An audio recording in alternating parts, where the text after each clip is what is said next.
Hello. Good morning.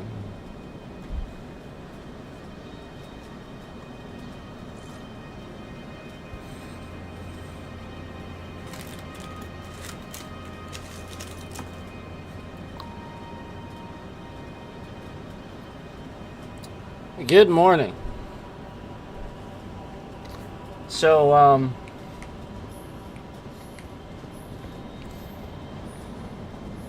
there's all this, unnecessary harassment and trolling going around on all these platforms. Nobody's actually doing anything about it. And, it'd be really great if, I could provide a skill to people where they could have a little bit less anxiety about being threatened and feeling, that way. It'd be really nice.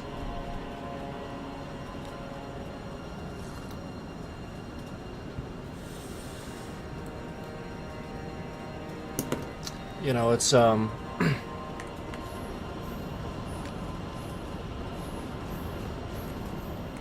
it's absolutely a very easy thing once you're at a certain point. You have to understand that if you are taught martial arts properly, not American karate. Again, those people are never taught grappling, they're never taught leverage, they don't know how to defend against it, they don't know how to use it. It's not real. Most people don't learn it in this country. And I have a feeling that the government has something to do with that. And I'll be honest with you,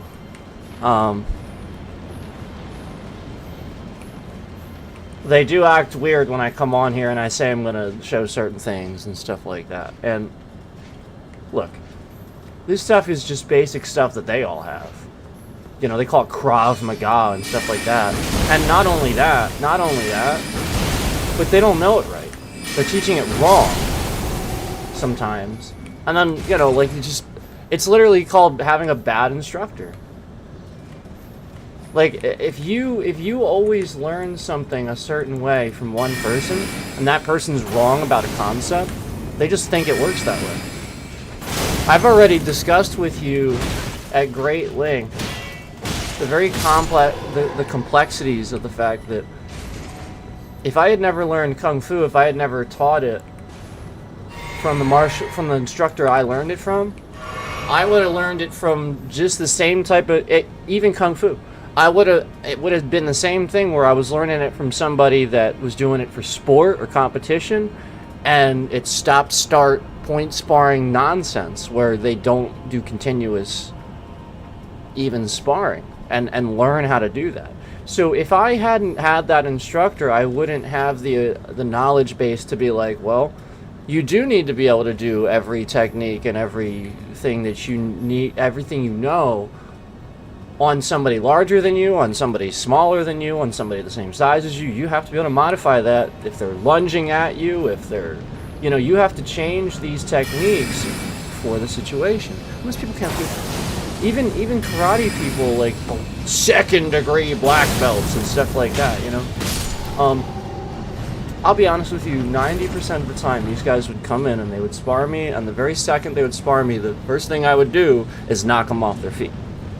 Just kick their feet out and they just fall over. I mean, it's literally that big. I'm not trying to be rude, it's just the truth.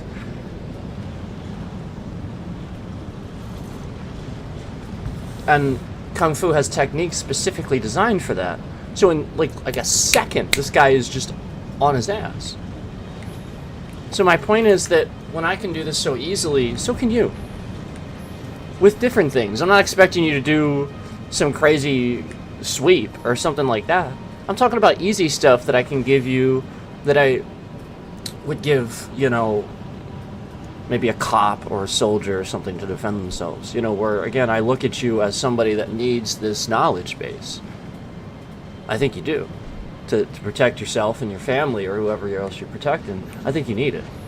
And I think if I came on here on YouTube and tried to give it to people, they would cause a problem for me. As they have.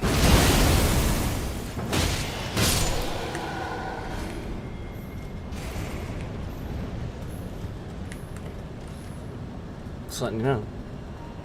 By the way, since I am watching these John and Andrew interviews, I just like to say something, okay? I'm just going to put something out there, okay? To the CIA that might be watching, or the FBI, or the whatever, okay? You cannot learn a mannerism from what I do. I do not give any indicators, okay? Me swallowing at a certain time is not some sort of sign of this or that. It means that I'm parched. So you gotta stop this. You gotta stop going on streams and like thinking that like these are affirmative things about the way people's mannerisms are and stuff. I think that's just a very good way to manipulate those people. Where from now on they're gonna question anybody that does those things because that's what it does. It's the same thing when you talk about extreme religions and stuff like that. No, nobody expects you to follow. Like, I can extrapolate a good idea from that without using it, without following the extreme religion. I can. Okay, they had one good idea. Everything else is shit. Okay, so I use that good idea then. Doesn't mean I'm practicing that religion. It just means I'm using their fucking shit.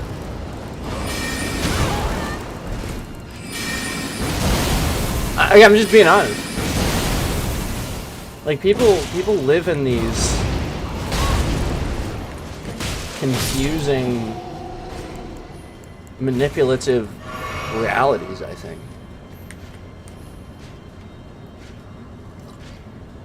And this is what I'd like to break about the commonality of American karate. Again, I'm not picking on actual karate that comes from Japan or Korea, because that's, for the most part, pretty legitimate. Aside from North Korea. North Korea knows what the fuck they're doing. South Korea, alright, that's something. But it's only because they actually practice real conditionings, like hard conditionings. If they knew the softer side of things, like they knew the soft tissue stuff and all that, well, that would suddenly change everything. They wouldn't be limited to thinking that you're supposed to actually slam your elbow joint out when you do a punch. No. You're never supposed to lock your joints when you stand, when you punch, when you do anything. Anybody that teaches you that doesn't understand that concept. So you could have an instructor that teaches you that the entire time you learn. And this is American karate. And doctors are going in there going, pretty sure I learned in medical school you never do this even once. What? So then it just gets passed on and you think this is something that you can take with you. It's not. It's something you learned wrong. An instructor showed it to you. Somebody taught you wrong.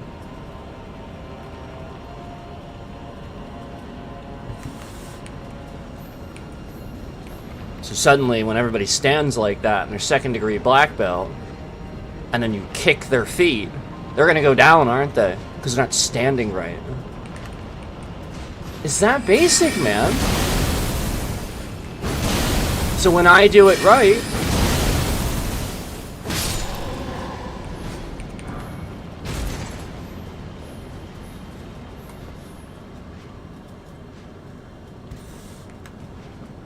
it's the concept that it's harder to fight somebody that's bigger than you. You know why? It's not because they're stronger. Well, yeah. Do things about that. It's leverage. It's leverage. Leverage.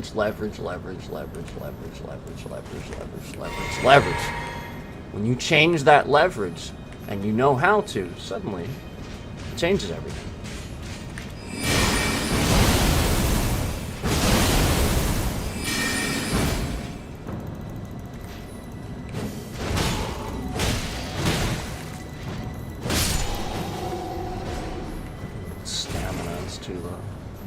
I get to that point and then I'm standing there waiting for a little bit of stamina just to attack one time.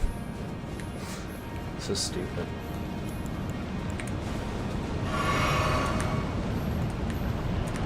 I'd like to point out as a martial arts instructor, if you can't do 4 to 5 successive melee attacks, you're pretty lost at any type of martial arts or self-defense. Like, if you can't do 4 to 5 successful melee attacks, you're pretty goddamn pathetic, man.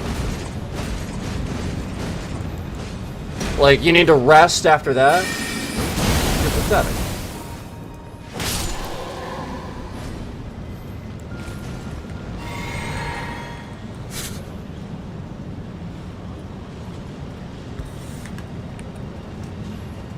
Go train some more.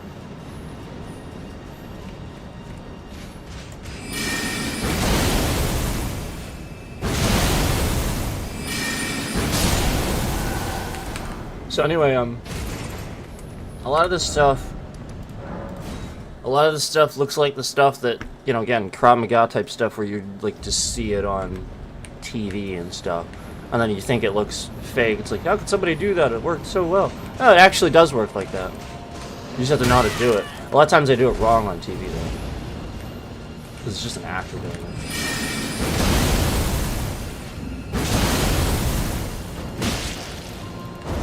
Stamina again. Literally because of my stamina. Like, I had to stand there and wait. So stupid.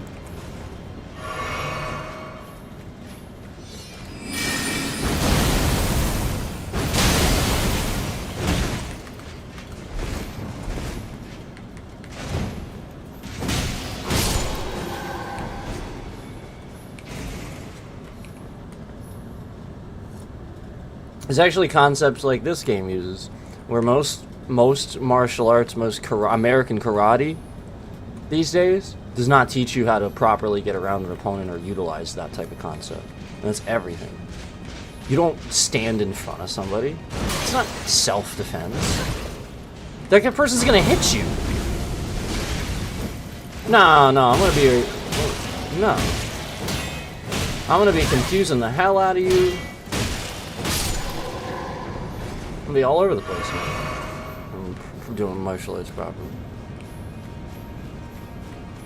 That's what the spins are for, that's what changing the levels are for, and nobody knows how to do it.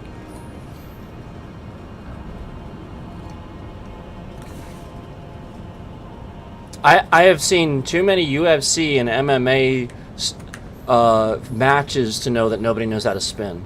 I literally see every MMA fighter stand in front of somebody and just do a spin. If you do that to me, I'm gonna kick you in the hip and you're gonna go, "Ugh!" and fall over. I'm gonna literally kick you right in the hip, and your hip is gonna stop mid swing, and you're probably gonna have hip problems, and you're gonna fall over and go, "Ugh!" because all the weight of your spin went into my kick. Don't do that. Don't spin in front of me. Like, just... who is teaching these people? I can single-handedly go in there and teach them much smarter concepts. In minutes. Minutes. And they'd be like, oh my god, this works. But the point is, they would have to fight their muscle memory where they've learned it this way. That's part of the problem, is once you learn it a certain way, it takes that much longer to reprogram something that you learned wrong. It's a bad habit.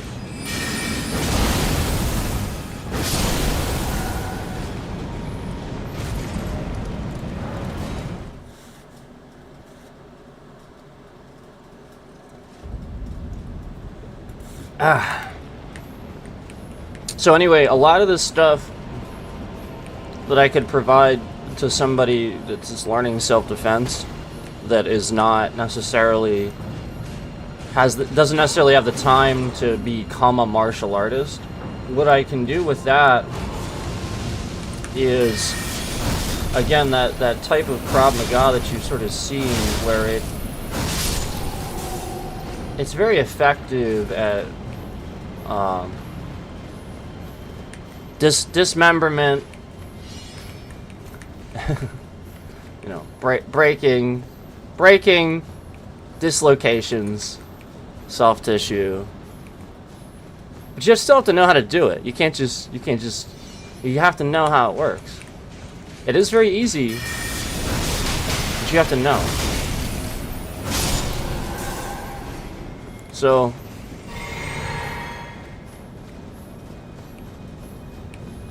you know, it would seem, obviously, like seeing nobody ever do that properly on the again in the movies. Almost nobody ever. Again, some of the most accurate martial arts, the real martial arts I've ever seen, it really rarely ever exists in movies. I feel like they bury those things. Was like Ung Bak 2 and stuff like that, where he's using real applications of soft tissue stuff that I'm like, yeah, I guess that's why I got it. I think it has an R rating. I mean, that stuff, it's not for that. It's pretty effective. I mean, it will incapacitate somebody in seconds, very easily, with very little effort. But you have to know what you're doing. You have to be taught.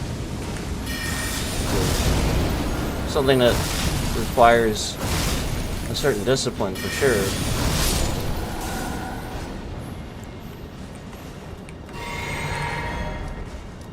So anyway,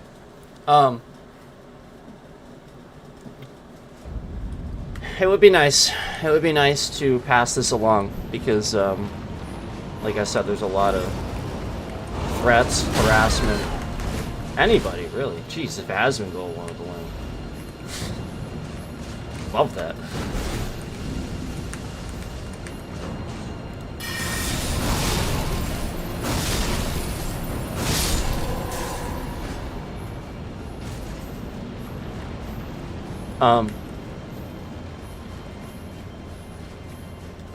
A lot of stuff comes down to understanding proper hand position.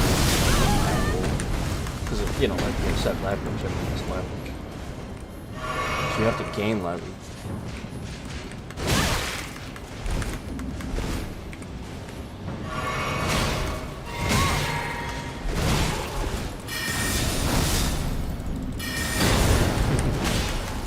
I knew he was going to do that shield attack. If he does that shield attack, it's all over. Because he'll do that stupid little AoE thing, and then you'll lose your, you'll get stunned.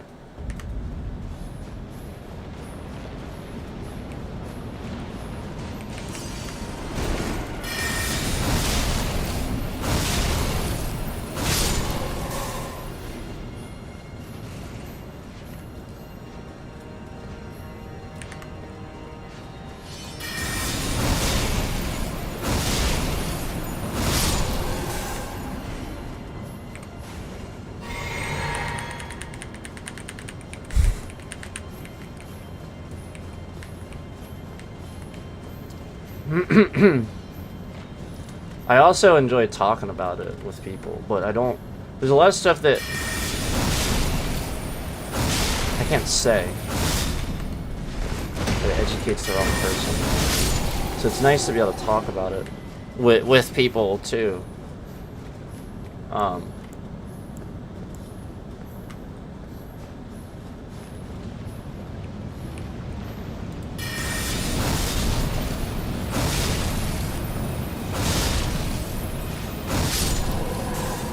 But yeah, I mean, like, obviously the point is if it's... Most people really underestimate open hands, the use of open hands, and don't understand it. It's proper conditioning. I mean, I'll, you know, like, everybody starts somewhere, you know? So when you start, it's the sort of thing where you think it's not, you think it's like, well, how could you ever, you know, like, you have fingers and stuff like that. Well, you have to condition that stuff. You got to work through that. It's not going to be like that forever. So you have to understand a lot of that stuff comes down to proper training. And training the body properly, training the fingers, training the hand. Again, you know, obviously everybody instinctually goes with like closed fist and stuff like that, but once you start understanding martial arts, a good number of it actually is open hand, and converts to that. Actually, the beginning early elementary stuff is actually all closed fist stuff because it's easy. So pretty much like karate and stuff, like that's why you should look at it that way. Everybody in the United States, everybody that's learning American karate, they all punch and kick. They don't have grappling, they don't have throws. Even the grabs they do, they don't know how to get out of them, they don't know how to do them properly. So you have to understand that these people are sitting here practicing the very basics and beginnings of martial arts over and over and over and over and over and over and calling it mastering. Which is why most people that do a style like that, like Chuck Norris, where he learns only Tung Sudo, have to be gifted. They have to understand concepts all on their own. And he did. That guy's really smart with martial arts. So that's the point. Like a lot of the stuff, the timing and stuff that he would use when you look at what he did, he actually was combining concepts that he didn't. It was because he had guidance from other people. Remember, he worked with Bruce Lee too. Bruce Lee eventually worked with him, like, you know, like saw something in him and worked with him. But you have to understand that, like,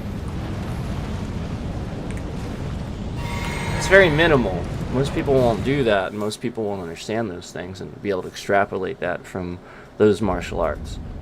And so a lot of the reason that he was doing that was because he was just training and harder and harder and harder. And so, you know, somebody that recognizes what that is and steps in, that Bruce Lee, you know, that's the whole point, where he's recognizing he's going to sit here and put all this work in and never get anything out of it and just make his body really tough and work against his flexibility and his core strength. Because again, to a martial artist who knows how to take advantage of that, if you're not flexible, it's knocks you right off your feet. Flexibility is strength. It is. Does not mean that you need to be one of those people that every kick, you know, like your kick doesn't work and it doesn't count unless it's going straight up above your head. You know, like I always see these martial artists posing with this kick straight up in the air, and I'm thinking, who is that for? Are ninjas falling from the ceiling and you're kicking them straight up in the, like, who is this for? And if you're doing that, I really, really want to know if you're doing this to a grappler, because I promise you, you stick your leg straight up in the air like that, I'm just going to hug your entire body, trap your leg, and you're going to get body slammed. I mean, literally, that's exactly what a grappler thinks. He's literally going to trap your leg and just...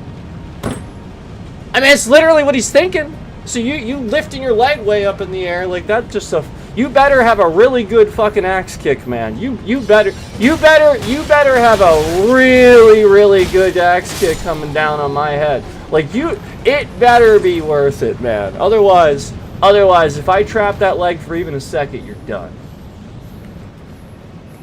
And again, if you bring it down, you better make sure I don't just grab it. That better be timed. I'm not saying you can't do it, but 90% of the time, that kick is completely useless when you're trying to use it. Again, what's it for? That's for training. You know, you're just showing your flexibility. That doesn't tell me that you can kick and knock something over with it, or break something with it. And again, it's not about breaking either. I see these karate people breaking their hands, their heads, their shins and stuff on huge amounts of pieces of wood and stuff like that. Let me ask you something. Who's that teach? Who's that teaching? Is it teaching control? No. Nope. Because they're doing it really hard, they're wincing, they're injuring themselves. It's not what it's teaching. It's just teaching aggression. They don't measure up, they're gonna be embarrassed, and it's gonna suck. So they better be really aggressive and injure themselves.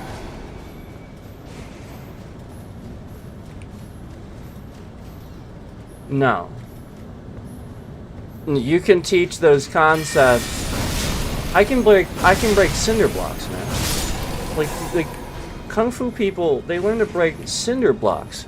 But it's not about standing there and doing it as hard as you can. I'm not going to sit here and teach you what it's about. It's not about that, though. It's not. It's just wrong. It's literally wrong. It's literally wrong.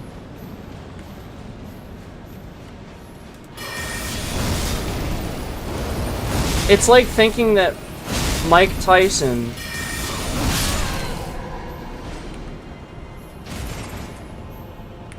or that other guy that I don't... Again, he's not important enough to mention. It's like thinking that either of them are, like, the top fighters on the planet. Or anything like that. These guys that just know how to punch.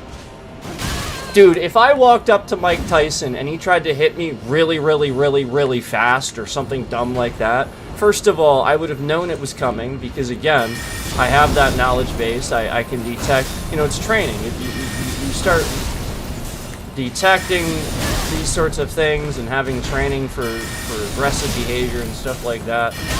And again, if he tried to do that, it really is as basic as knowing that Mike Tyson falls as quickly as his own punches come out. So it's really just a concept of using that huge body mass and speed against him.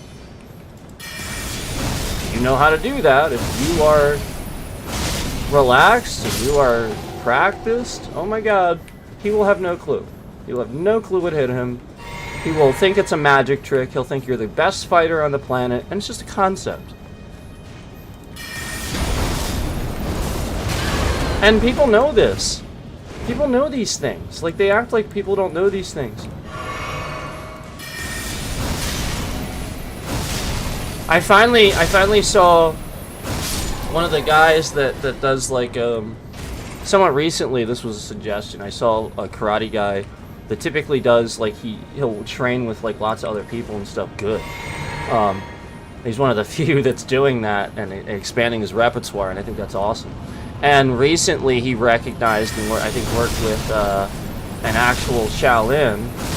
And this is what I said. These guys, the Shaolin, the Kung Fu guys, because you cannot appreciate the amount of training that goes into literally, I swear to God, these guys can take the middle of their neck and bend a sharpened spearhead with it. They can literally take a spear and push it into the center of their neck and bend the sharpened spear. Okay, try to hit that guy and see if it feels like you just hit, like, you know, Superman or something like that. Trust me, you have no appreciation for what that does. And suddenly the whole thing where Joe Rogan, remember, he was like looking at these martial artists that would do these real quick things and somebody'd fall over. You know, he's looking at the scammers. There are people that really can do that. And it's that guy. Because the whole point is one small little swing and it's like a fucking brick hitting you. And then his body is like a brick wall. And then you think it's not possible. Nope, I went through that training.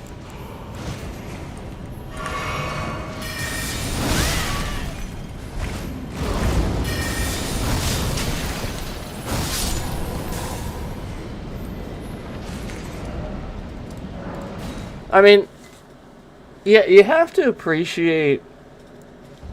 You have to appreciate the fact that these guys do this stuff every day. You know, that guy does that every day. Does that training? He probably wakes up. He's like a Bruce Lee regiment. You know, that's the point. That's why Bruce Lee got it. He would just do the stuff they were doing that they taught him. It's just normal kung fu stuff. He was literally just doing the stuff that the few guys that do it actually did it. Nobody does that. It's so disciplined. It's a lifestyle. So that's the difference. You got a fat slob that went to karate classes for a couple of years and then became a black belt. Didn't really learn much, just did some competitions. Learned that when someone goes, break, you stop. Okay, so again, how many times is this actually useful? Is there somebody out, when this guy gets into a fight, is somebody going to be like, break, break, break it up? No, like, I mean, if you can't continue, if you don't have the abilities to continue doing what you're doing, if you don't have that training, it's useless. You have learned that entire skill set for the sake of competing in sport. That's not what it's for. And so it teaches this wrong concepts. And people do it wrong. You know, like actually locking elbow joints and knee joints out and stuff like that. Can you imagine if every time you did a punch in martial arts, you're just slamming your elbow joint out as hard as you can? You would ruin your joints. It would eventually just ruin your joints. You just ruin it. So why does everybody do that? Why do they teach that? Oh, and also, this is not how you punch. You don't punch like this. It's not how you punch. Everybody does that because they see it in movies and they see boxers do it. It's not how you punch. And there's a reason for that.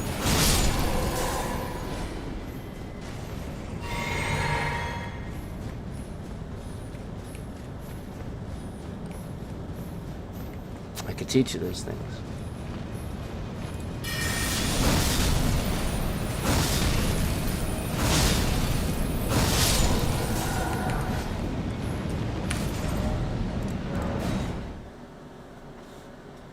I mean, it's true. You know, it's. Hold on, let me get this up.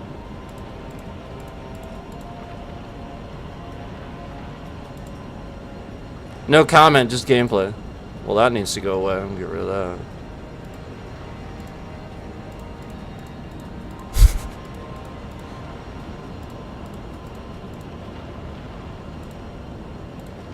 There you go. So anyway,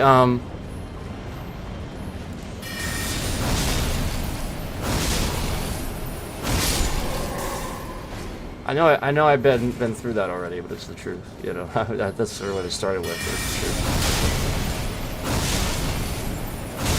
And that was what I would see a lot of times, is like guys that would spend a lot of time. It would either crush them or they would rise to the challenge. You know, where they felt like they wasted their time.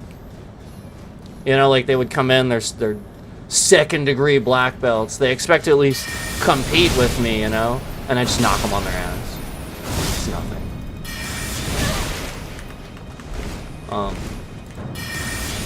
So that they either rise to the challenge and realize they're just missing some things, or it sort of crushes them. They feel like they put a lot of time in and they were lied to. And I can see that. I learned Tung Sudo already. That's what I started with. It was trash. It was literally trash. It's literally trash. It teaches you wrong. And again, you don't punch like this.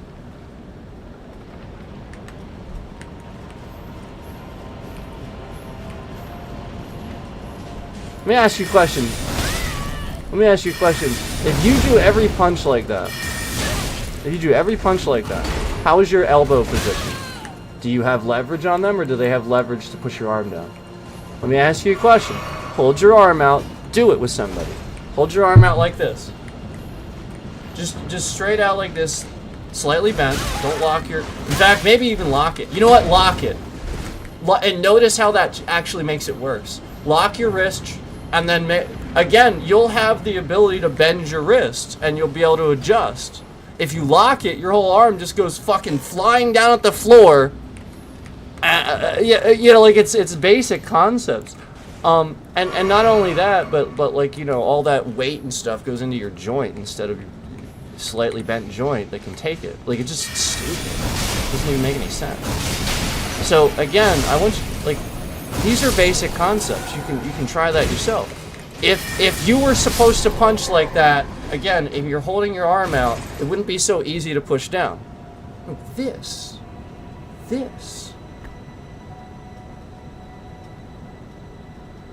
How you gonna push my arm down? My elbow's bent and it's out of the way. Oh, so you're gonna do this and put your elbow up? What in martial arts teach you to put your elbows up? What? Tell me what in martial arts. Again, boxing teaches this because it's a stupid concept that, again, raises your elbows like this and leaves you open for rib shots. So again, this is for an entire sport, and yes, it's wrong. It is wrong. I swear to God, more boxers would benefit. It would still be the same thing. If you went in there, even though they're doing all punches, if you went in there and you had one hand like this and one hand like this, if you still had... Now, I'm not saying because they're doing all punches, I'm not saying that you shouldn't have your hand closer to your face, but if you raised it, if you raise the one in front and you put the other one behind, suddenly, now your face is harder to reach. You're turned to the side. You're not offering your front like boxers, idiots, do. And secondly, your hands are positioned properly so that way you're not... You should never... It should just cut... Dumb.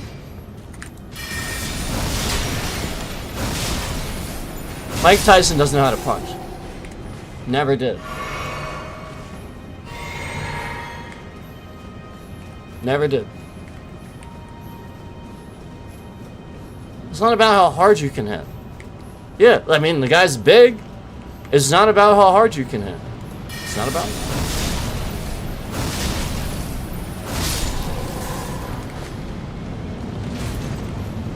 If that motherfucker throws a strike at me, and he thinks he's going to get it, and he's putting all this into it, and all it takes for me is to simply shift slightly and then let him literally fall into my strike, all his force, all his momentum, everything gets thrown back at him from my strike, but again, using his. So it's about timing, it's all about learning to use your techniques, it's literally about being a martial artist and understanding those concepts, and not sport. Like, again, sport martial arts doesn't teach you that. It just teaches you, well, just try to get as many hits in as you can. It's not how self-defense works, man. You're not teaching proper concepts. You're teaching sport.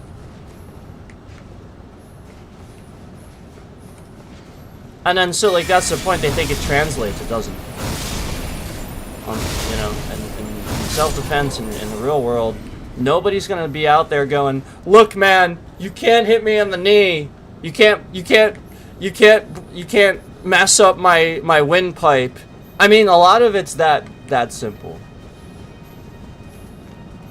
Like, you don't appreciate how vulnerable certain things are just because you sit here and you watch TV and you watch people punch each other all the time. It's the stupidest, barbaric thing I've ever seen. And again, yeah, consider who's doing it, like Americans and stuff like that. Like, they just, it's foolish.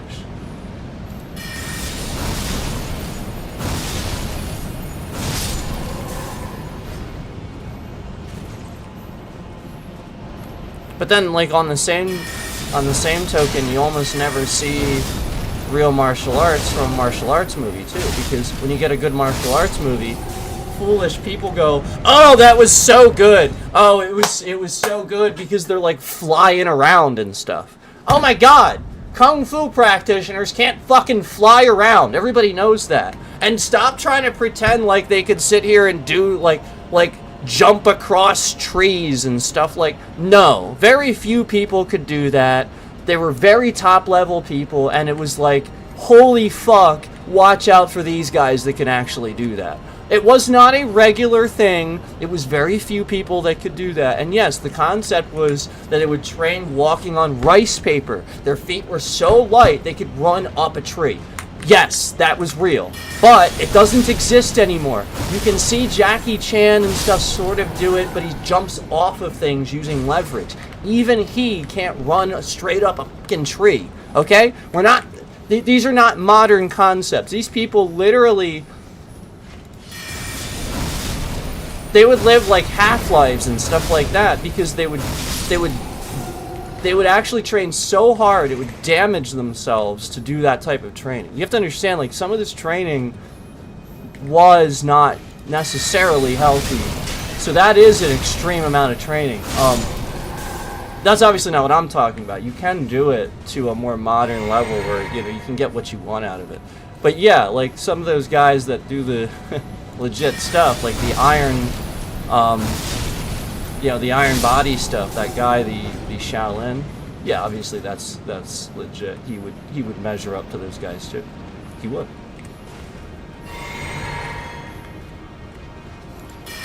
Just because he's alive now doesn't mean anything. He would still measure up. He's still doing that training and stuff.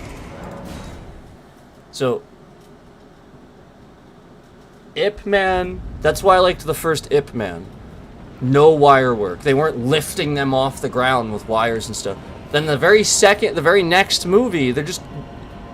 Like, there's a whole scene where they have, like, chairs upside down, and they're trying to pretend like they're doing an entire fight scene on these chairs they can somehow balance on that are upside down and they're on the feet. Like, what? No, come on, jeez, be realistic. He's gonna fall over. What's keeping him up? No, a martial artist can't defy gravity. Be realistic. So like that's where that's where that stuff was a little bit annoying. Crouching Tiger, Hidden Dragon was just stupid to me. Everybody's like, oh, it's such a good movie. It's stupid to me. I liked, again, Ip Man was good, Ong Bak 2. So this is some of the best martial arts I've ever seen in a movie. But again, oh, that's legit. Some of that stuff, it's like, man, how does he even know that? Because that's like lost techniques and stuff that I was surprised anybody knew. So, that stuff's pretty legit. I've talked about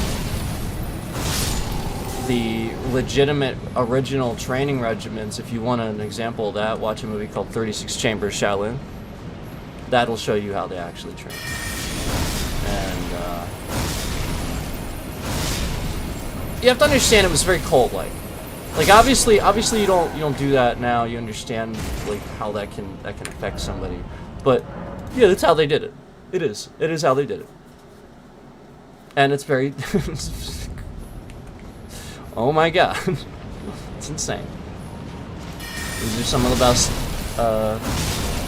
martial arts on the planet. If not the best.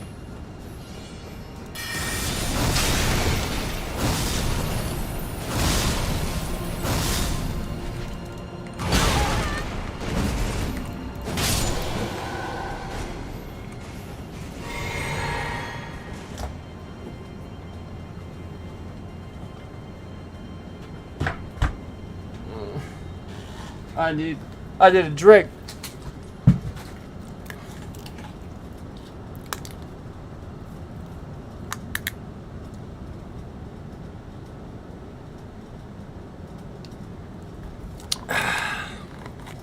Okay.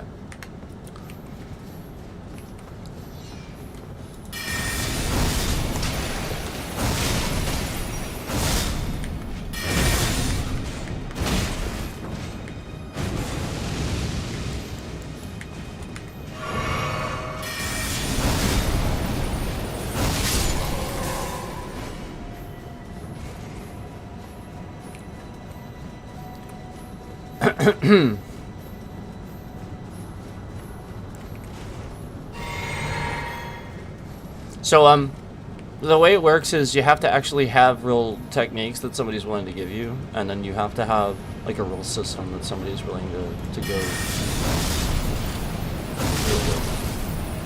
That's what a lot of them don't do. That's what I experienced in karate. You know, like literally in Tang Soo Do, I never learned techniques. We didn't practice them. Like literally, we would go to class, and I'm not making this up, we would spend the entire class sometimes running up a concrete floor to jump and do a flip over a staff that somebody is holding out, and then land on our backs on some sort of mat. What does that teach me? What is that teaching me?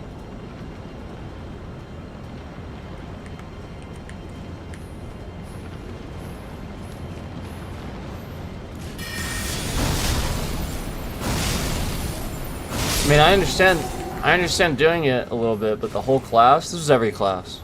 The whole class, every class.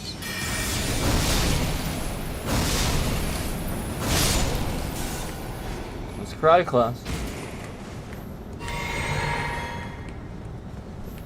That's an American karate. That's literally every class I went to, and then they expect so much respect. It's the most absurd, asinine thing. The reason it's like that is because if they don't mind control you, you're gonna question that the fact the guy's fat as shit and never spars anybody just because he's too afraid. That's why. That's why they do that. Because anybody that's a legitimate instructor that respects his students doesn't do these stupid things. You are mind controlled, and you are. That's not respect. There's a mutual respect. I promise you, if you have to walk into that building, and every time you walk into that building, you have to bow. That's what that is. That's what it is. Who's bowing to you? Now, I mean, in the old days, that's what they would do. They would walk in and they would bow to the instructor would bow back. That's the old days. You don't walk in and bow to a flag. It's a flag. No, that would piss them off. That would seriously piss them off that they're doing that. That would really piss them off. That is not what it's about. It's about mutual respect. And nobody understands that. And I would frankly say that the person that says that it's disrespectful to treat it that way, they're actually being disrespectful. They don't understand what true mutual respect is. They just think it's control and manipulation because somebody's done that to them. That's unfortunate.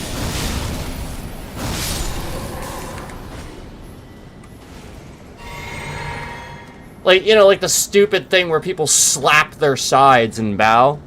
What are you doing? You're slapping your sides and bowing? I remember I used to do that. My like we had to do it throughout the class sometimes, and like my legs would be red and raw sometimes.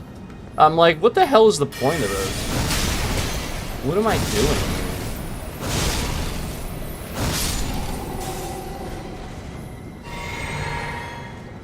And then the whole class, we're doing dumb stuff like Kia, Kia, Kia, and it's wrong. They're locking elbow joints, teaching you to punch wrong, teaching you to block wrong. What is that block, by the way? All of Tang Soo Do, all of these American karate places that I've seen, Taekwondo does it too. They block like this. What do you, how, this? What is this blocking? This? Not this, not this, not that, not that, not that, not that, not that, not that. This. Oh, so you're just, you're jerking off in the air? Like, what the hell? Like, this is like the dumbest thing I've ever seen. And I remember thinking how awkward that felt. And then I went to learn Kung Fu, and they're like, yeah, that's wrong. Like, yeah, that's wrong. You're just gonna get hit every time. Because again, there's no fingers. There's no, like, you, what do you, how do you, So the person's just gonna hit you in the same spot every time. So this works. Super linear, like everything else is. Forward, back, side to side. Idiots.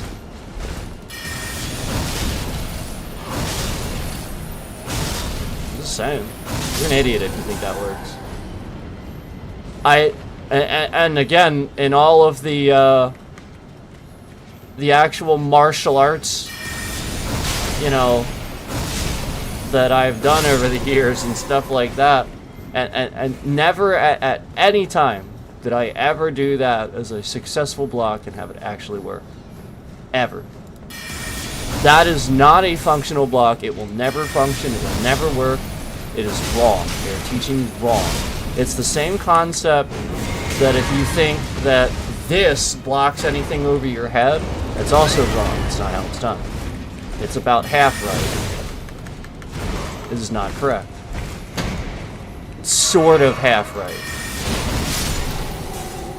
But not really. It's like a third of the way there. And they don't know what they're doing. They don't know how to teach this. Because they're taught wrong. It's all trickled down from when the Koreans and the Japanese stole it at gunpoint from the Chinese. It's literally that simple. They literally were farmers protecting their land, and the Japanese and Chinese came in. The Japanese and Koreans came into the Chinese that were farmers in Shaolin and just protecting themselves and forced them at gunpoint. So they're not going to show them it. They're going to show them wrong.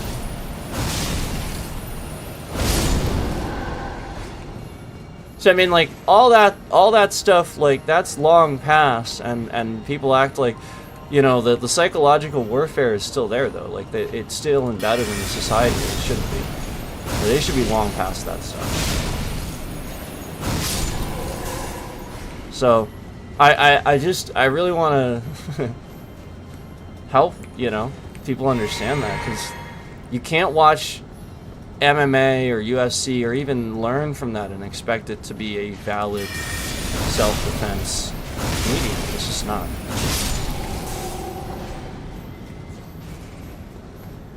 You're learning to punch, and then you're not even learning to punch right.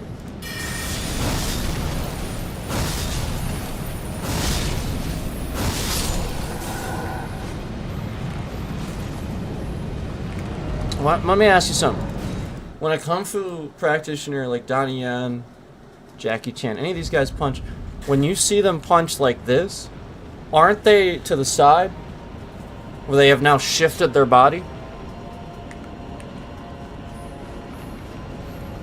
So that, again, there would be a reason for it. So now that they've shifted their body, now that the elbow is up, now because of the way it's positioned, the body's positioned, now it makes sense to do that. But again, unless it's like that, unless you understand why you're doing that, it's not every punch.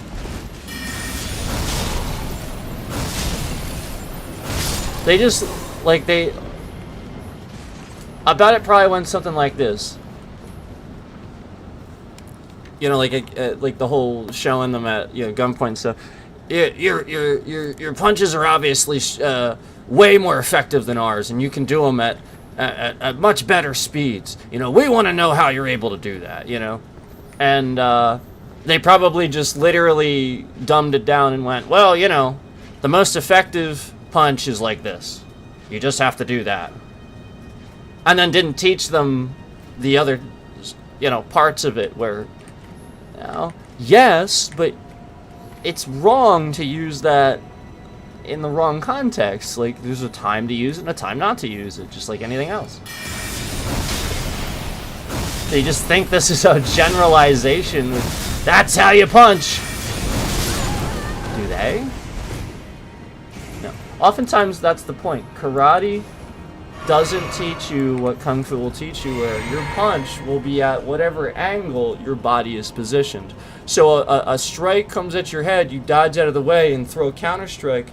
I mean, geez, that thing, I'm going to flip it upside down rather than turn my whole fist and waste the energy to... It's stupid. I'm just going to bring it straight out and have it be effective. Because that's how it works. Now, again, that's just punching concepts. And everybody does it wrong. So imagine how much you could learn from somebody that actually knows how to teach you right. And all I did was sit here and explain a bunch of punching concepts. And again, the fact that everybody doesn't understand that, you know, those kicks that you see, you know, those really high kicks, they don't prove anything. They don't show anything. You know, again, flexibility is strength, but I still want to see that you have the training that is required for you to move an object, because a kick is only as good as you know, the strength behind it. Again, like, yeah, flexibility matters, but what's the purpose of the kick if you're not, you know, why use it? Because again, a grappler, somebody that knows a little bit better, they're going to catch your leg, they're going to yank on it, they're going to manipulate, throw, that sort of thing. It's literally what they do.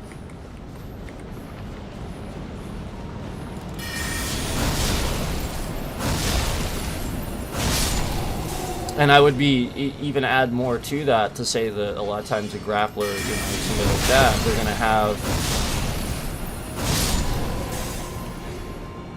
they're going to probably be a larger person, because that's what it takes to be, you know, like if they're, you know, like that type of opponent, yeah, they're probably going to be a larger person with a lower center of gravity and stuff like that. And so therefore that little tiny kick up over their head, what are you doing with that? They're lowering their center of gravity, and then your kick's coming way up. Again, it doesn't, most of the time, doesn't serve purpose. If anything, it's showy. What's it for?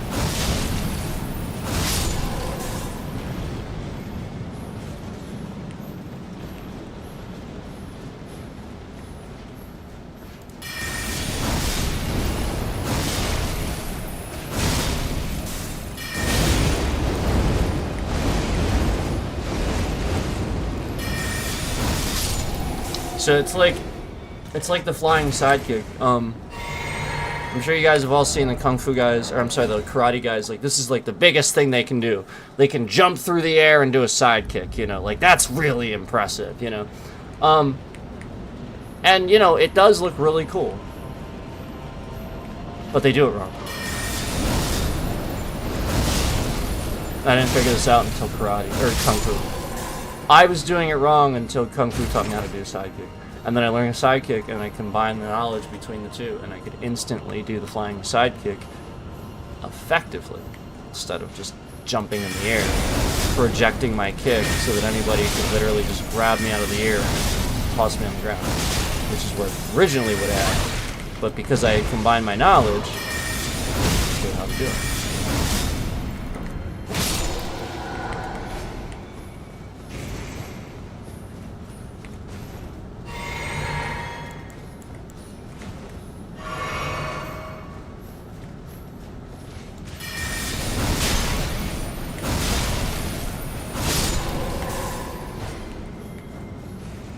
Scissor kicks too. I didn't understand those either. Karate taught me those and didn't like it's a concept where it's grappling. It's a kick based on grappling. So how is karate going to teach you how to do this when it doesn't even teach you grappling? Explain that to me. So that's why I never understood it until I did kung fu.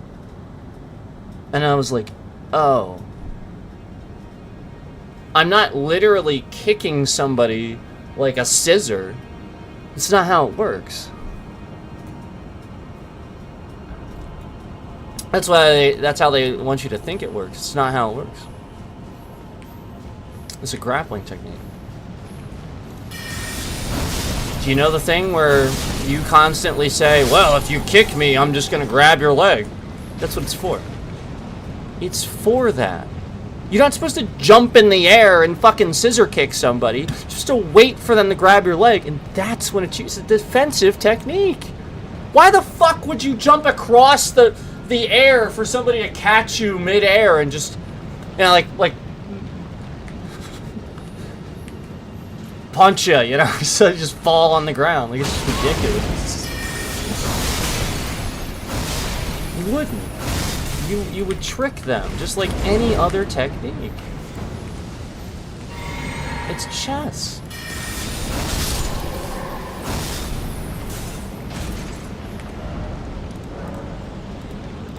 I'm just saying, it literally, it's the point.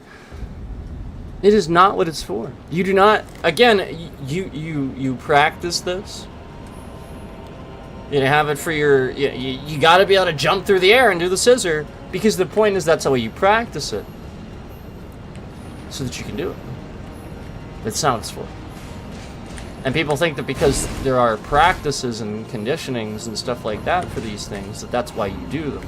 No, you don't necessarily do it that way. It's a concept.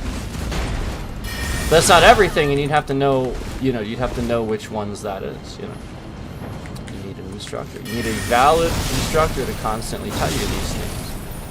You can't do it. You can't just sit there and extrapolate it however you want.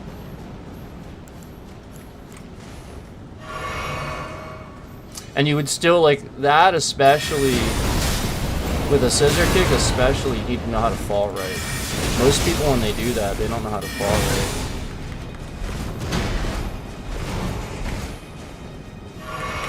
So that's part of it too, learning how to properly practice that, so that way when you're doing it in practice, you can do it enough times without injuring yourself. Like you don't feel like practicing it is a problem. That's super important. That's so important.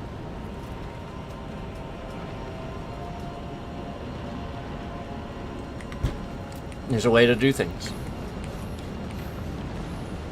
It doesn't injure you. That's the point. Karate teaches the other way. You just injure yourself training. And it teaches wrong, too. And then Kung Fu just it's sort of like painting or just anything else in life. The more comfortable you are, the more relaxed you get at it. Versus karate will be like, well, you gotta be tense. You gotta no, what? No. What skill ever that you get better at that skill, you become more tense at it? What skill ever? What skill ever do you become as you practice it? Do you become more tense?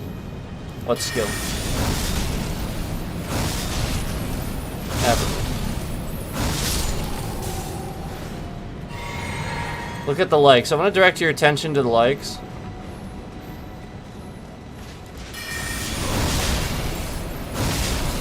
Watch them all sit there and get removed by the stalker that has been doxing my private information.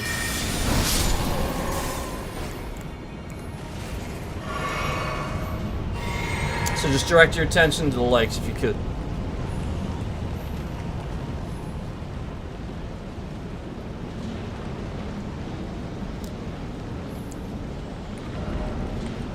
I think a lot of that, again, I want to reiterate that the person does this when you guys like the stream organically. So it's to detrend the stream and cause a problem for it. So I just figured I would let you guys know that that's sort of kind of what's going on there. As people would organically like the stream, the stalker has like 105 likes. Again, there's not even, YouTube, according to YouTube, we got 25 views on this stream. So again, this person comes in here and likes the stream all the way up to 105 or 106 or whatever. And as you guys would start liking what I'm saying, they remove their likes in mass, so that way I can't see how many legitimate likes that I'm actually getting. And that's what they have been doing. They've been causing a problem for my trending, where my channel would sort of work the opposite way. That's what they're trying to do. So I just figured I'd let you know that that's the gist of sort of kind of what's going on there. In case you're wondering about that.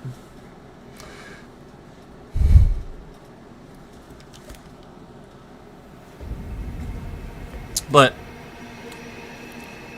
again, I really want to reiterate the fact that I don't have anything bad to say about Chuck, because again, remember, he's sort of a genius. He sort of was able to do things with that other people. Again, he didn't look like he was doing Tung Sudo. He didn't look like he was doing karate. He was very fluent with it. He understood those things. So I just want to reiterate that people that understand these concepts naturally, they're naturals. So, yeah, he didn't necessarily have to be taught that. He probably just figured it out and became a natural, which is why Lee recognized him, I think. And, you know, then passed on some more knowledge. Because, again, Chuck Norris did that all on his own. I think he had many instructors, and he sought others' guidance and on stuff on things. He didn't try to just do it himself. But again, you can if you would actually have a legitimate kung fu, you know, to learn from. But most people don't. Because that's where it starts. That's where all this came from.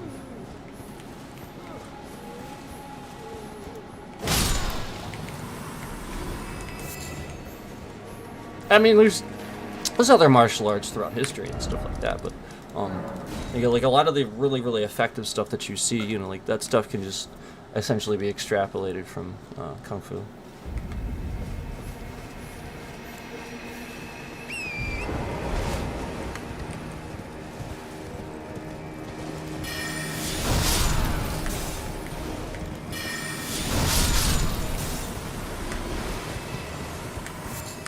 And a lot of the reason I know that is because at a certain point, if somebody wanted to ask me a question or a technique on how to do something from like a movie, a video game, I could tell them the practical application, I could show them how to do it, and I could show them what was wrong about the video game or the movie or something like that, and how to actually do it in real life application so that it's not this ridiculous video game technique that you could never do. Or something like that. I think the most common one that you see in lore and video games and stuff like that, well, there's two that people wouldn't understand. Two. I think, anyway. I think there's two that people wouldn't understand. There's this one where you have a twist and an out, and you see that a lot. So the question is, when would you ever do that to somebody where you twist and go out? It's not what you think. And then there's another one where you have a double that comes like this. I'm trying to like lift it so you can, it's actually pretty spread out, so you can't see my other, but it's sort of like this. And the idea is you spread it out. But again, most people don't understand how to utilize it and what it's for.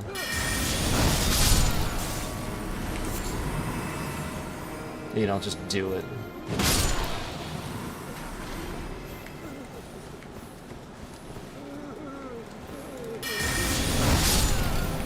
So, that, and like I said, the that's not what you think. You don't just do that to somebody. It's not gonna like magically do something to them. You know, you don't got like some sort of Kamehameha come into there or something like that. You know, like it's not like that. There's a real reason for it, and it's not what you think.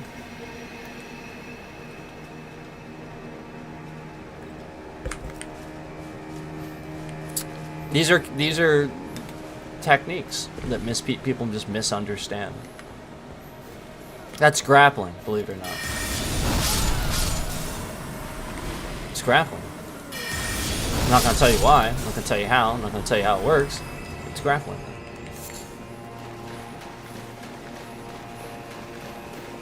You wouldn't think so. You see everybody use it wrong. It's grappling.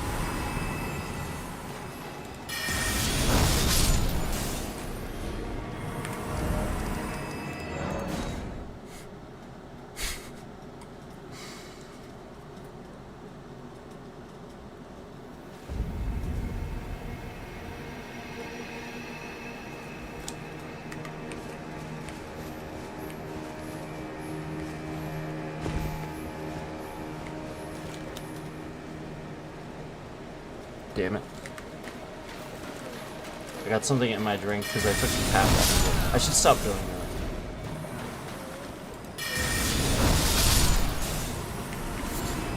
that. There's something in my drink now because I took the cap off and left it off. I'm dumb. I am dumb.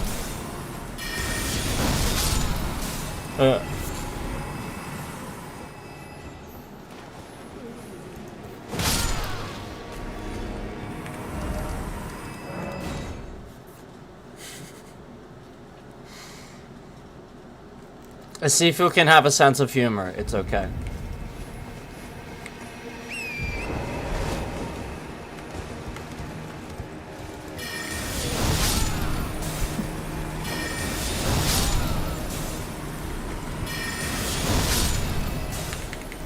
Nobody questions the sense of humor once I spar them.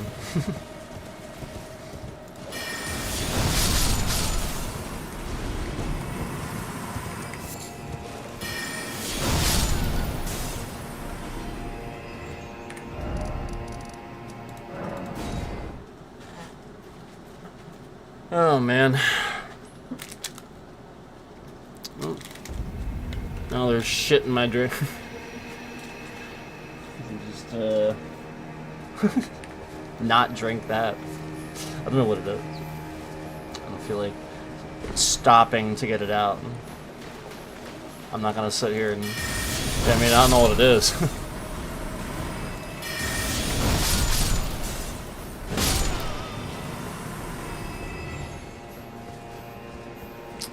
So anyway, I think that'd be nice, as I said, to be able to pass knowledge along that's very useful to a group of people that needs it, you know, that would, with some basic concepts, be very ahead of any amateur that attacks them. You know, like, that's the point, is the point is to have some concepts, some basic knowledge that would put you ahead of anybody that's an amateur that would, you know. I used to do the same thing for police that would want to learn, you know.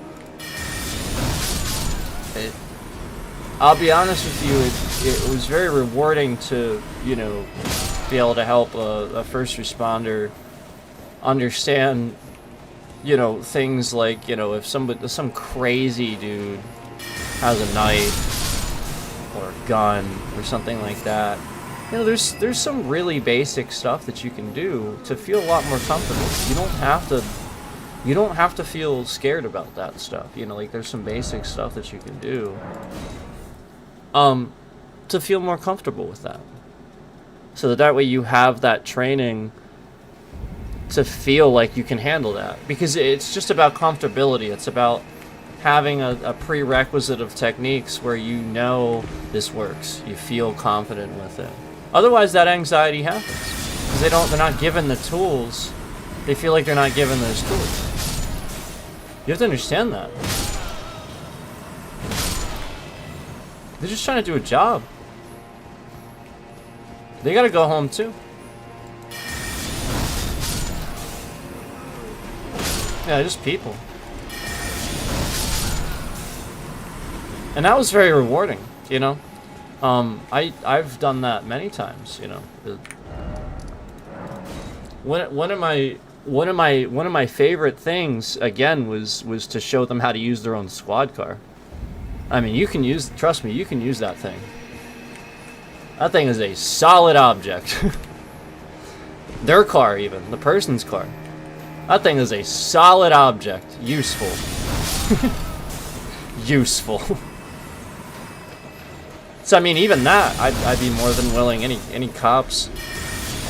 That's especially just, like, quick, free self-defense things to pass on. That's free. For cops, that's free.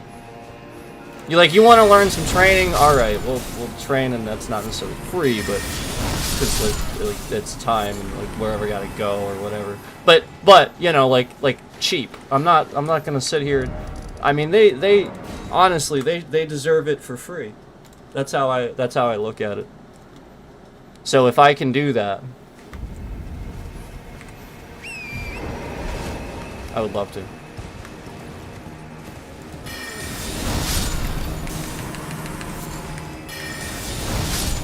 Trust me. Trust me. There's valid gun defenses, knife defenses. There's valid ones. Work every time. Every time.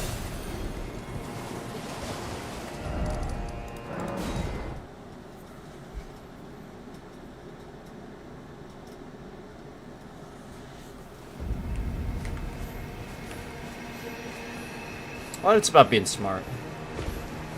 But having that knowledge. Yeah, you don't. It's still training. It's still a you know, way of thinking. You don't necessarily think of those things, you know, until you're taught to think of them. It's stuff that as soon as you learn it, you're like, oh man, that's so cool. That's very easy.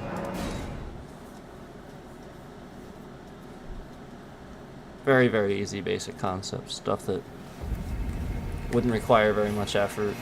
Yeah, that's the point. You know, like you have to be able to make sure it actually works for you with little effort. You can't expect, you know, like what if it's a small female cop and it's this big dude? That's the concerning thing. That's very concerning because I do see that happen, and that's fucked up.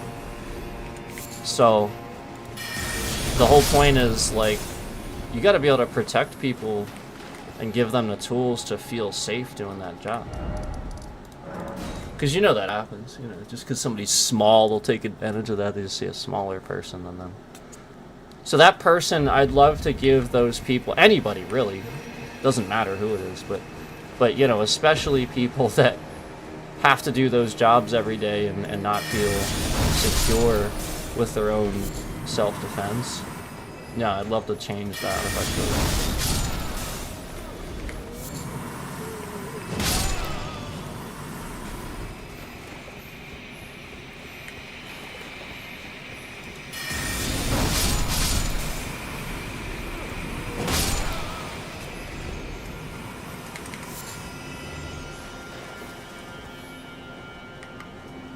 Where is he? Did I get him? Maybe he's not here. Oh, that's weird. Maybe I got him. I just didn't think about it. So anyway, that's the title. Obviously. For the stream. That's why.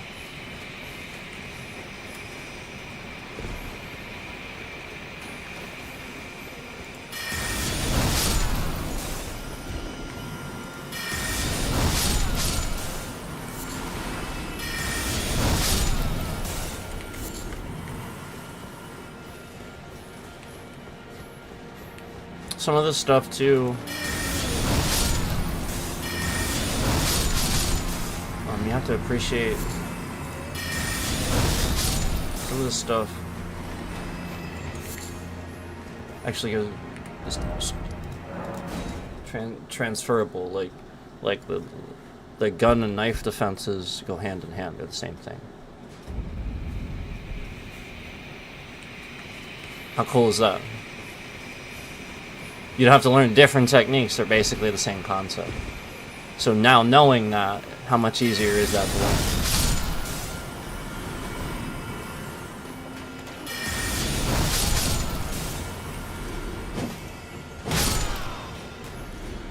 But the point is, if you don't know that, and you don't know that going into it, you might think it's harder. So now just having a good teacher, somebody to explain that to you, give that analogy. That's the difference between learning martial arts and not. Nobody knows how to teach it.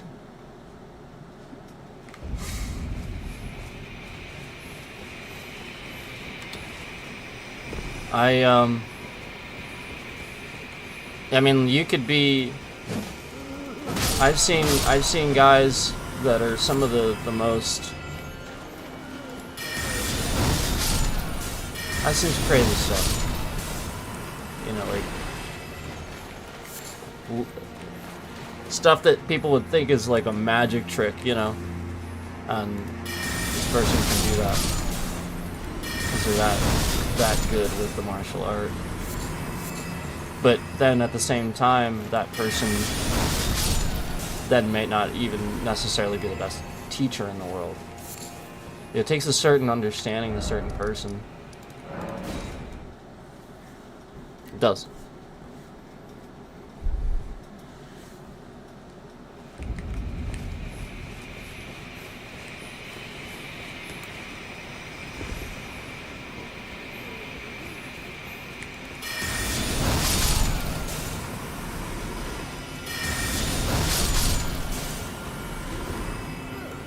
I'm naturally a teacher, though. I'm sure you guys can understand that. I come on here and I try to...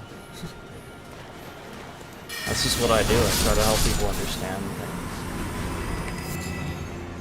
You know, even with politics, I'm like, no, it's this. And I try to be educational, but I try not to include my own bias. Try.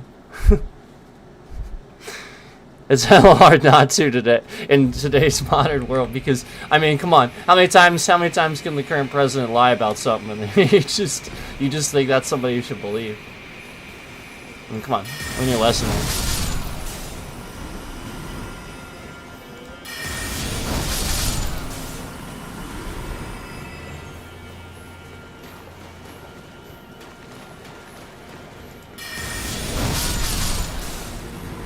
But you know, America.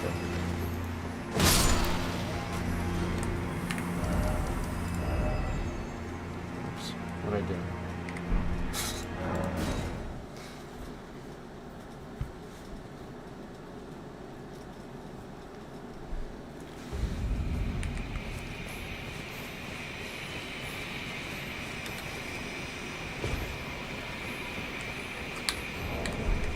Yeah, I'll just keep.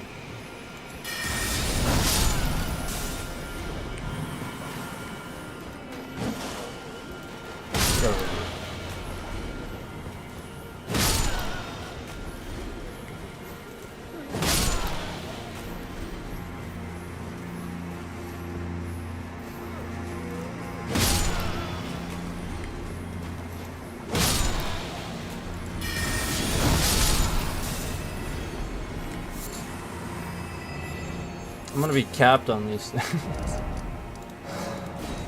These materials.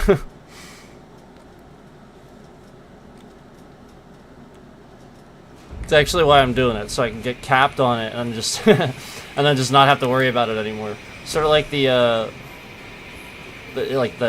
what are they? The dusk something, right? Those other ones, those green ones in the other spot.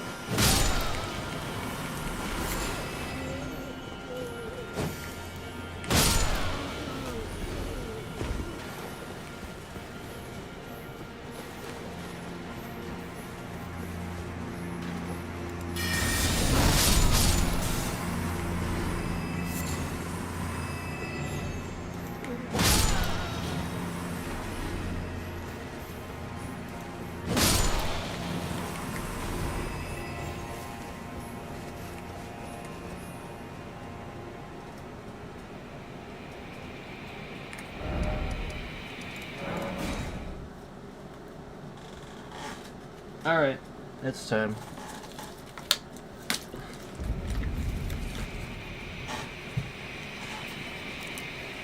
Where's my cap this time?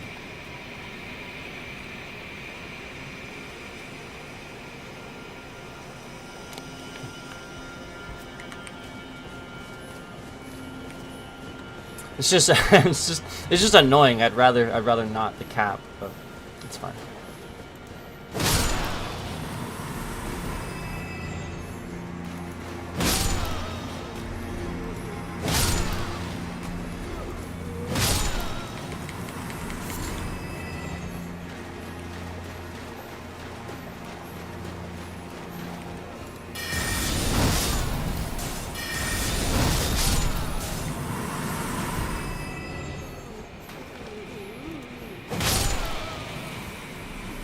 Some of the fun concepts that like you can learn in just like a couple seconds too, that you can apply to a lot of different things that you might already know.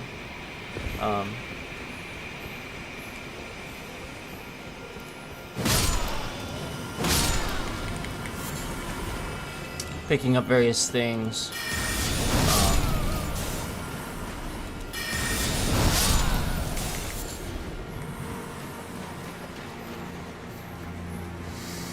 You know, like, the concept, everything, you know, like, your surroundings, you know, everything using your surroundings and stuff like that.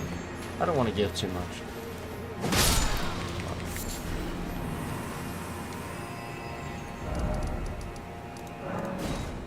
It is interesting stuff to talk about.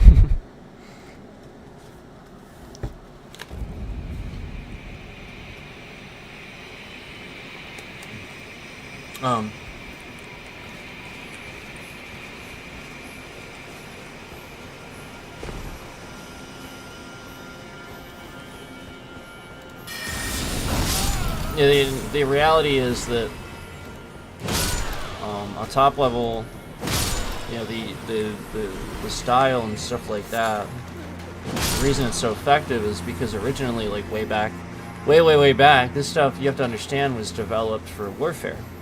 They didn't have guns, they didn't have, you know, like these folks had to go into battle with themselves and a sword. And they had to be able to take weapons and use them. And they had to, within literally like a second or two, be able to effectively take out about 3 to 5 men. Bigger than that. With armor. We're talking about samurai and stuff like that. This is no joke. It's no joke, man. Like, you have to be able to, you know, like rogue ninja, rogue samurai, things like that. You have to be able to do those things. And so we're talking about a style that's no BS. It can't waste time. It can't have flaws. Those things are removed. There's no room for that. It's no bullshit. It really is. There's no room for that.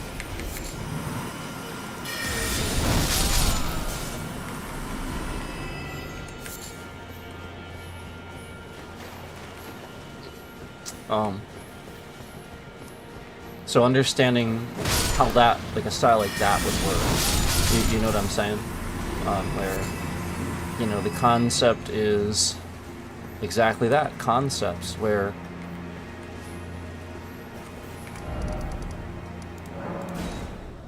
yeah, that was actually part of what I liked about Equilibrium. That's what it got right about the strategy of that. Technically speaking, it's, you could really do that. I mean, it's unlikely that guy wouldn't have, you know, like all the automatic guns and stuff. But technically speaking, if he knows what he's doing, that's real. I mean, that's how it's all based. It's all based on the fact that you have done this so many times. You know, in your own head, you have a calculated understanding of how that person's coming at you based on their footwork, their approach, everything. How to stand, how to react. You're already moves ahead of them. You have an whole entire arsenal. And again, it's just about a concept of immediately being ahead of that person. So, if I see somebody immediately lunging at me, understanding how to deal with that and not allowing it to be a concerning thing, just dealing with it quickly and rationally. Trust me, you can. Very, very quickly. If somebody, a large person even, you don't need even much. It's very easy stuff. Very easy stuff. You could have a NFL football player trying to tackle you, and this guy would fall and crumble like he was having a seizure.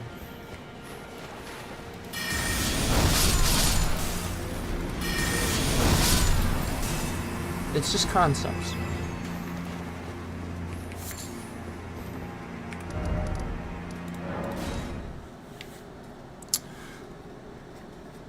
So that's some of that, but like I mean that training could take time. It's more about you know, like essentially that's the type of training where I like to, you know, like I like to talk about that stuff. But you know, multiple attackers, entire rooms of people, that takes time to learn. You know, you can't expect to do that right away. But quickly, easily, giving self-defense techniques that are, trust me, that are extremely effective within seconds, and would again incapacitate a very large person. You know, that's useful. And again, cops should be able to do those things without tasers, without, you know, again, that's the point. They should be able to do it. So you know, and to allow them to have, you know, the feeling that they can defend themselves, where they do, you know, they don't feel the need to react this way.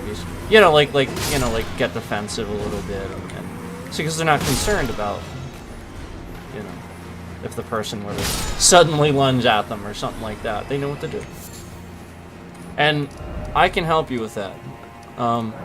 And yes, I actually do include training that tells you how to position your body so they don't grab your gun. Yes, I can do that.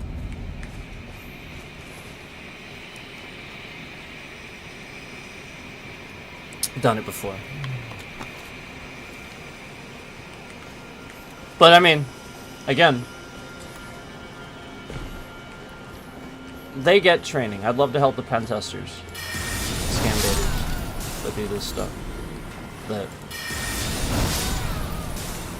might be going out into the field lately, or might, you know, like just there's definitely more of a concern lately. You know, I'd love to be able to help.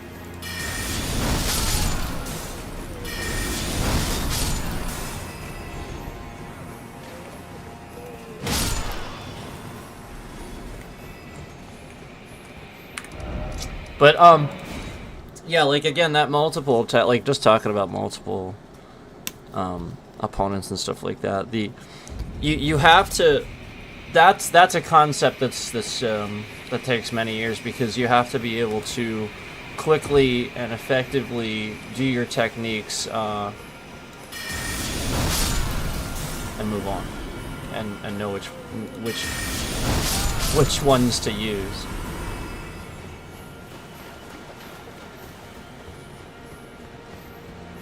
So that stuff is you know, some of the more advanced training, obviously. But like I said, it starts with things like that. You know, just learning those things that work, those quick things that work, and then being able to change that concept to multiple attackers, and then what you would extrapolate from what you use in the situation.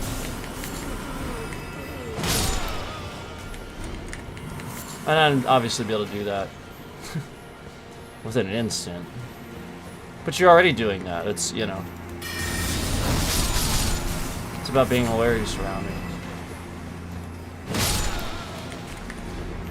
Observing. And they know how to do that already, so that's part of the training already. It goes hand in hand. It's about giving them tools. Like, I just feel like a lot of times they don't really have a real martial arts instructor. Like I said, I've seen some of the training, and I'm not trying to be rude, but a lot of times it's just like somebody that's not a martial artist trying to teach them how to defend themselves. Like, this guy might have like military experience, and he might have some like sparring experience and stuff like that, but well, what does he know about self-defense? So I just feel like a lot of times that's the problem, where they're not really actually learning from a professional. They're learning from somebody that's a cop or a soldier, or, you know, It's not a professional martial artist. It's not somebody that's spent, you know, again, every day, hours and hours and hours, every day, you know, doing this stuff, teaching it, teaching many people, having many opponents, real sparring matches, real grappling, real huge guys, you know. Even my instructor, my Sifu, was physically a larger person than me. Always. That's something, you're gonna learn something from that. You will always have that. It is extremely useful for learning how to deal with larger opponents, you know, just having that training. And I had many others too, it wasn't just him. But, you know, having an instructor at that level, good, the best that I could ever hope for, and then at the same time, again, somebody that was always physically larger, you know, testing those limits. Yeah, you're gonna get that knowledge and that training. So it's just about a perspective and being, you know, fluent with that. You look at it a certain way because of your training. Your training allows you to do that. It is a mindset.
How dare you not get hit by my sword?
I remember the days like literally just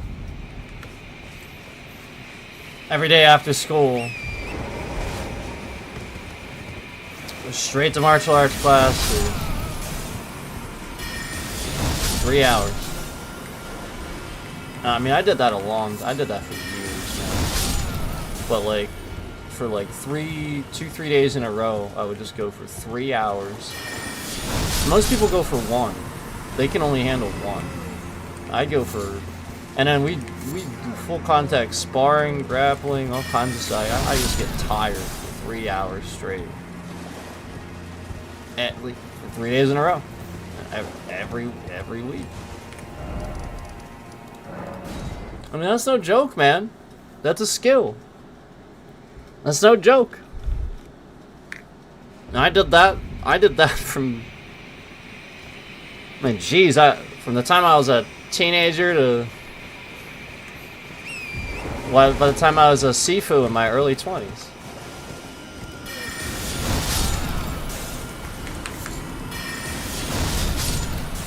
I mean, you guys have to realize I've been like, this is nothing new.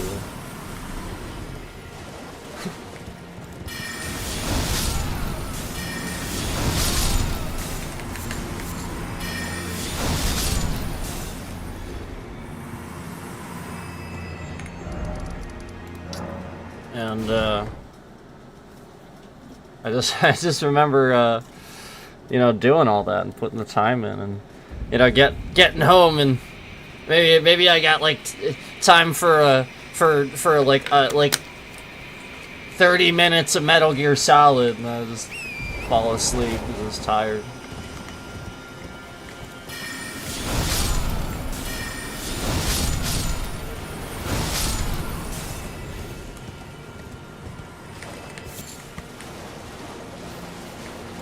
And sometimes I couldn't sleep because I'd be thinking about the cool shit I just learned.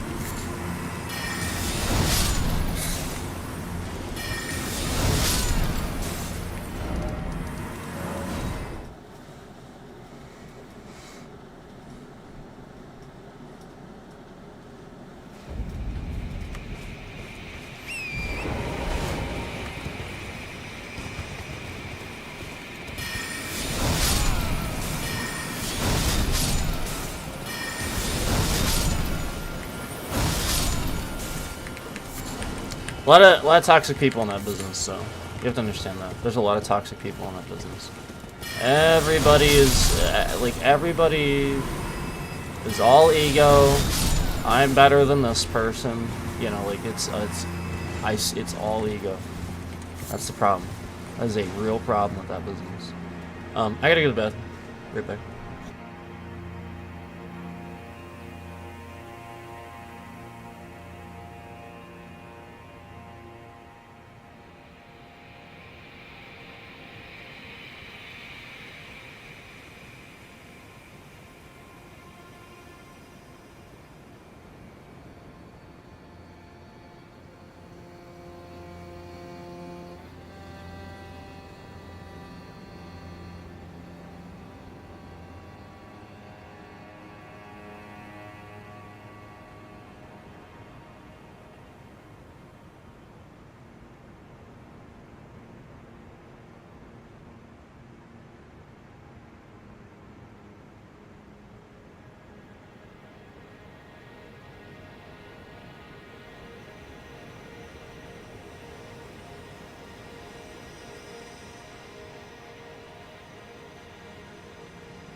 There, I'm back.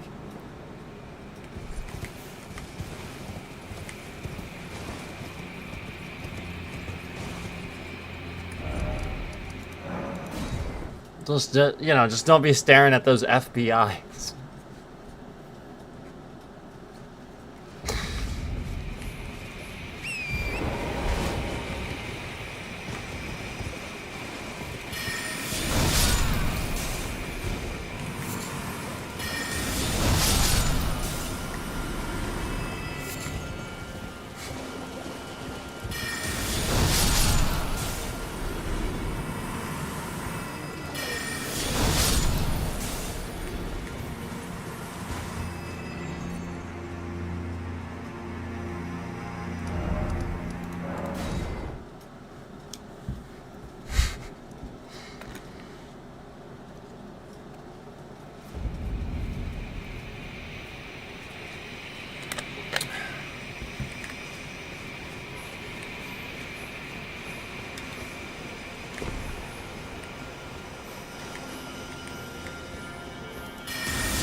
Maybe I should end my runes in.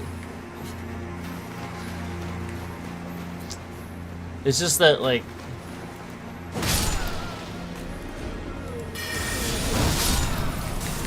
at a certain point it takes so long to level, it's just worth it to sort of kind of just do a bunch. At least that's what I feel like I've discovered, and I'm doing for mine.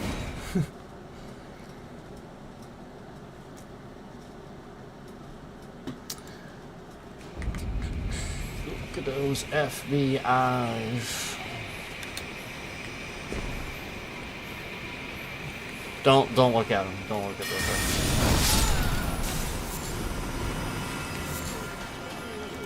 Don't be staring at those FBI.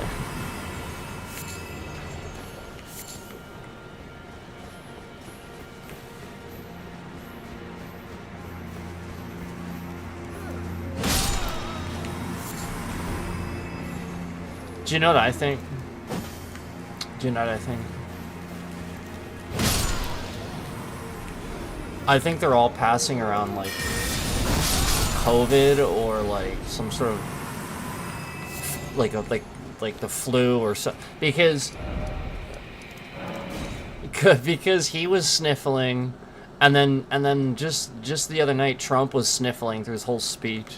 I think they're just like passing it around. Like people are trying to like pick on them and stuff. It's like, man, like what?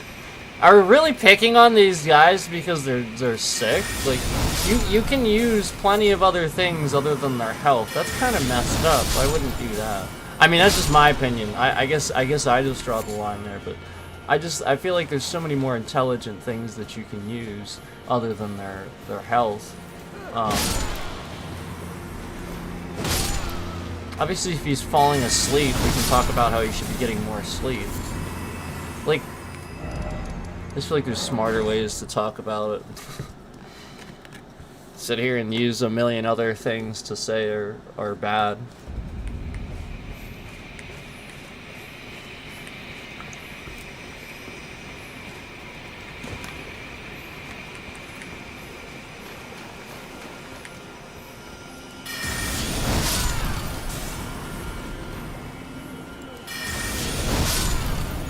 You know what I think is not smart? You know what I think is not smart? Feeling like mistaking somebody as using like lots of profanity or something like that as, you know, not intelligent or not a way, you know, speaking that is intelligent or something like that. I mean, it's an opinion, that's for sure. It's definitely an opinion, but it's not a fact. It's not backed up by anything. You know, somebody could be plenty intelligent, have an IQ. I mean, everybody's saying this other guy's got 200 IQ, and man, he just says some stupid shit. But, you know, somebody who's saying the F word and S and shit and stuff like that, man, boy, people are real quick to be triggered and think that that sounds, you know, like unintelligent or something. So I would actually challenge that. I personally think that Trey Parker and Matt Stone are perfect examples of like basically geniuses that created an entire, I mean, like that's more than a TV show at this point. It's so much. And like these guys, like it's in their regular speech and stuff.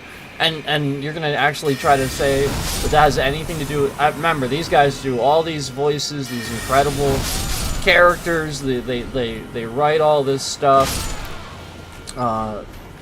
Remember, they've been doing this since like forever. I mean, like at least I would say probably 20 years, right? I mean, so the point is, when they've been doing it that long, and other people like again, do you think George Carlin was stupid? That guy swore all the time. You know, like it's almost like people think, you know, and you know, do you just generally think that comedians that swear are stupid? No. You just momentarily point the finger. So I think that is a sign of somebody jumping to conclusions and not using information, not using something smart to discredit them. They're just picking a word that they don't like and they're triggered by. So they themselves are affected by that word. It's true.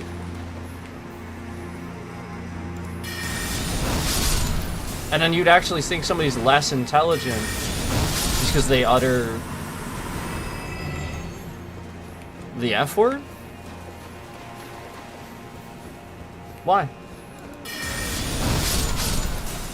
Give me a really, really good reason. Maybe they just like it. Or they think it's funny. And that would be an opinion. It has nothing to do with intelligence. Literally nothing.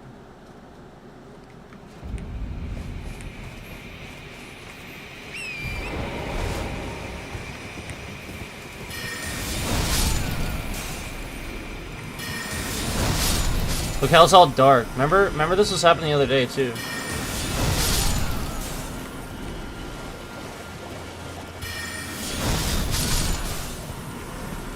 That's always weird, because I don't think that's supposed to happen.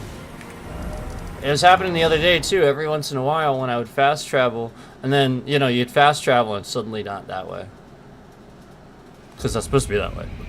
Look. It's supposed to be like that. What the hell? I think it's just the weather, like that randomly changing.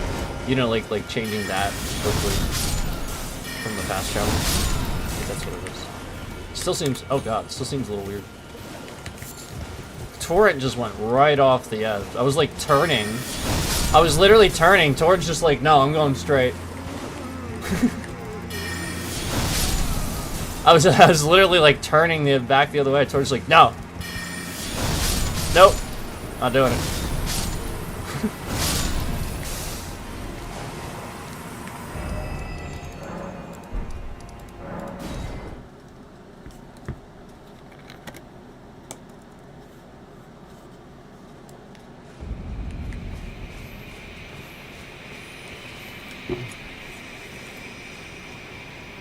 You had to wait 5 more days to type? You weren't in here 5 days ago. That wasn't 5 days ago. That wasn't 5 days ago. What are you trying to pull?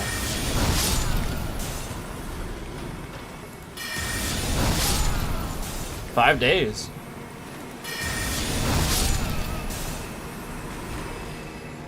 Maybe 5 streams ago.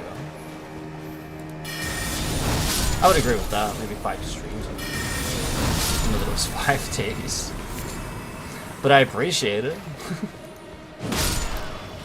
I feel like I saw you 5 streams ago, not 5 days ago.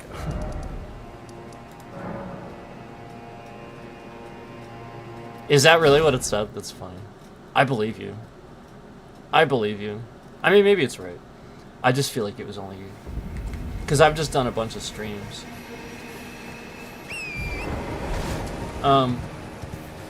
Yeah, I mean, we all see it happening. It's those FBIs. I mean, he's just, it's all posturing. He's misusing, government, you know, abilities to spy on people, obviously. But I feel like a lot of it is, he doesn't know who's, like, he's had 2 attempts. People are acting nuts. Like, you have to, I mean, I get it. It's still illegal, but I understand. I think a lot of it's that.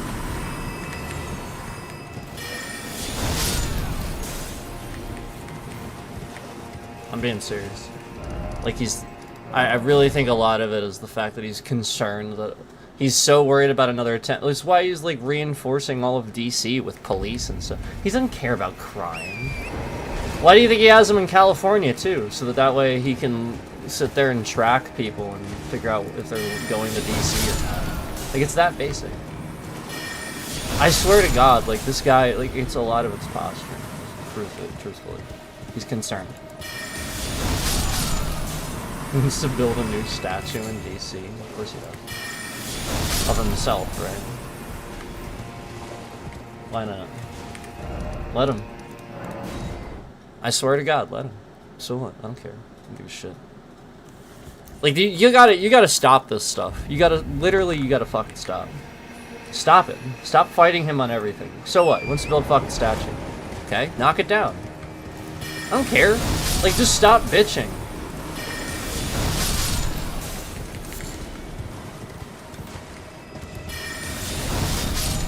Don't knock it down. I'm just saying, like, who cares? Does this really matter?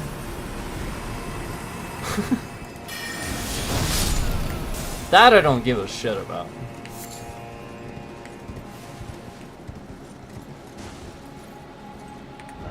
That I do know, and that is not illegal. That is not legal. There has to be, they have to impose sanctions that state they're going to do that. Otherwise, it's like, surprise, you have rights, but you don't. No, they're trying to, that's what a lot of, you're right. And that's pissing a lot of people off. No, you're right. That makes people feel not welcome here. Like, they don't, like, they can't even vacation here and stuff.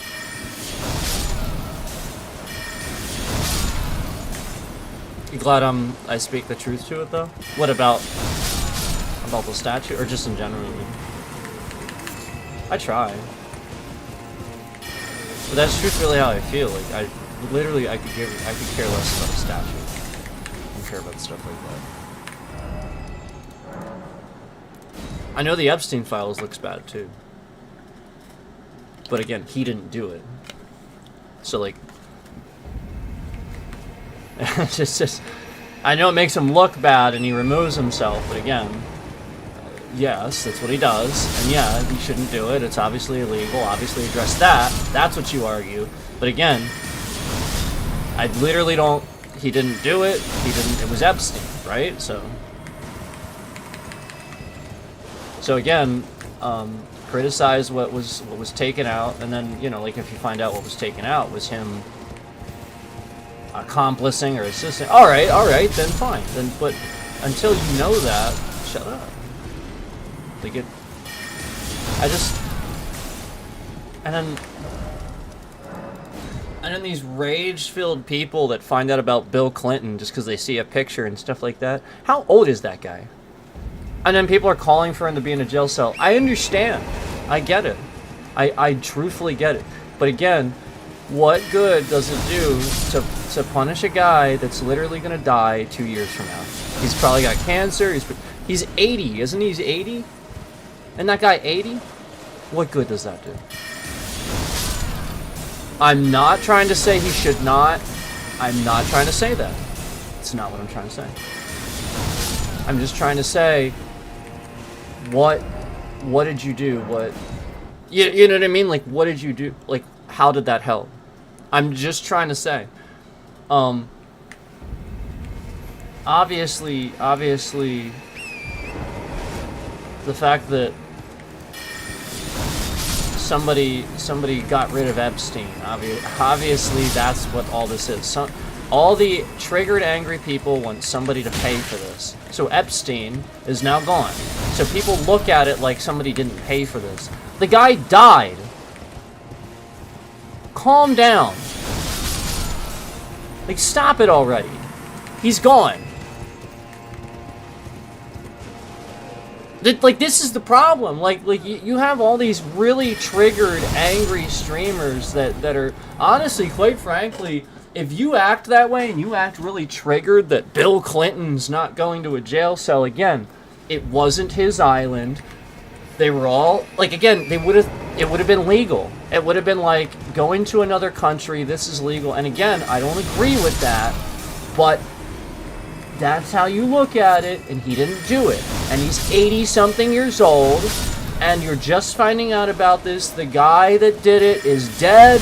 He was admitting it. He was like, I mean, come on. Like, people, the point is, the guy that did this is gone. So all these rage-filled people, again, I'm talking in loops, all these rage-filled people just can't blame somebody now.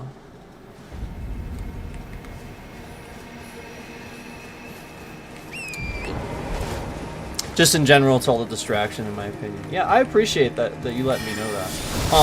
And that, these are just my opinions on how I feel about them, but I feel like a lot of times they're valid. I feel like this is a logical stance to be in. Where, why do you have to feel that way about a politician? This is the issue. Or you wouldn't feel that way normally. It wouldn't make any sense. You're just doing that because you think, because a politician, you know. People want a scapegoat that isn't MAGA and they choose Bill Clinton. Yeah, I guess. But that's it.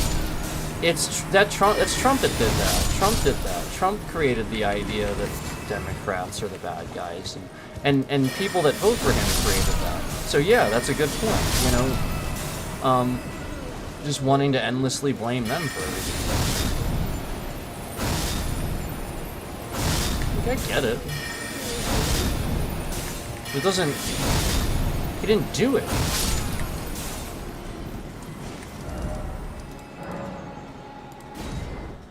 Let me ask you something.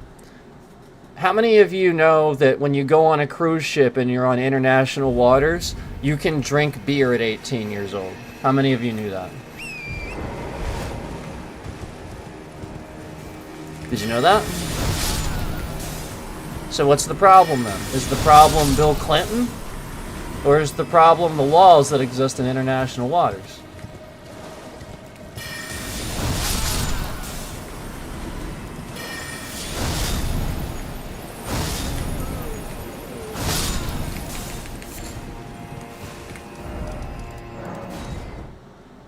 Address the problem. Don't blame the people that took advantage. It sucks. But they're 80 something. They're done. What do they have to be? That guy is probably in pain, hurting. He's on his way out. I mean, you have to understand that. It's not fun to be that age. It sucks. No, it doesn't do any good. They're losing their mind as it is. You know, they don't remember even. They probably doesn't even remember. Like, he probably has very little recollection even of him being president. Like, you have to understand that the older they get, it's just.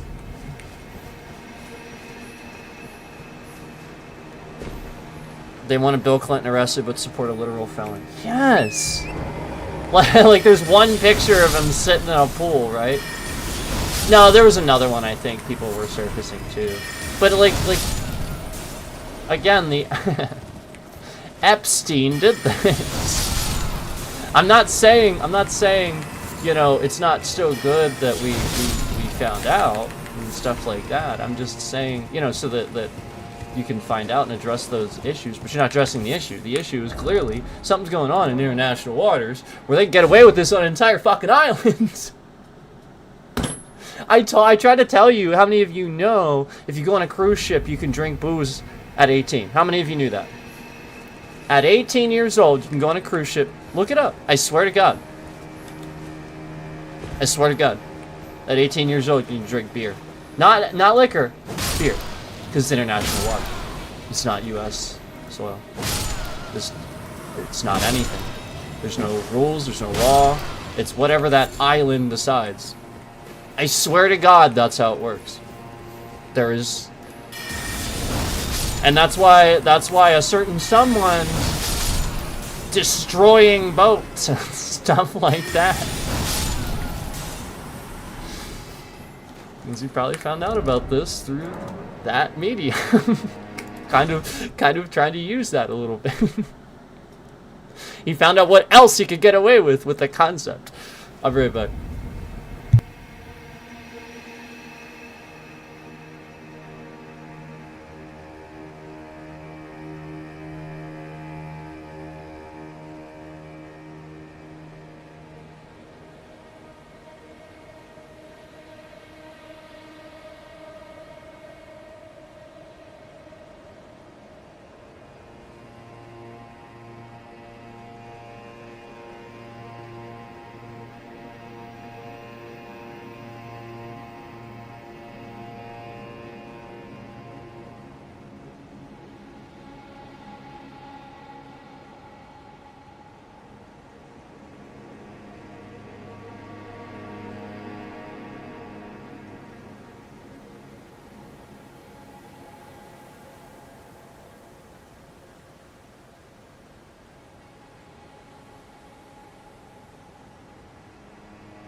Anyway,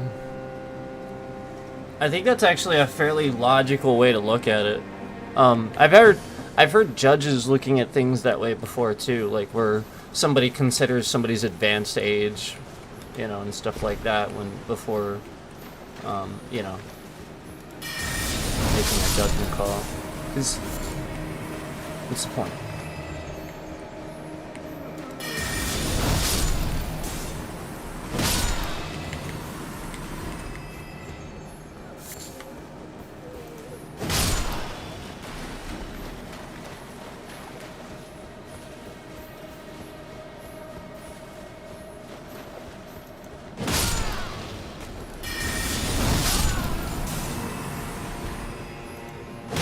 I just feel like that is the reasonable take, where you're not using your own triggered angry responses, where you're looking at all this stuff and you're thinking about the victims, and you're again, just don't do that.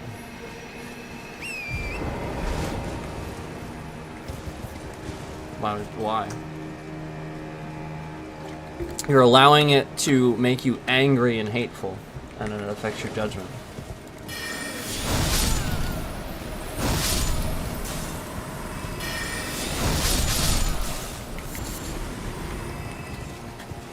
This is true.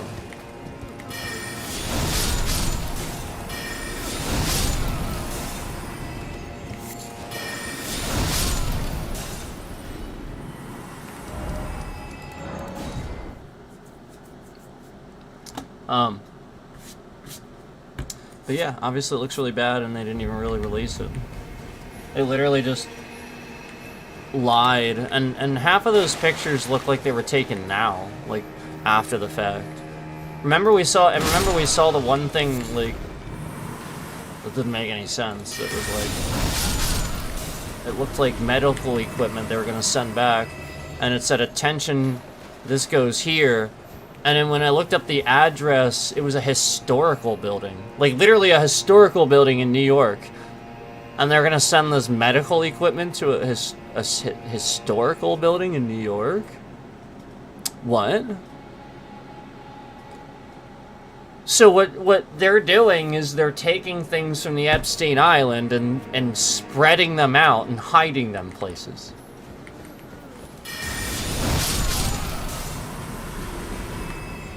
That's what I think they're doing. I don't know why. It's very weird. That's the stuff that's weird. The stuff that's weird is why they alter it now. What's the point? That's what bothers me. That would bother me. You know, like, I want to know that. Stop sitting here talking about Bill Clinton. I want to know why, you know, like, what he is so keen on releasing that. You know, he wants to make Bill Clinton look bad. How many pictures was he in with doing some gay thing with Putin or something like that? This is what we hear behind the scenes. Like, we're hearing this stuff. The whole point is that the rumor has it that, you know, remember that apparently it's not even a rumor. There was literally a leaked email. And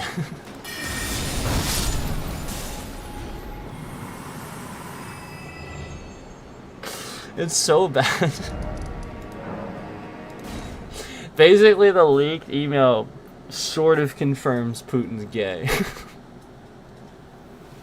Like, it's so bad. Oh my god.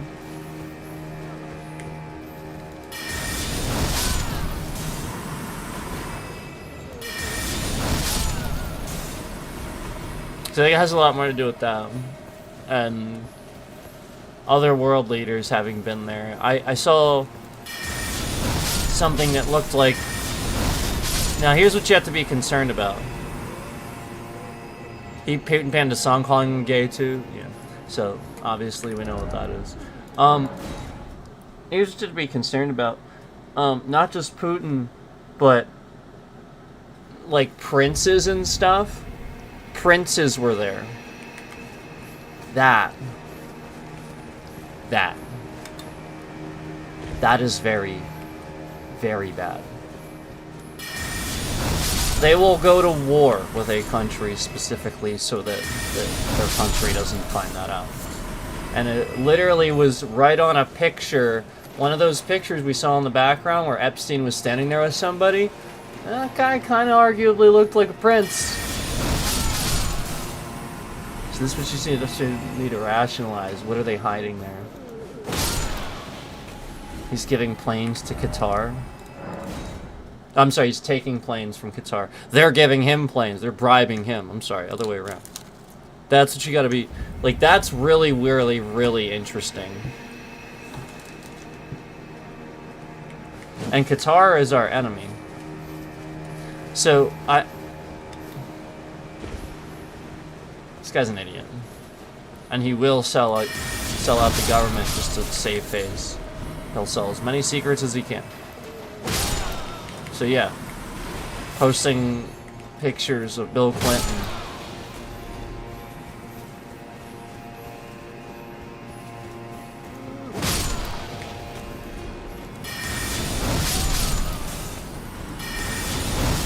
Like, what did that prove? So what, he's sitting in a pool. Proved he was there, I guess, but... You know, like, again, I want to remind you, like, you have to understand a lot of times it's being lied to, it's being manipulated, like, oh, it's legal, you know. So you just, you know, like, that's the point.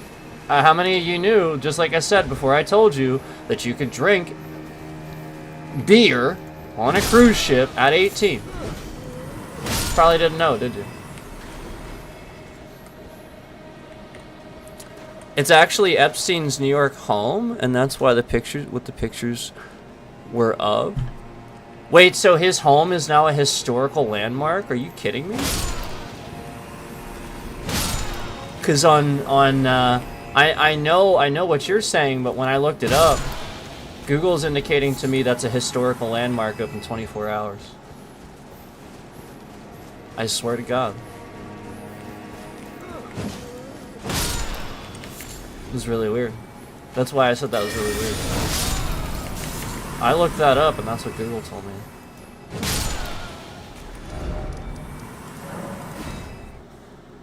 I mean, it's as simple as you know, using. I mean, trust me. Looking that up here, it's not gonna get that wrong. So, I mean, you could be right. I don't know what his address was. You could be right. They could have turned it into a historical building because he had a really nice house.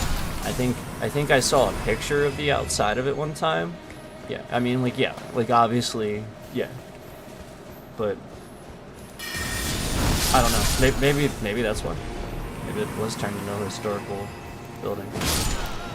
Because his house was just his house. Like, I don't think anything, as far as I know, you know, like, there wasn't anything. I think it was mostly business meetings and stuff like that at his house. It was just meeting with people.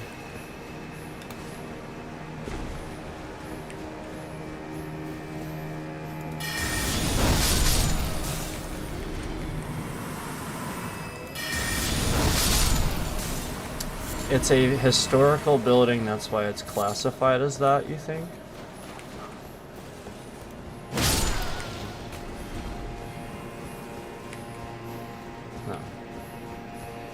It has a listing. It has a listing that says open 24 hours. Did you look at any of the reviews? Are there any reviews? Look at reviews. See if anybody reviewed it. Like, I'm questioning why it would be, you know, I understand what you're saying. Like, automatically these things are registered historical landmarks and stuff like that. But why would Google have it as a listing historical landmark open 24 hours that you can visit if it's not really, you know, like, that would be a really big mistake. I'm not saying that couldn't happen, but...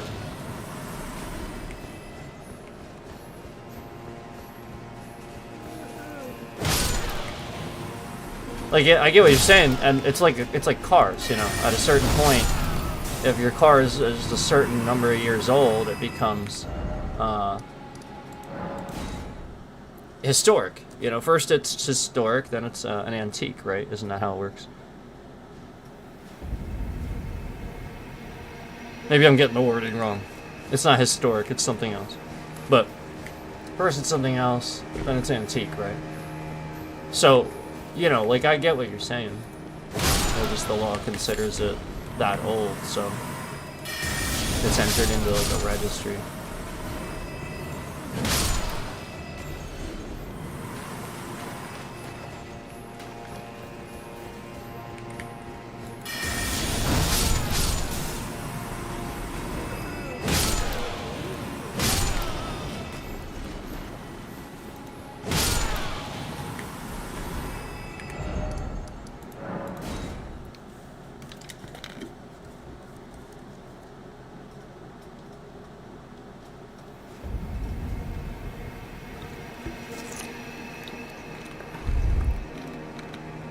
Yep, that's what I would think too. Yeah. So that's what you just said. That's what I think too. I think that you could probably.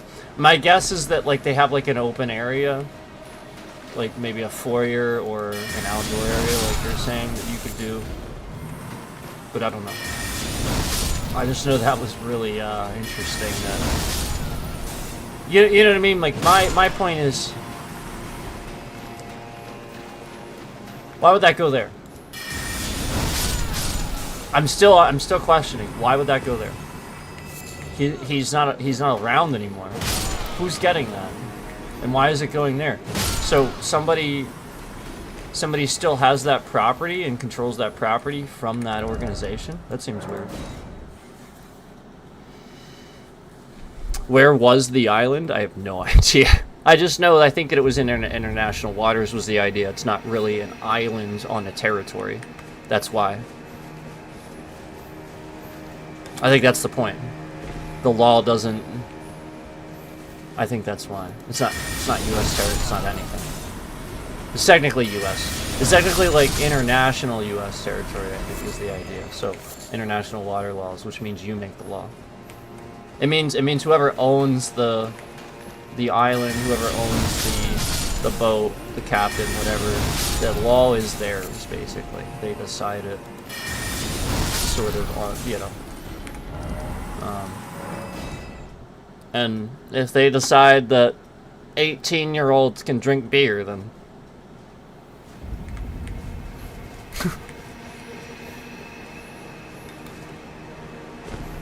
But I think that's a generalization, too. Most follow the same sort of rules. So that way it is uniform.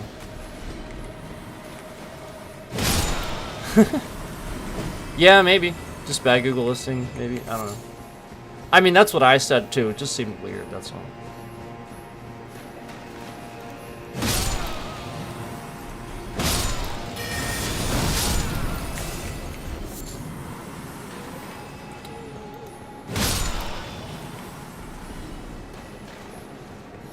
Yeah, the Herbert N. Strauss house. Yeah, I know. I looked it up too.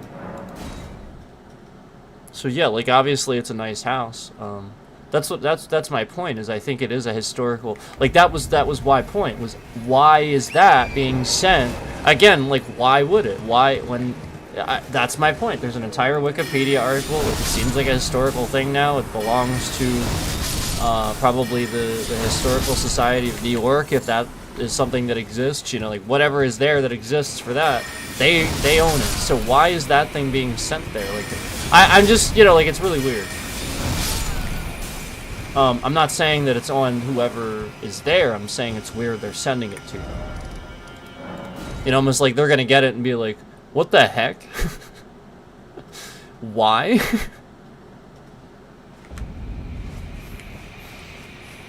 Yeah, almost like, well, since you did this, we're gonna send all this shit here, and you gotta deal with it. Yeah, almost like that. That's how I would look at that. Like it's like an asshole sort of thing to do. You know? Like somebody's doing that on purpose to be an asshole instead of dealing with the stuff they're sending it. You get what I'm saying? It's really weird.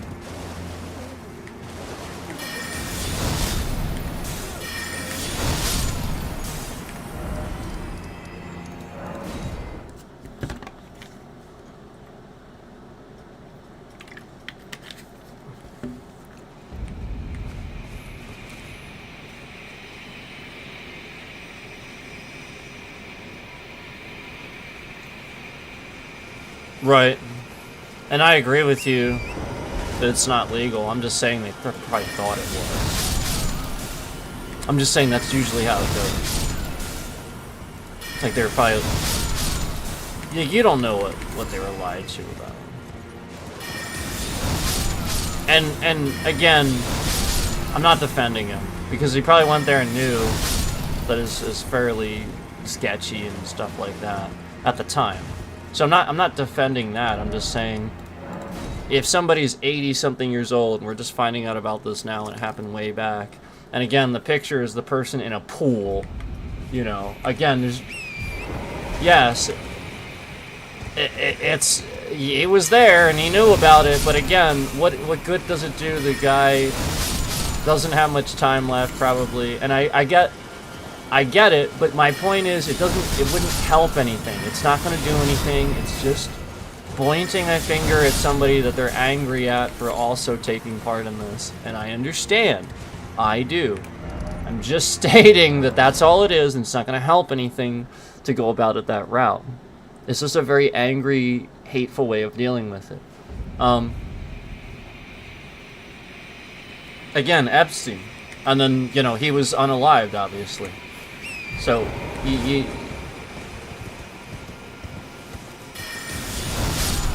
I'm more interested in what... Didn't Ivanka have something to do with that? I'm more interested in that.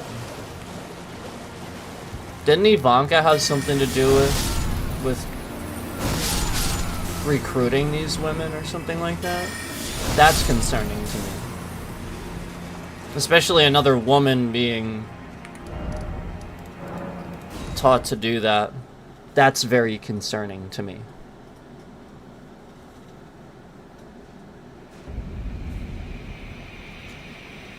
Because that person could do more damage. And, like, other people that were, you know, like, that show signs of doing, and again, what Trump's doing now, you know, what he's doing now, where he's not releasing the full thing.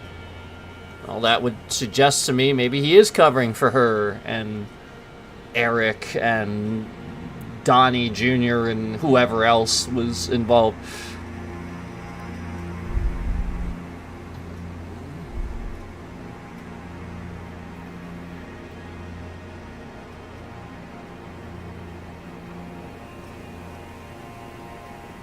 Whether they believe it's legal or not has nothing to do with it being highly immoral. Yeah, sure. Let's not get bogged down with semantics. This is an operation released by the FBI that is directly controlled by the guy that took himself out of all the documents. Exactly. Yeah, you don't really care about Bill Clinton. Yeah, I agreed. You know, again, just the situation. That's, if it were any other way, just because of all those things added up with him, you know, it's really just the age thing. It doesn't.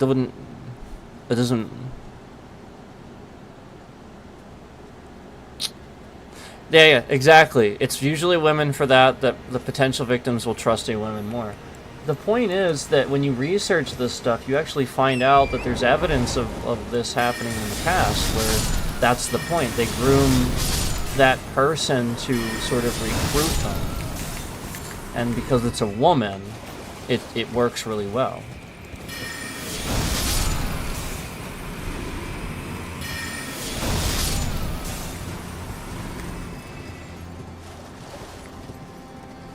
Yeah, I personally, I'll be honest with you. If I was Donald Trump's son, and I heard him say to Ivanka some of the things that I've heard, like, out loud, if I was present when he said it, like the thing about like, didn't he say, like, you know, if she wasn't his daughter, like, she's so attractive, he would date her or something like that? Like, if I was his kid and he said that in my presence, or really anybody, really, if he said that in my presence, I would literally get in his face. I would literally get in the guy's face. I'd be like, excuse me? The fuck did you just say? Excuse me? She's what? Don't you ever talk about your own daughter that way, you fucking sick piece of shit. So, that's what I would have to say to him. And it would be very simple, and he'd probably never do it again. Because he'd immediately realize, that is wrong. That sets me, you don't do that. But, yeah. I don't know him, I'm not there, so. If I'm not there and I don't see it, I can't say that.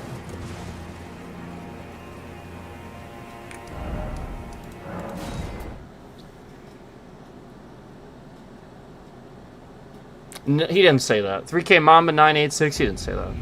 That's fake news. I've never heard him say that. That's ridiculous. He would never say that. Trump is awkward. He says stupid shit. No, 3K Mamba, that's... I've never heard him say that. That is made up. And if he did, I've certainly never heard it. I think you're getting some AI fake news. Don't trust me. I've seen some AI videos of Obama lately, and I was like, what the fuck? Is that Obama? Like, no, trust me, it looks real. But I've never heard that. Again, I heard the thing I heard that was said a while back, and then he didn't say anything else anymore because they took steps to separate them in the public. You know, like it was obvious that he just says the wrong things. He's an idiot.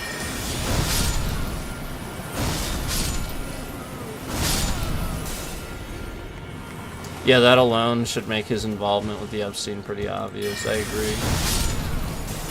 He called her a good piece of ass? I've never heard that. Again, I don't stick up for the guy, but I'm just stating to you, using facts and information, I've never heard that. I don't implicitly necessarily believe it. It was on Howard Stern? Okay. Was he playing a sound clip that was AI? Howard Stern does that as a joke sometimes. You have to understand, like, I mean, I love Howard Stern, I always will, but you can't, sometimes it's a show. Sometimes it's a show. So was he playing a real clip, or was he just playing an AI thing, trying to play a joke or something? I mean, if that's the case, then damn. Okay. But I personally have never heard it. And that would make sense if that was being hidden, you know, like he's trying to do a good job of making sure that it gets hidden and then I didn't hear it. I could see that, but I still, I mean, I go on, I like his channel too. He's got a YouTube channel. I watch that.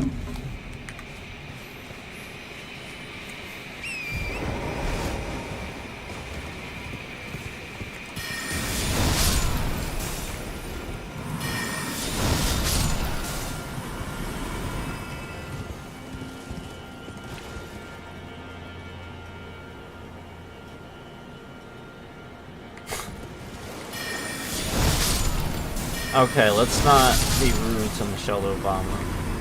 The missing what? Let's not...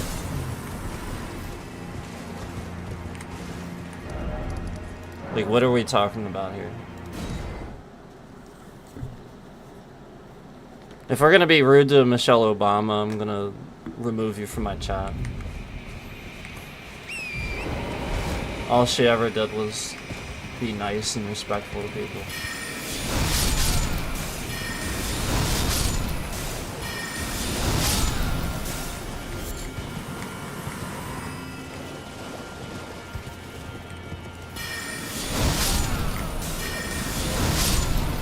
Same goes for Obama too. That guy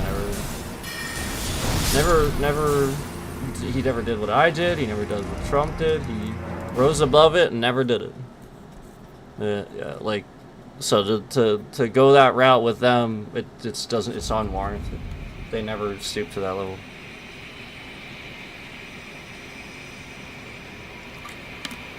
Yeah, but don't repeat it in here.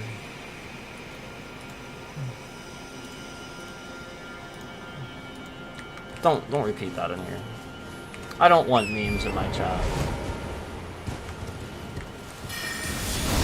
It's a way of quickly dismissing and easily discrediting somebody that is extremely talented and respectful and could have easily actually been president if she wanted to.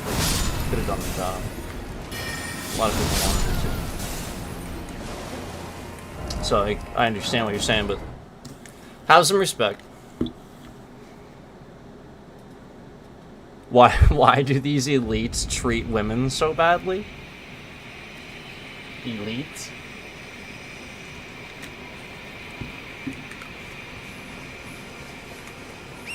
I don't think it's just them. I think it's a systemic issue in the United States and other countries. I mean, Jesus, in India, these parents in India will literally find a rich husband in another country and force their 16-year-old daughter to pre-arrange marriage this random dude from another country she is not interested in, will never be interested in.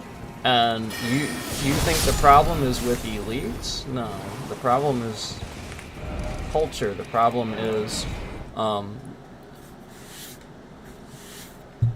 governments that, you know, can't educate their citizens properly. And quite frankly, people in India are goddamn stupid.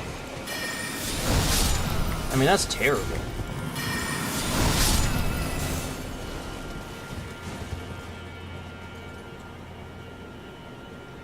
If this is true, why does Trump want so many people come from India? Yeah, and that is true. Like that's literally something that happens there.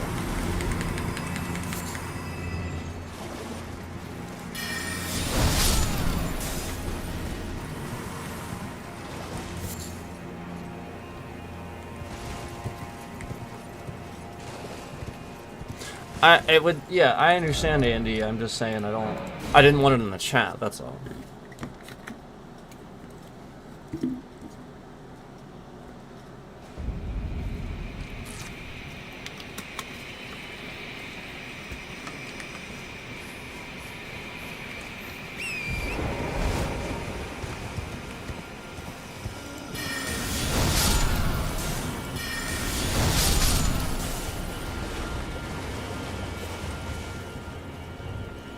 You're talking about Indian emojis go crazy?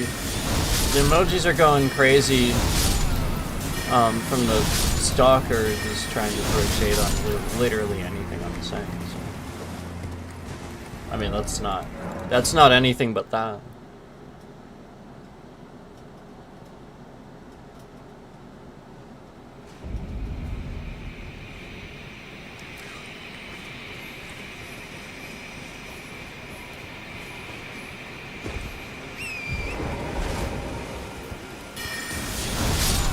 That's probably about right. That is exactly how he'd look at that.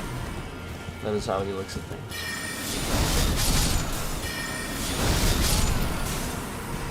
And sort of like his book isn't actually the art of the deal, it's the art of the scam. Like, literally, his book teaches you how to scam people. It doesn't teach you how to make a deal with somebody. It will literally just teach you how to scam somebody. It's not how you... It will teach you everything wrong. It will teach you how to scam. And that's what it's for. It is a very slimy, schemy way of him trying to get more people to think like him so that everybody doesn't find out and agree that he is literally a criminal, cheating people out of every deal he's ever done. I mean, like, literally, like, illegal dealings. I mean, it's literally the art of the scam, not the art of the deal. It's the art of the scam.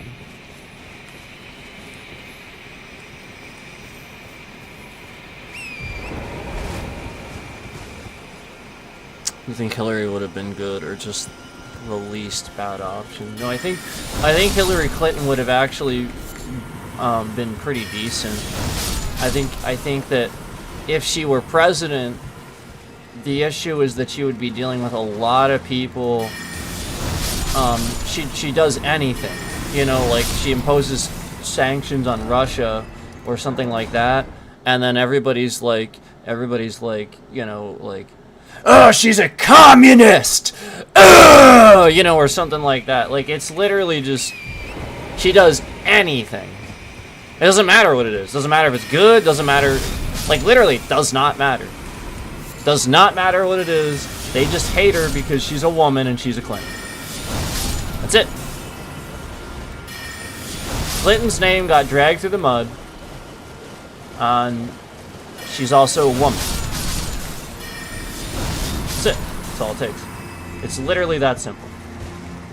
She announced she was going to be running for president like a full decade before she did. Maybe even 2. So you have to understand the Republicans sat here and just campaigned against her and lied, made shit up, and they had all this time to do that.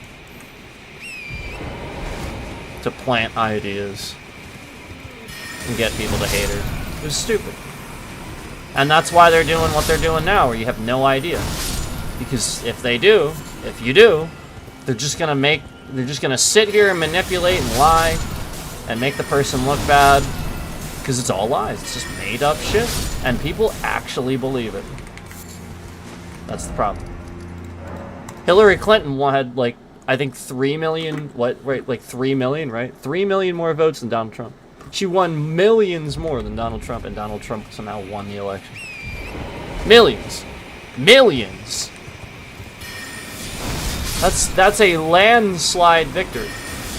She wins by a landslide, and they pick Donald Trump. Millions.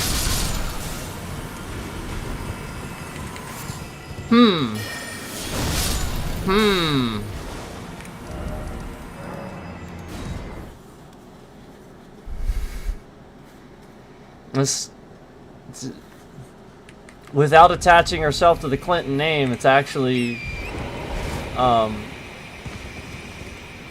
what Kamala was trying to say for so long. You know, just that it's a broken system.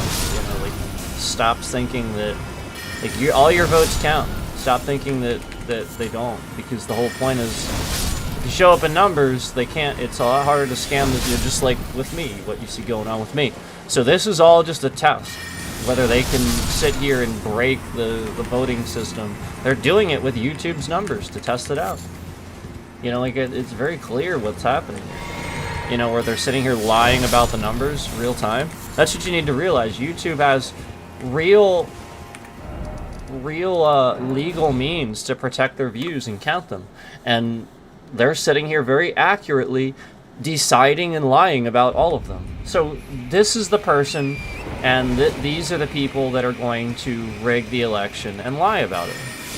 I promise. That's all that's going to happen. You need to do something. And it needs to be now. That's all this is.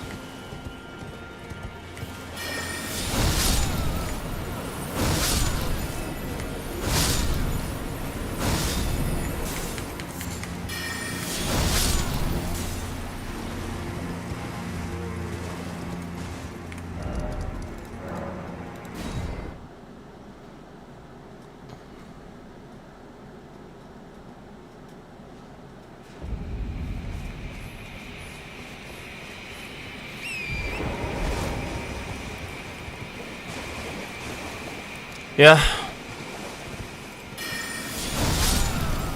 Well, that's the point, is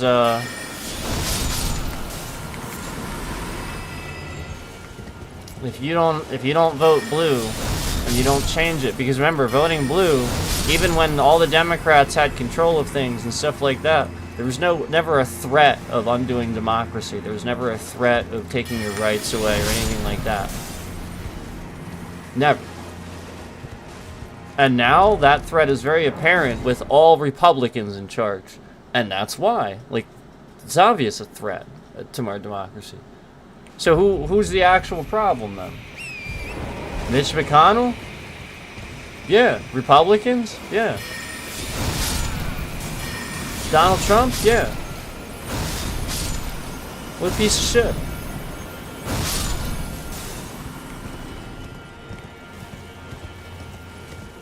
And don't let this stalker scammer fool you. He's making these spam accounts that say things that I have done. So I expertly had the hilarious thing where I'm calling him Donald Trump, and this stalker is sitting here making an alternate account, trying to take away from that, so that, you know, I wouldn't be able to say that anymore, because, you know, you say that, then people think that you're the one making the account. So that's why he's trying to do it. He's trying to convince everybody, you know, again, this guy's just sitting here every fucking second mashing the emoji, coming in chat with so fucking many hashtags that I have to have subscriber mode on. Yeah, okay, like it's anything else but that fucking stalker, obviously. So you need to understand that that's actually just what's happening with that dynamic, where I come up with something that's good, reasonable, funny, will be used to talk about these things, and then that person does that. So, like, it's very obvious to see if this person is MAGA and should absolutely be assassinated, taken out, or put in a jail cell because they're trying to kill people. And probably have, because this person that I'm talking about, again, would organize assassinations. They've admitted that they want people to die and have made plenty of death threats. So, you know, like, the whole point is that that's enough. That's enough to say that this person should, yeah, I mean, because they're clearly sitting here organizing all this, trying to make sure Donald Trump's a president the third time and stuff like that. So, we'll go ahead and, you know, keep documenting and showing you what they're doing. Because it's just hackers that are going to sit here and hack the election for Donald Trump. That's all that's going to happen. They're going to sit here and try to do it. Just as you see.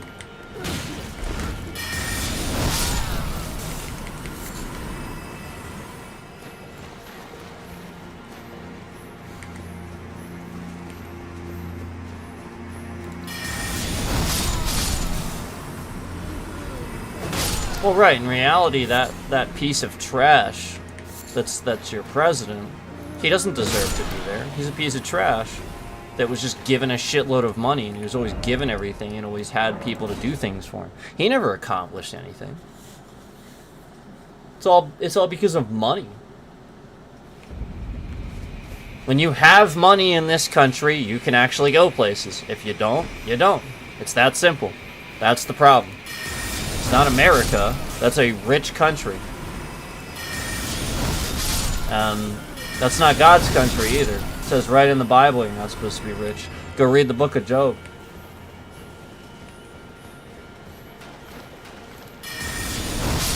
Right on our money. And this guy claimed to be a Christian just to get you to vote for him. He had people tear gassed in a fucking church property just so that he can stand holding a Bible in front of a fucking church. What a retard. Donald Trump's a retard. I'll be right back.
Cat.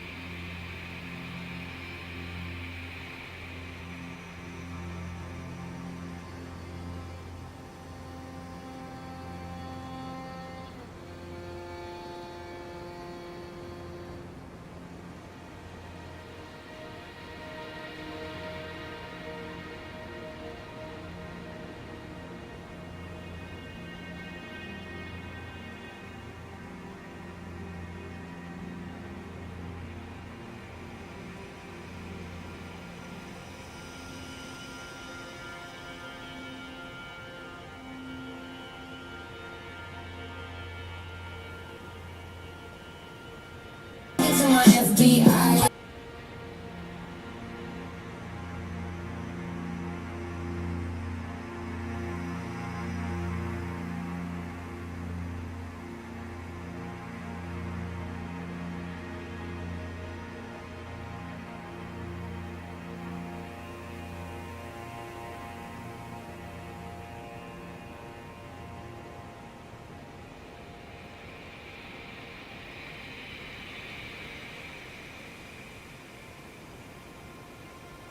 Be right back, and then I'll explain what happened.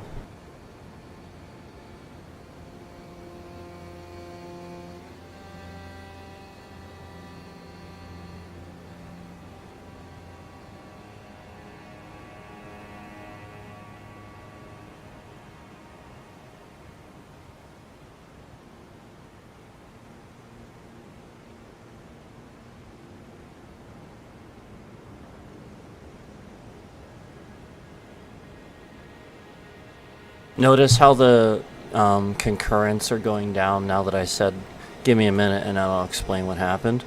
They're trying to detrend the stream as they know what I'm about to explain happened. Keep your eyes on that.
So,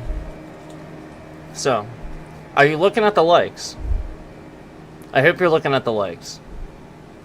So, look at the likes, and then also, keep in mind when I went and got up for a minute. You guys know how I've been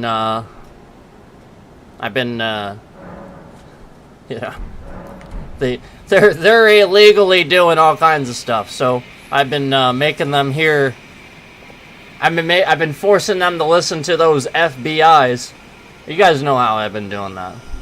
So very obviously how, like, as soon as I get up to do this, very clearly they have done something to try to indicate which device is playing this, and stuff like that.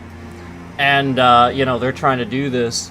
I'm not going to say what it was, but obviously the whole point is that what they did was they made it so the device was completely unresponsive to anything I was trying to do with it. So I want you to recognize that that's what they're sort of doing is as they do this and they push that data through, that device was completely unresponsive. I couldn't do anything with it.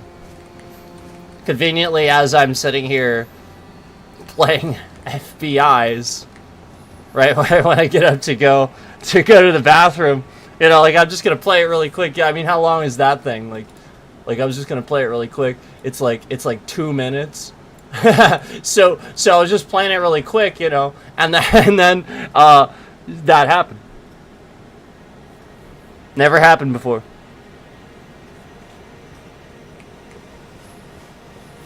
And everything I've been telling you. So direct your attention at the likes.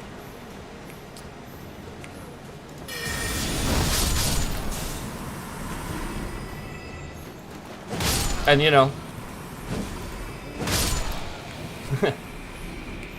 don't need to tell you. It's crazy.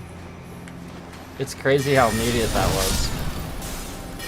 So I think it's pretty obvious to tell it's those FBIs. And then illegal influence in those FBIs. Because, not calling Trump's bluff because he gives them stuff, That's really what this is about, not calling Trump's bluff because he gives him stuff. That's definitely that's a good point, You should go like that channel's video. You should go like that video.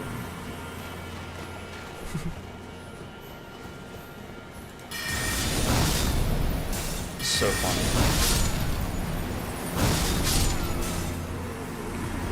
It's in my head.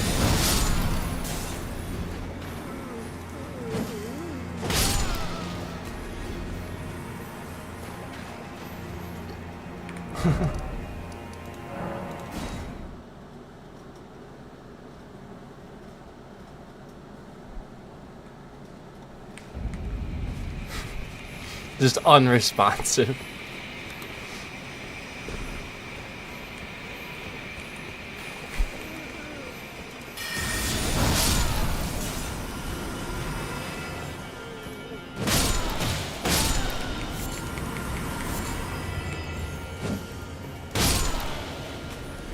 Pretty crazy.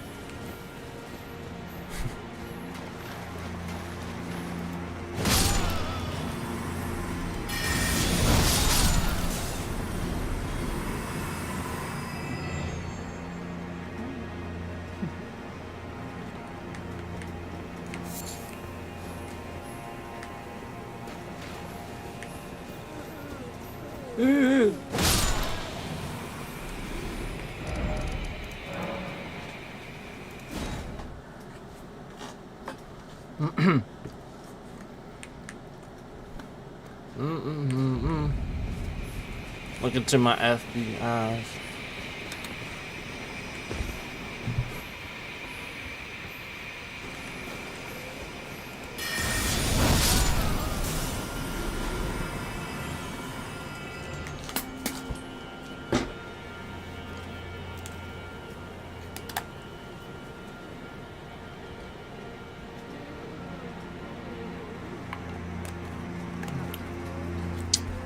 Alright. So I had to do a little moderation and use the bathroom. But yeah, it's very interesting how all that happened conveniently as I started to play that song. So remember how I said that they were loading data up into the things that they know you're listening to. So that's all it takes is if they know I'm doing that, they load it up with that, and then it infects that thing as soon as you play that next.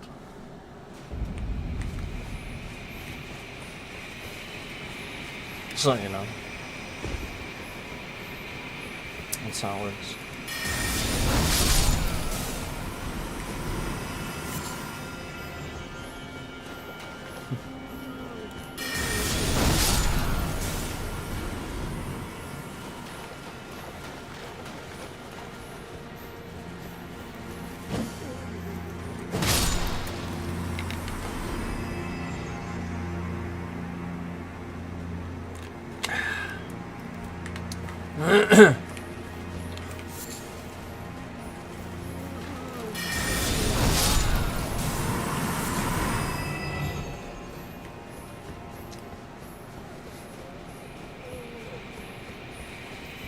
Am I swallowing again?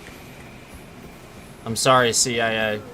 I know you're watching, and you think this is like, oh my god, he's swallowing. What is he concerned about? Yeah, let me tell you what. I'm not missing like fucking six, eight teeth or anything, and there's not just shit going down my throat constantly. You know, I couldn't possibly have any other reason for... And then they're teaching this. Like, you guys know I talked about that last night. Like, yes, these are affirmative things about everybody! God, like, just imagine the manipulation somebody has to go through to actually believe that. These are affirmatives! That's what they teach you. If somebody gulps, they're concerned. No. I mean, like, that could be. Does the person have bad teeth? Do they even have gold teeth or silver teeth or implants? They're gonna have phlegm. They're gonna have all kinds of. That's are you kidding me? It's so absurd. It's just ridiculous. Oh man, they make these guys full of anxiety, don't they? It's rational anxiety. It's rational. It's rational. Totally rational. Totally rational. Think like that. Totally.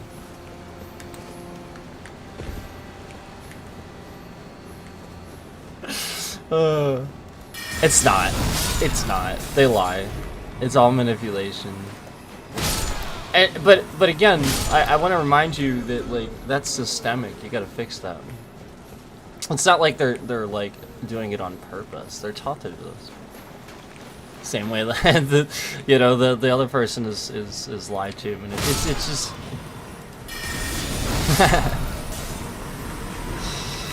it's not helping. It's making it worse. It's the thing that happened to JFK. It's like that. Like, what part of the JFK assassination do you want to repeat? Do you ever want, like, again, remember, JFK was right. We should have pulled out of that war. We were trying to pull out of that war. He was assassinated. Did we pull out of the war? Knowing his vice president wouldn't?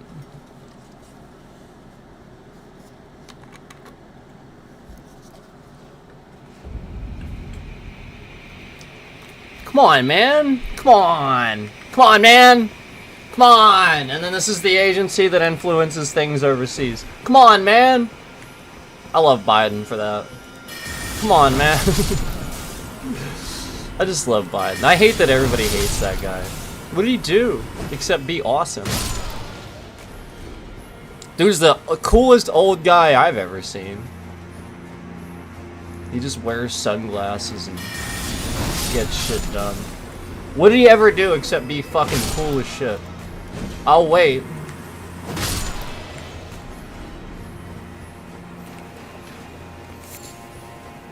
I'll wait. Oh, he didn't release the Epstein file. Remember, he was trying very hard not to go after Donald Trump. He knew. I gotta give that to him. It's true. You gotta give that to him. He had way more things to be focused on fixing the country because of this orange piece of garbage. So, Biden was awesome. Everybody just wants to blame the problems on him because they're Trump's problems. Biden only had one term. Did George H.W. Bush do much? Did he have much time? Nope. When Clinton came in and was balanced the budget. Well, because he had a nice poised setup from George H.W. And I'm not trying to throw shade on him, but it's true. He set up pretty well. Which set up George W. But then again, George W. had lots of inexperienced people. Seemingly ethical, smart guy, but inexperienced. So the second time around, he did a lot better. Still, Iraq was a terrible situation. I mean, it's that basic. Biden was awesome. Biden stuck. The CIA is weakest people in society, gives them a badge and a gun. I don't know about that. Biden stuck to his principles. MAGA changes their stance on every issue every week. Look, the CIA. I don't know about that. Okay, and you're sort of doing that whole like little manipulation tactic that the CIA guy was talking about. So, like, it's actually kind of funny that people naturally do this. So that guy probably just thinks everybody's trying to control him. But I recognize you're not trying to do that. You're just agreeing with me. It's not that extreme. The CIA aren't the weakest people in society. It's not that true. It's not true at all. In fact, they have the ability to do exactly what I'm doing. So you have to consider it's about 50%. It's probably half and half, where their own personal bias would obstruct. You know, just like we gave you those references from those two people that think those two different things. And it's literally just a political. I think it's like political. I think it's education, where like your own politics, where you came from, grew up, of the situation, affect your logical ability to figure out new information, accept it. Because you're always taught that. You know, that is the way it is. You know. But I agree with what you're saying. With Biden stuck to his principles. MAGA changes their stance every issue on an issue every week. Yeah, I agree with you. And that the reason for that is, again, they're just backing up a guy that lies, so they have to endlessly change it and be in denial. Yes.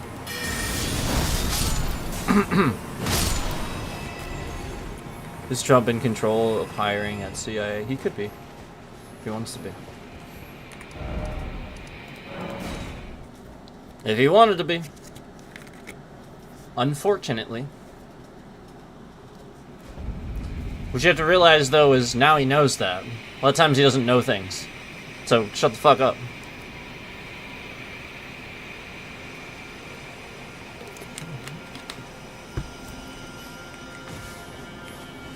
That guy's an idiot. He shouldn't be in charge of that stuff.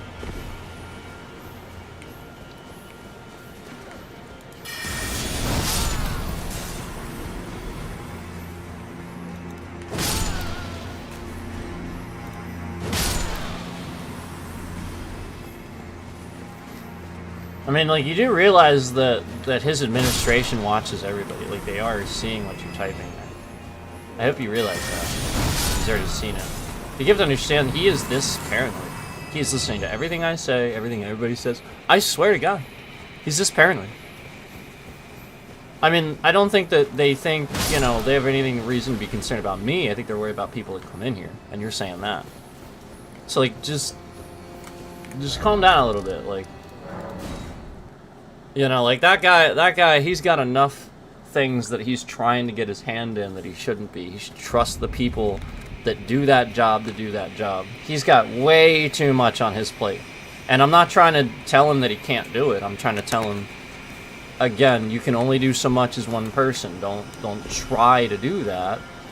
Or again, it's going to look like the no sleep. It's, like you shouldn't do that. You should get sleep, and you should do what one person can do, and trust the people that are hired to do that. And that they have experience doing it, they've been doing it, and you shouldn't necessarily force your opinions on what they've been doing for X amount of time, because they've been, they've been working on these things, Really, really, really mess things up.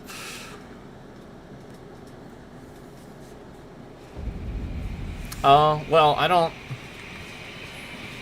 see, like, this is, I'm gonna start, like, this is, you gotta, this is, like, you gotta stop with this shit.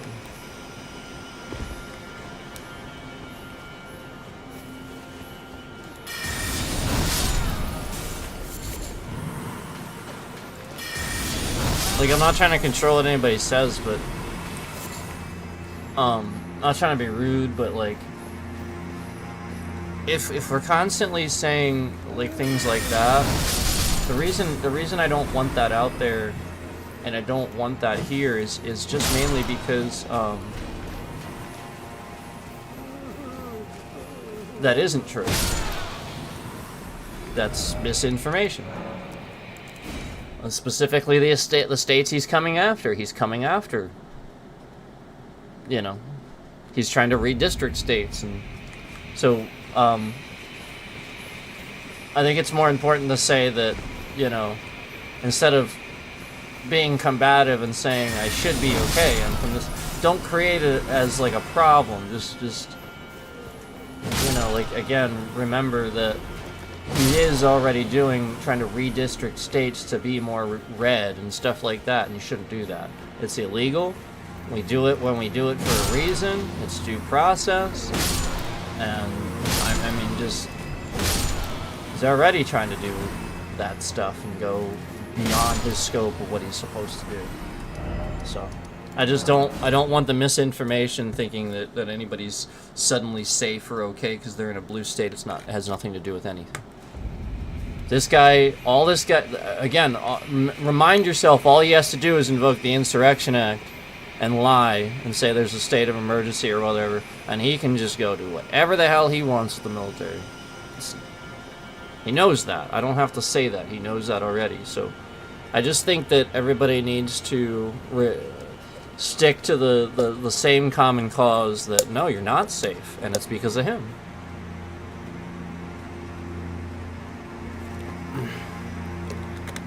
Oh no, it's okay. I didn't want it. It feels like misinformation to me. I wasn't trying to. It's okay.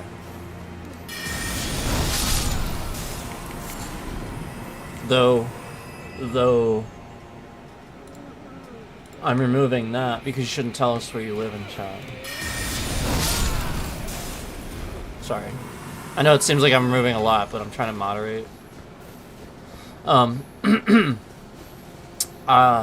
Again, telling us where you live, like, it's just try not to tell us where you live in China.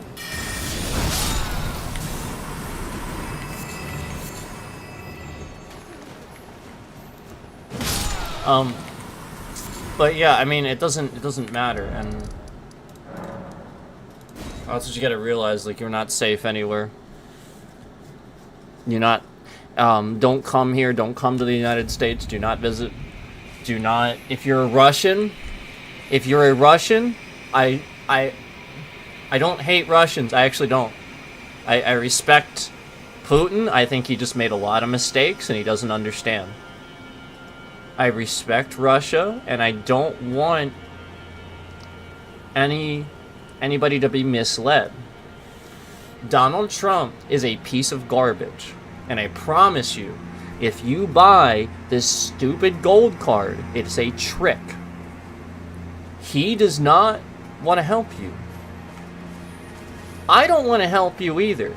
You understand, like, I don't want to help the cause of Russia and the Ukraine situation. So I don't want it to appear like I'm trying to help you. But I don't have anything against you either. You know, as a citizen, you didn't do anything wrong. You just live in that country. So again, I'm not trying to sit here and help Russia on that effort and stuff, because that's got nothing to do with Russia. It's not their fault. But again, tell anybody you know, do not come here, don't buy these gold cards. It's a trick. he will stab you in the back.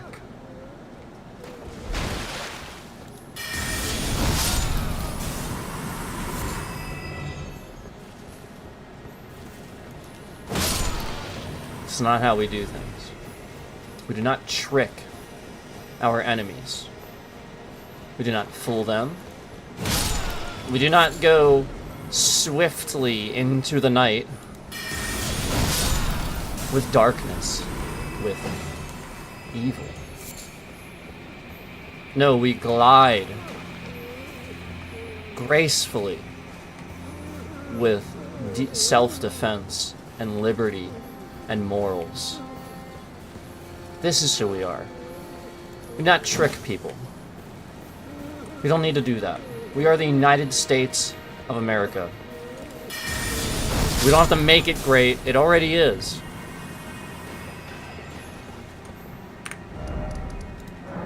Everything that man does, represents, and supports is opposite. Everything we've worked for and done.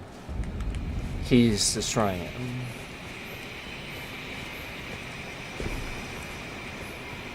The gold card is textbook. It is.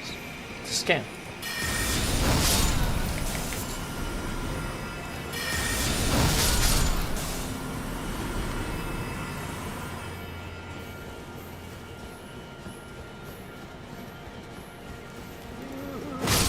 That's not how we do things.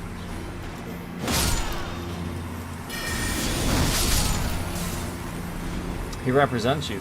He represents us. And that's how he does things.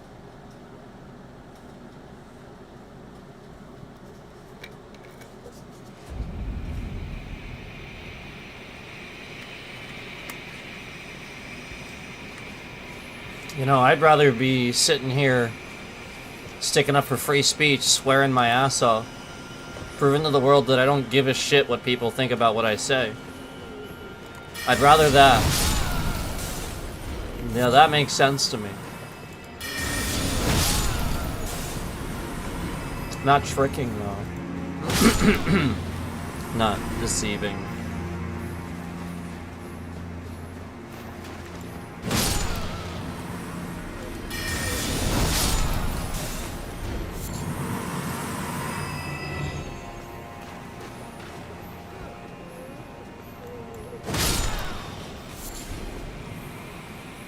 I just don't think it's the way we should do things.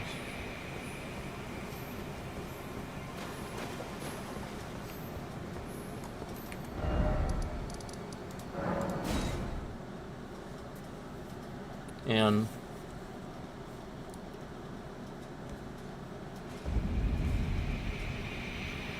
look, if that was a real legitimate tactic by our government to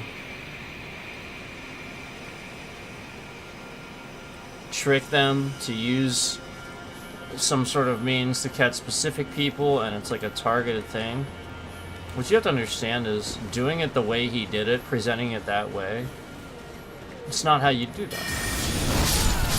No, like, it's just a very scammy way. He looks to make money, or stab him in the back, or, you know, like, again, it's just a very scammy way of tricking some Russians. I really don't believe. Again, it wouldn't have gone about. He wouldn't have sat there and broadcasted it to everybody. Like, it would have been something he told Putin, and then maybe even piqued his interest because he's not going public with it. He's not trying to sell it as a scam. Because, you know, Putin's smart enough to know that that's not legit. He knows our systems don't work like that. You just buy a... It's not how it works. He knows that. Trump's a moron. And it's like, what he keeps doing is he keeps disrespecting these people that just want respect. And then so they're never gonna get it. So it's not how you do foreign policy, it's not at all. I get that you don't justify dictatorships and people like Putin, but you also don't disrespect them when they exist. You have to still. It still is the way it is. Do you want to cause a war for that country? Do you want that on your shoulders? That's what I thought. Yeah, it's starting to make a little sense now, isn't it? Well, everything going on. Almost like it's all Trump's fault. Almost like it is. Because you know it is. You know it is. You know if Hillary would have been in office, you know that war would have never happened. She wouldn't have let it. She would have had a smarter use of the military. She would have had it. She had been doing that job for how long? It's so stupid to say that she was more qualified. It's honestly one of the dumbest statements you can utter. Because all that experience, all that knowledge, and you're actually saying this guy that's never done it, that's been a scammer in the public's view, has declared bankruptcy 6 or 7 times in the public's view, and was about to become bankrupt and wither to nothing in the public's view, and then became president. And then it all changed. Okay. Okay. Okay. That's how you should look at that. And this is a logical way to look at that. And you remove your hate from the situation where you don't have a logical, real, credible reason for disliking Hillary Clinton. Absolutely zero credible reason that I have ever heard. Nobody gives me a real reason. The emails, it's completely invalid. Pick something else. Completely invalid. You have no idea what you're talking about if you use the emails. Not her fault. She was investigated, grilled, frankly. She was ordered to do it. She could do it how she did it. And I have already argued that it was actually sort of genius because it was like a opposite sort of thing where you know, the best poker hand that you have is your bluff, basically. Yeah, that's what that was. That was genius. And it went away as soon as everybody went, you can't do that, and just tried to pin something on her just because, again, they knew she was running for president. And that's the only thing anybody ever used. Do you have any idea how much insider trading Donald Trump's did? Do you have any idea how many things Trump has done exactly like what you just tried to blame on Hillary? She didn't do, and Trump has done it like every day. My eyes can't roll in the back of my head hard enough.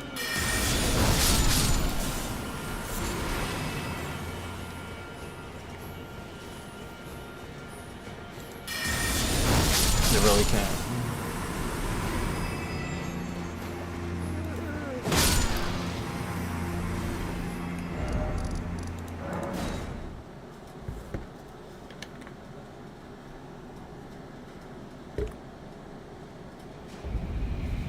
You see it as done to Greenland, disrespecting an ally and putting pressure on Denmark.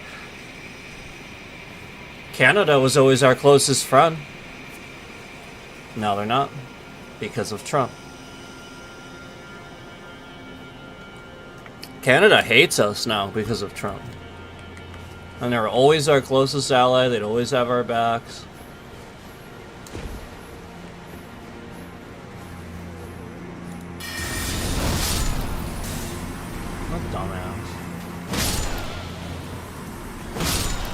Like, literally, possibly one of the dumbest.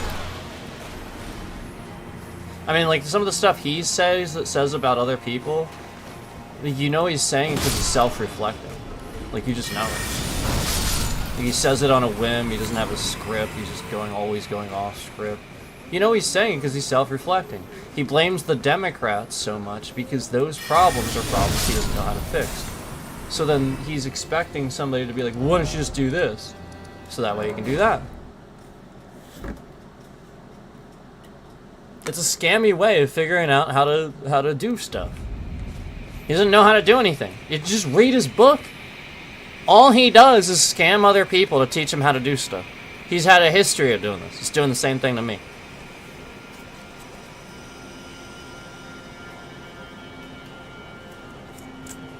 Well, he's probably using like Baron or somebody to do it. Baron's probably doing it. Hey, Baron.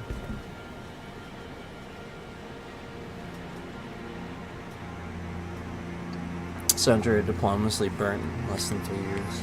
He's a piece of shit.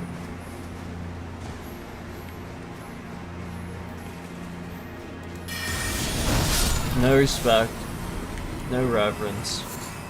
Man doesn't pray. What president doesn't pray?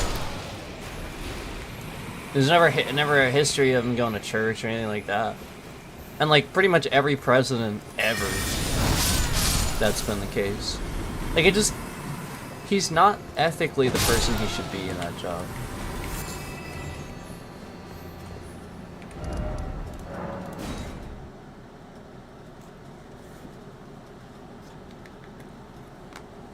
Are they scared of me? What a weird question.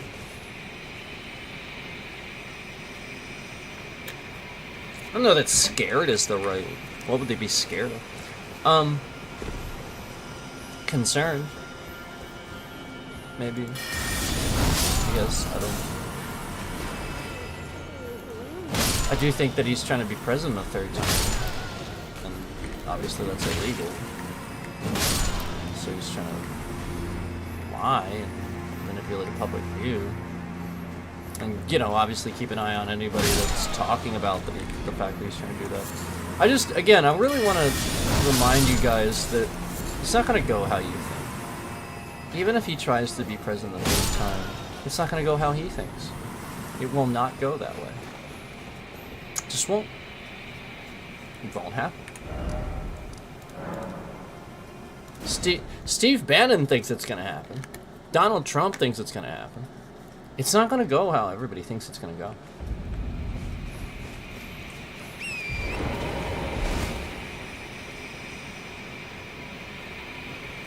Yeah. I mean, why are they telling me this? Why are they doing this? Well, the reason why, you know why? Because I can predict things very well. That's why. So they want to know how, and quite frankly, they've gotten valuable information on it. And I'll be honest, as long as it's to help, good. If it's truly just him trying to do a better job because his people are manipulating him and shit like that, like I said, good. Because I do think it's mostly Republicans and shit. Again, the guy is so old at this point, he probably doesn't even remember why he wanted to be president a third time. And again, now it's sounding like a bad idea, where he's going to undo all of this for the future and just screw it up. His kid, like Barron, might actually have a chance if he just does something with his life and goes somewhere eventually and stuff like that. Eric Trump and Donald Trump Jr. are no. Nobody, not even MAGA wants, no. No. And that's my point, is like, I think it's just a loyalist. I think that Republicans just want a loyalist because they want to sit here and do illegal shit. I mean, I already proved that Mitch McConnell is one of the Republicans sitting here watching me and doing some of this. Because there's been times where I've flat out talked about Mitch McConnell and the illegal things that he's done. And like the very second that I do this, it's just like the bitrate goes to literally nothing, you know, or something like it's you know, like it's not the usual thing. It's like super aggressive manipulation. So it just means that, you know, like, you know, having some sort of, you know, illegal thing on when people talk about you, basically.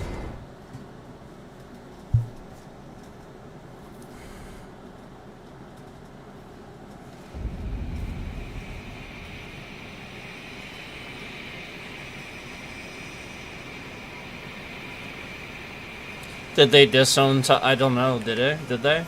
Tucker Carlson has a history of making shit up and not having any real valid anything to offer. He's just a crazy person. Interviewing people with dumb questions. Like, that guy's the worst. He has the stupidest fucking questions I've ever heard. And all they usually do is rile the person up, and it's a dumb fucking question. I'm like, why are you asking that? Way better questions, honestly. And it's to sound edgy and be the you know, one asking difficult thing. It's like, it's not, no, you're just an asshole. That guy's an asshole. But I mean, I don't think the same thing about everybody from that spectrum. He's from Fox, right? I don't think everybody from there is like that. They're gonna have a hard time defending, like, they always just defend him. Part of the problem with doing that is you have a sort of a hard time doing that when everything he says is made up. He just doesn't do the things that he's saying, or, you know, quite frankly, did the opposite, or, you know, like, all the opposite things happened, you know. It's just not what he's saying, you know. So they just have a hard time, you know, like, it looks like creating an entire morning show where the guy has a chalkboard and he's sitting here drawing lines, and he's like, well, I think what the president's thinking is he's thinking this, which really has nothing to do with anything at all. It's just something I totally fucking made up to give him an excuse for why he might do what he might do. But again, this thing that I'm telling you as an excuse is completely absurd, and it would be nothing anybody would ever do for that reason. So, completely useless. Welcome to the show. You know, like, that's literally what this guy does, and it's just, people eat it up. I'm truly amazed. So I think part of the issue is people want to live in a fantasy. It's fucked up. It's fucked up. They subconsciously know it, and they want to live in a fantasy, and Trump provides this TV fantasy for them.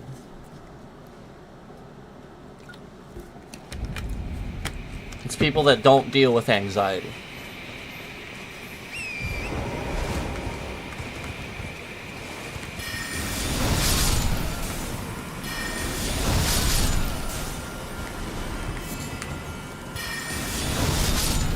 Every single person that recognizes what we're faced against, the possibility of all our rights being taken away, and some of us free speech being taken away already, there's no question why we have anxiety, why it's inherent, and why we now probably, most of us, have actual depression. Literally from our president. He literally caused a mental health crisis for the entire country. I swear to God. I swear to God. Donald Trump caused a mental health crisis for the entire country. Because, again, he is the president. Very regularly, never telling the truth. Lying. Spreading misinformation. What is that going to do? You're never going to know what's up or down. It's not even any consistency to it. You never know what the hell the guy's going to do. He should do that to the enemy, not you. That means you're the enemy. And then he's being all nice and stuff when he goes and visits other countries. Holy shit. Holy shit. This guy's our enemy.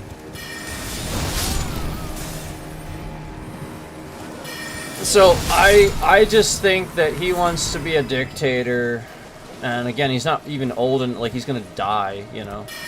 He's not gonna last. Like how old is he, you know? So, and then the whole point is that, like, he's that old and he wants to try to take up dictator status.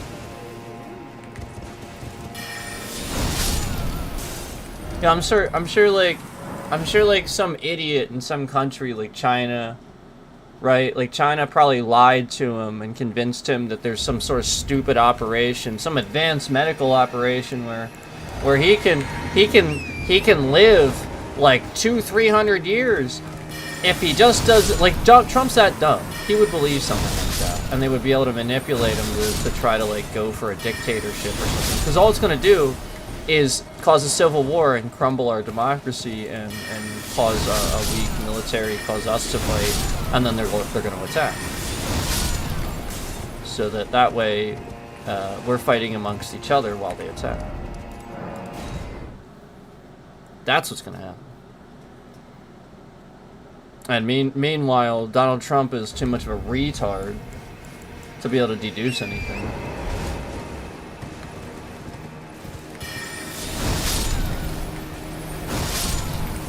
And I can figure all that out from sitting behind a fucking computer.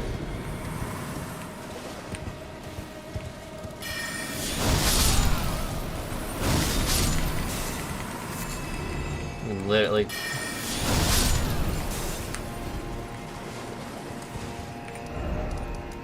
It's not even that hard. All this guy has to do is pay attention.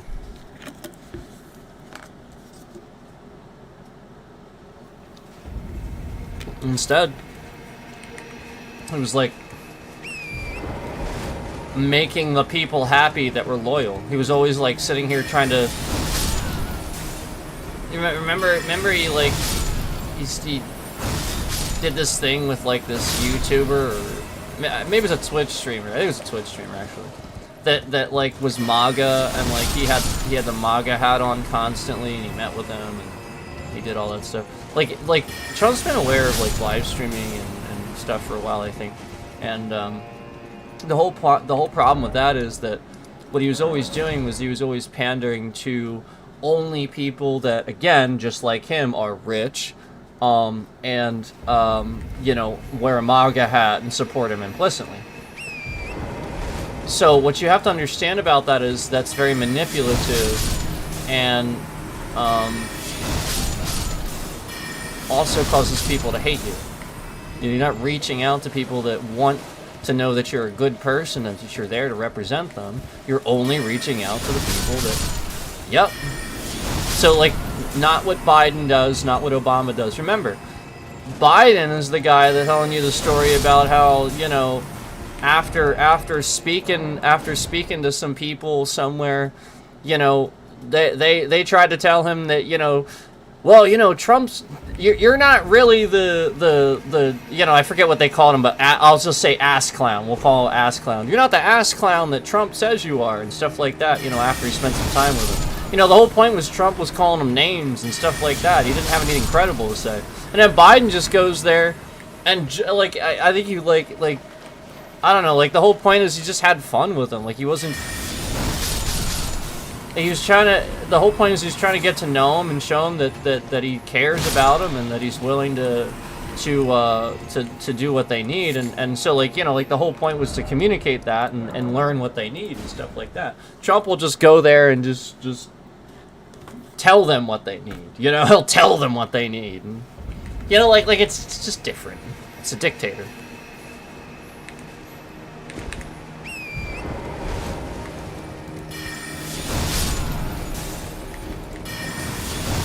So I'm just saying, the ethics of it. Even we didn't have anybody like this. Even Reagan, even George W. Like, we've talked about this. Other Republicans have been much better than this guy. Much. Much.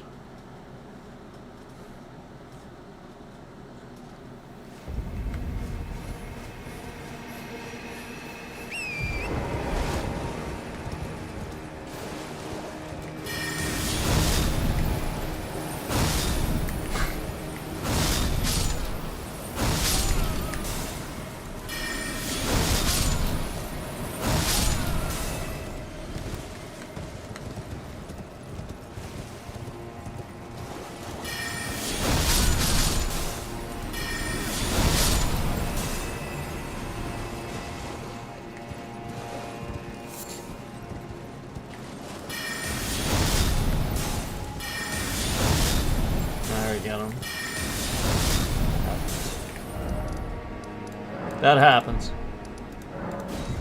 It just happens.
Maybe I'll have to check that thing out that you're talking about with Howard Stern.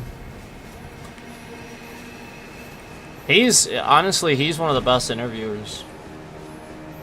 I've always thought he was one of the best interviewers. Pretty, like, I honestly, he might be the best. He's really good. He's really good.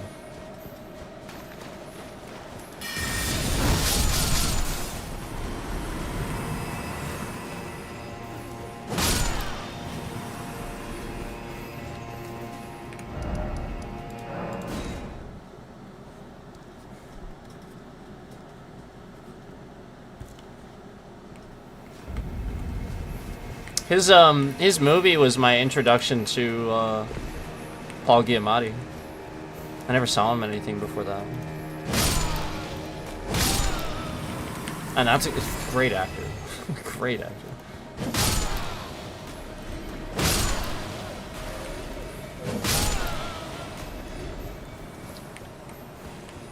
He's great. Fake violence.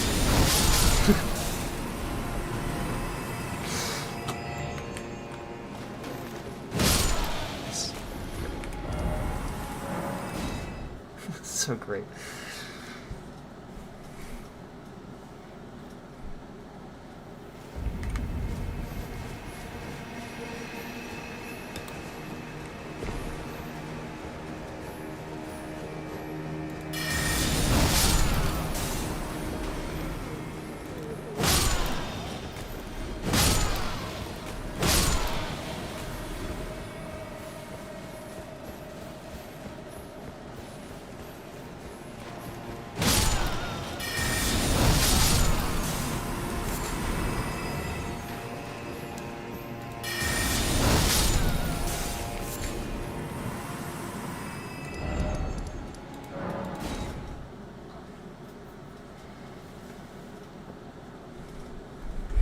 Thanks for hanging out, guys.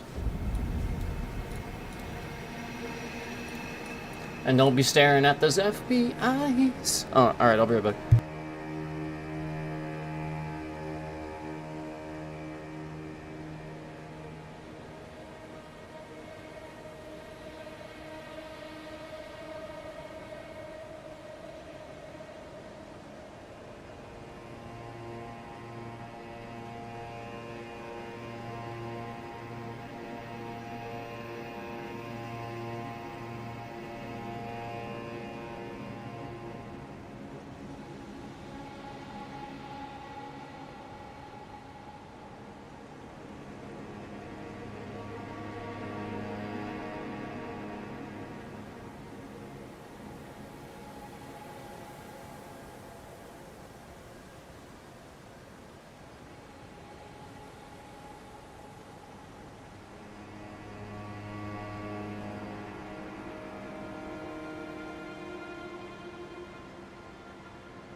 Alright, let's start making some food.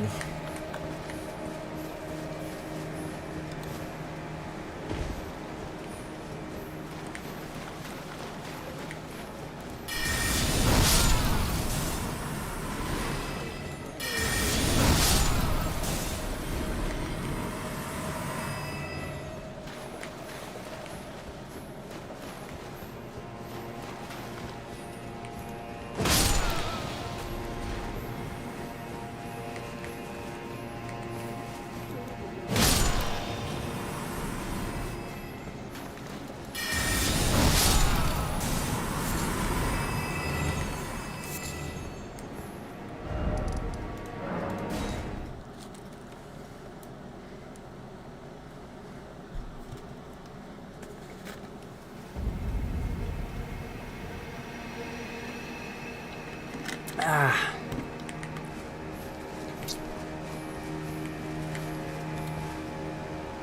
Good stuff. I like the purple one a little better.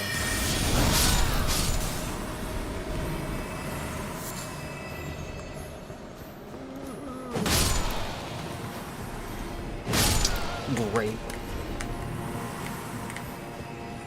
Some sort of grape flavor.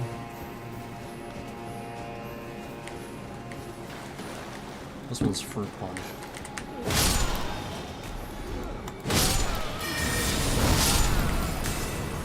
A punch of fruit.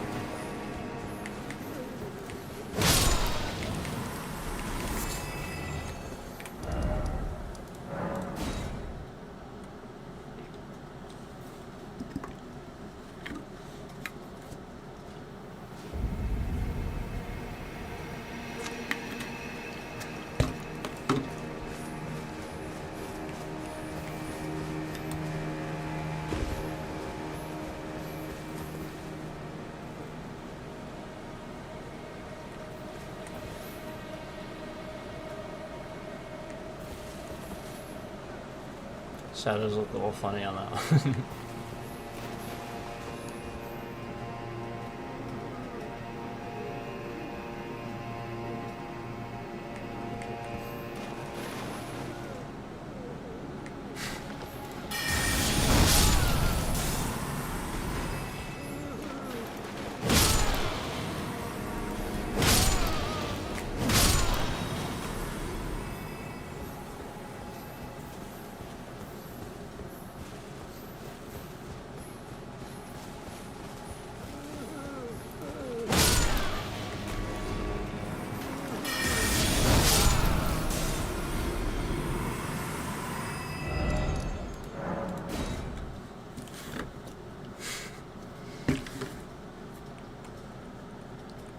Just gotta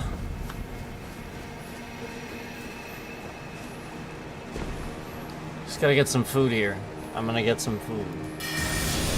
I mean, I gotta make it. I gotta finish making it.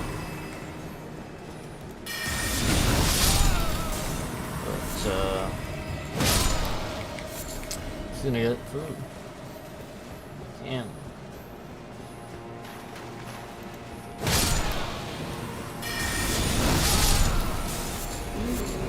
Okay.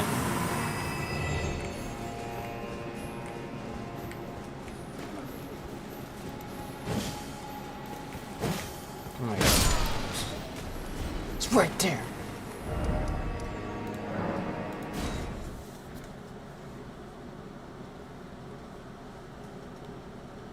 Let's go. Actually, you know what? It's fair.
Oh, there's another guy like standing here.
I don't think I ever went down here.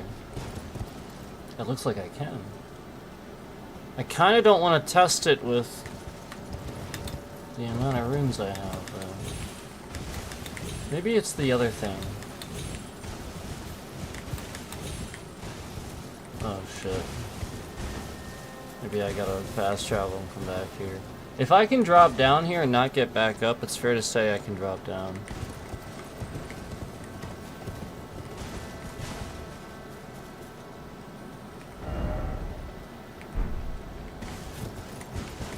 Screw it.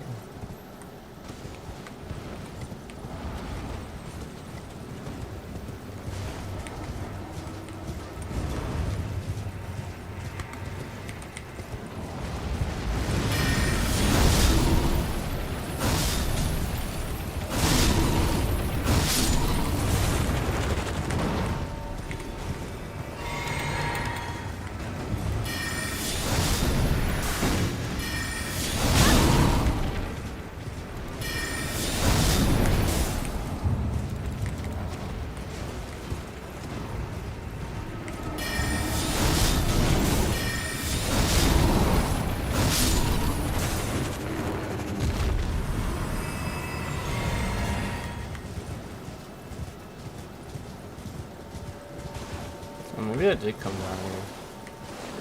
It just looks like I didn't.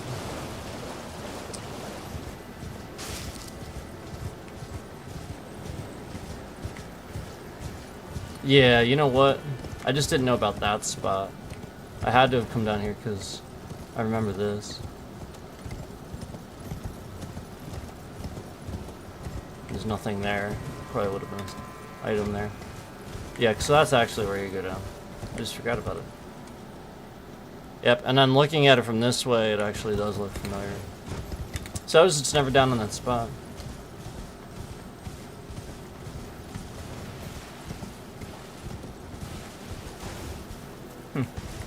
Cool.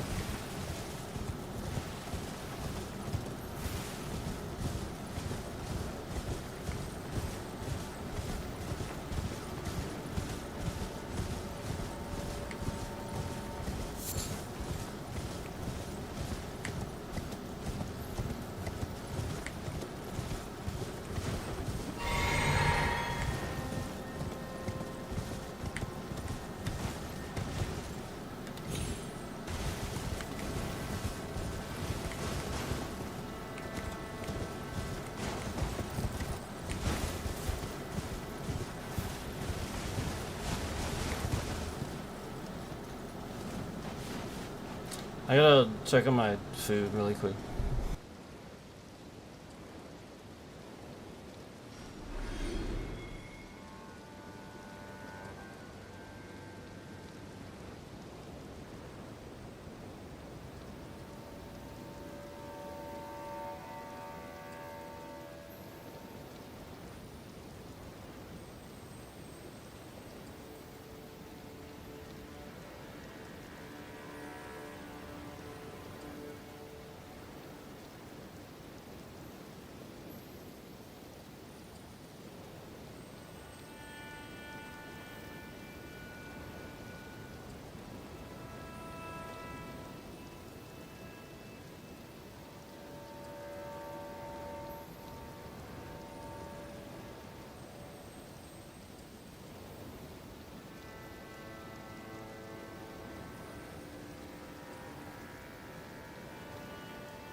Okay.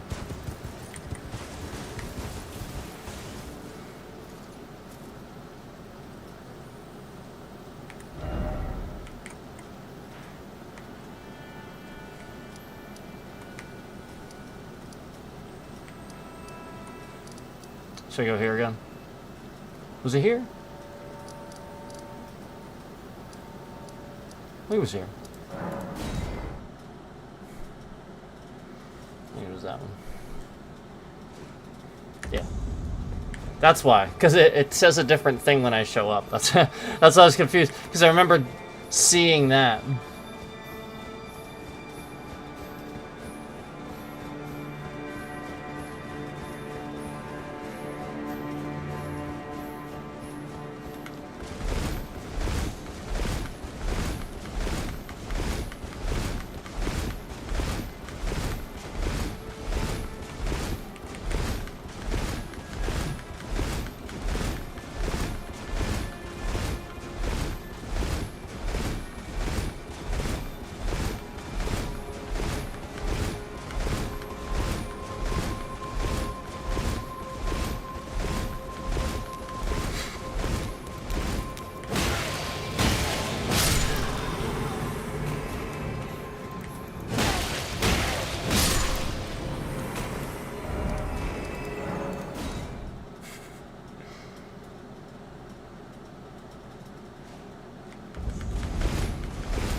Oh, right outside Ruined Forge, lava intake. That's pretty cool.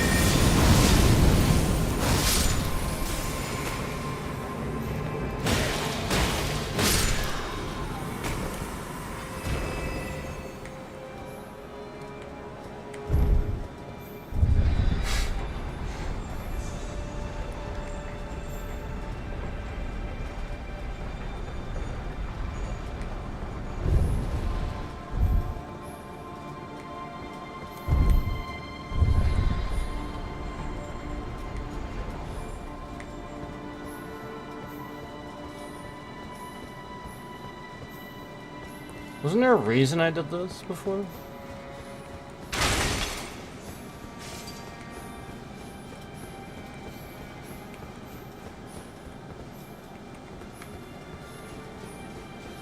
Maybe not. Oh, right, there's a guy out here. I remember now. He's a pain. I remember now, it's this guy.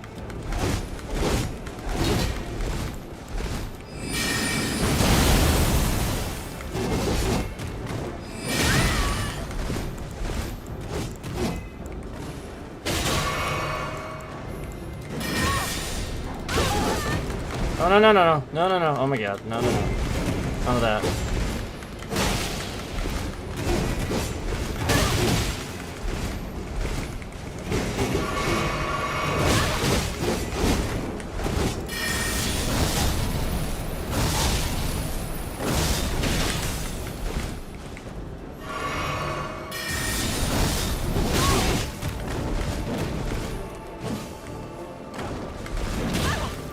Damn it! That was terrible.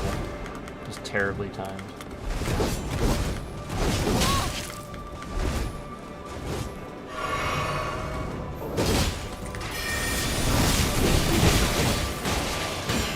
Bitch! Come here!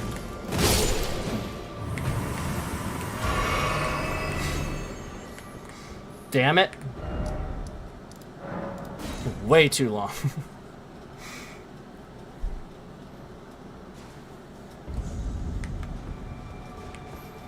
Wow.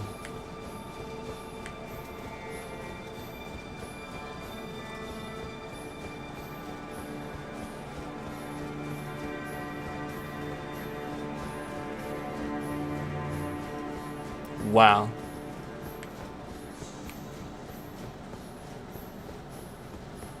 I'm not even gonna dignify that. Wow.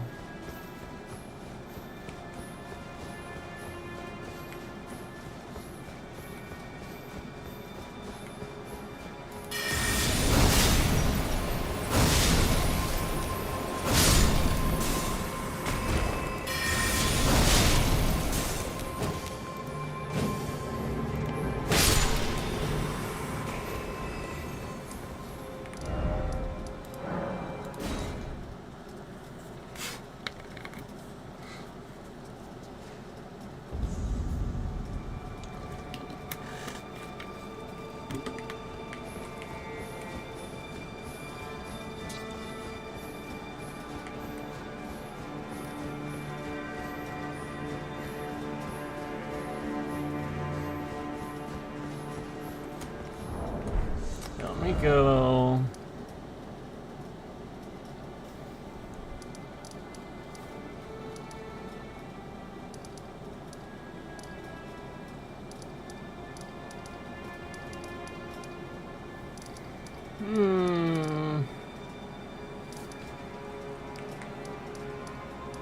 What do I want to do?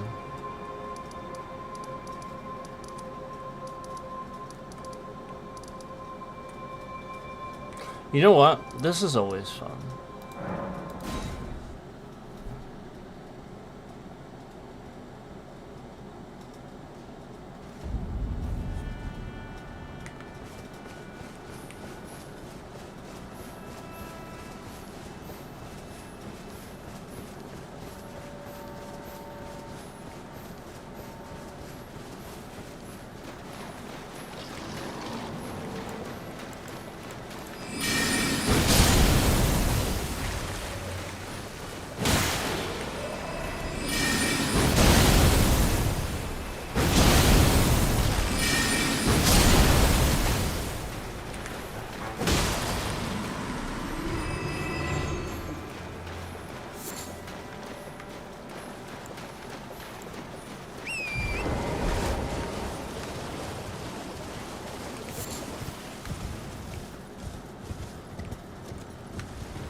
me grab these two guys and I gotta check. So.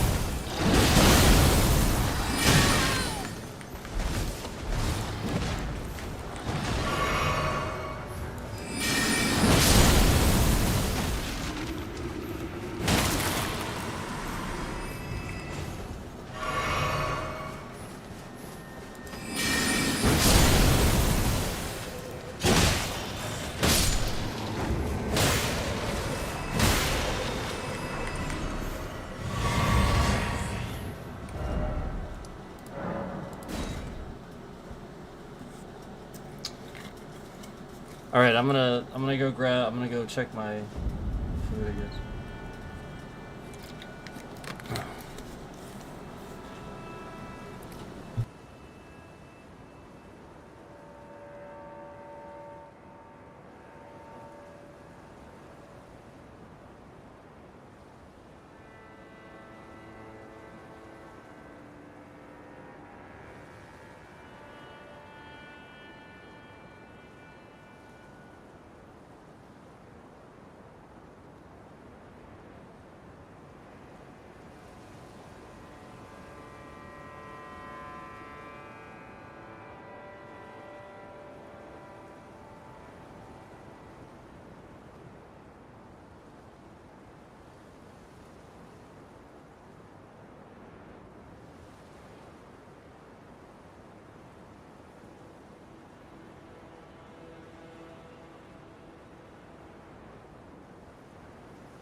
All right, not quite done yet, but I had to check.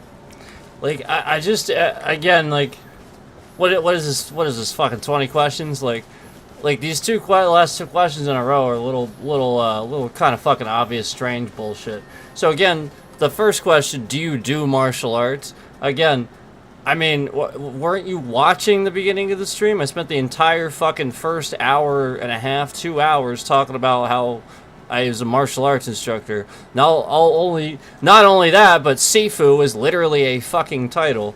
And not only that, my entire channel is filled with martial arts content that I am doing. So I really question the people that come in here and aren't watching my content and ask me questions like that. Now, as for the other one, I'll be honest with you. I just feel like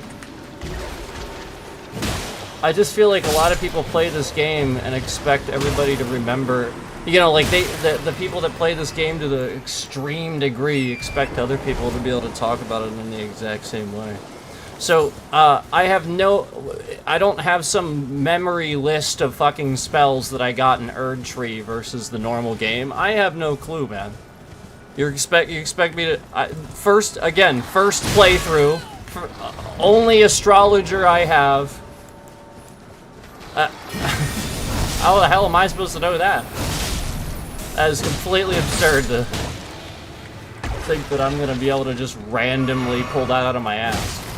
What spells from Erd Tree? I mean, I have no fucking clue. And then you, like, I mean, I could probably remember one I got from Erd Tree, maybe two, but like, then you expect me to remember all of them to be able to fairly compare it? Hell no. I just feel like both of those questions are along the same sort of memory lines, where like it's a little suspicious, weird shit.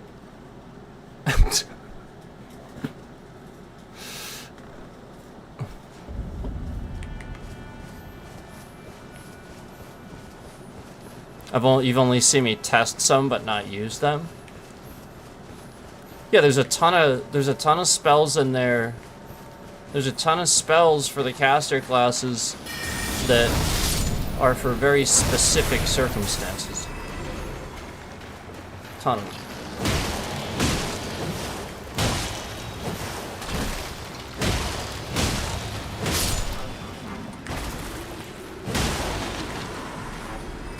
So like the twin moons, like you just talked about, that is like more specifically,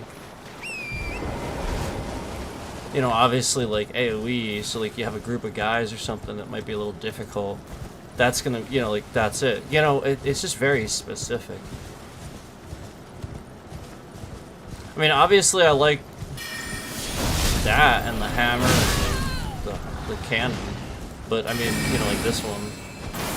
But, I mean, other than that, like, again, I don't necessarily sit here and remember every little thing that I got from Erd Tree versus, you know, I can't fairly compare it to the other ones. It would be information that I'd be falsely giving because I don't have the list in my memory to necessarily say I can remember everything from Erd Tree. So that's why I just feel like that's a little bit asking me to say something I can't fairly grade.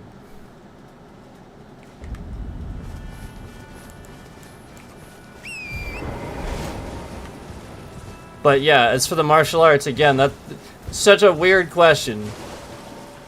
Like, I'm very obviously a martial arts instructor. I've talked about this many times. Sifu is literally a title. It's quite honestly one of the highest titles you can get in Kung Fu. It means you're the head instructor. And so, like, the content's all over my channel. I talked about it for, again, like an hour and a half to 2 hours at the beginning of the stream. It was just really odd for you to just be implicitly have no idea that I teach martial arts and have done martial arts, that you would ask that. Very strange.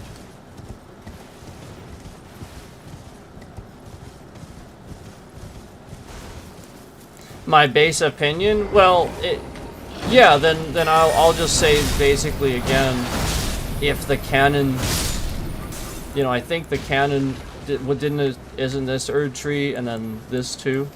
So clearly I'm using those. I would say, like, as a generalization, obviously those are the ones. And then, you know, obviously I don't know, like, that's the point. Is this Comet Shard, you know, like, is all that stuff, is this Erd Tree, or I don't remember. So, like, that stuff's pretty good too, but obviously I'm using cannon and I'm using hammer. So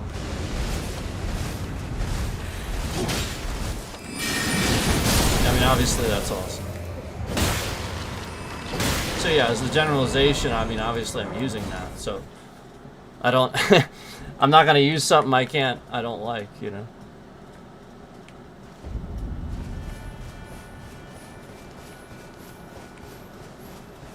Twin Moon mediocre. Yeah, I mean it has its flaws. The nice thing about Twin Moon is that if you get attacked, unless it's like a bludgeoning like sort of like attack that would knock you over, I don't think you actually break the spell. So that's the nice thing about Twin Moon. It's a little bit different than the normal full, you know, Dark Moon or full moon spells. So that's the benefit of that, but obviously it's taking extra time, but it is insane damage. I think it's even more than the cannon. I like the, do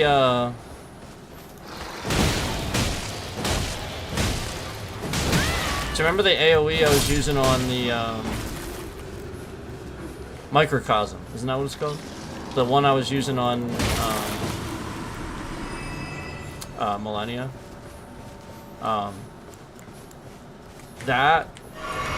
That's pretty good. I like that too. It's pretty good too.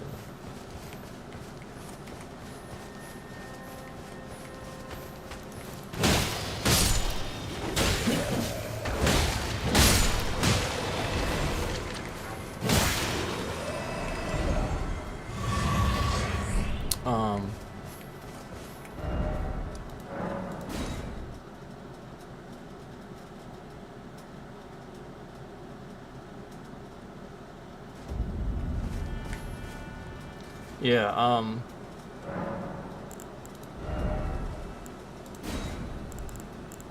this one. That one's pretty good. And, like I said, I mentioned Comet Shard.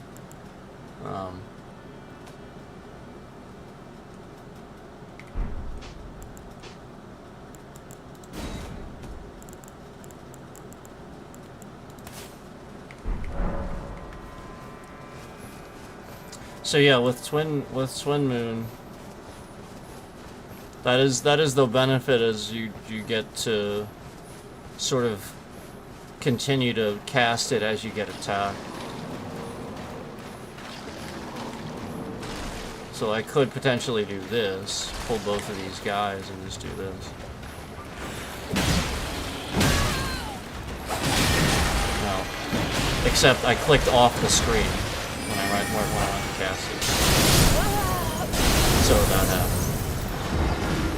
Yeah, if you use keyboard and mouse, because Windows fucking 11 is trash. So I botched the whole thing. I was just trying to show you, because instead of having my mouse pointer on the screen, it was literally over here and I clicked something. So I have to do that again and demonstrate what I was going to show you again.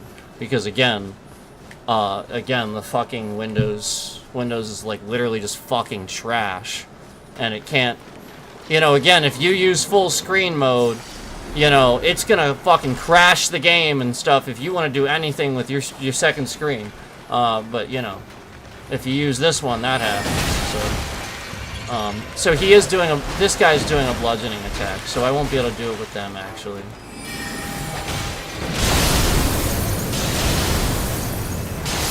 I had to surprise him. It works better with guys that can't do that. They can't interrupt it. So if I were to go, actually, even if I go just here,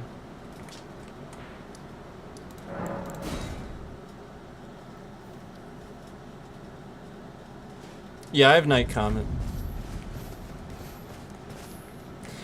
Night Comet is so much like, yeah, but yeah, I understand that, but it's so much like Comet Shard, it's not even funny.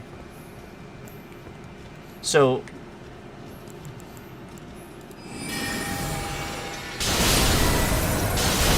that's just, let me pull these guys. I'll pull this guy.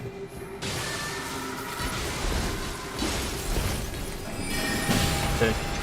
He can't. He just sort of hits you and can't.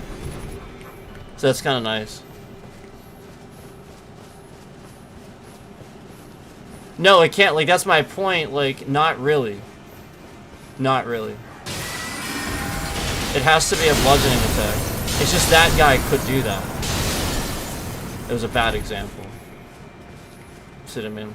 Like, it really does just proceed to cast. You take damage, though. Like, don't think you're not taking... You're still taking damage. But you're casting. This will get interrupted. This one. That one gets interrupted. The other one takes some sort of bludgeoning sort of attack. Or it would knock you over. Yep. Yep, it's Comet Shard. So yeah, I have that one. But I like Comet Shard. But I do have Night Comet. Oh, where it is. There it is. I don't know, this one... I know that's not Erdtree, but that's one of the best spells in the game, in my opinion. Maybe I'll mess with that one. So yeah, here's Night Comet.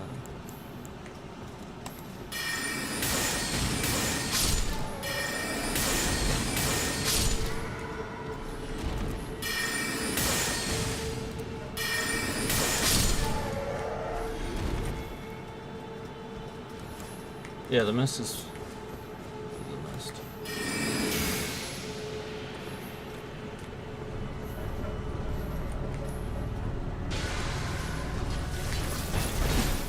This, eh.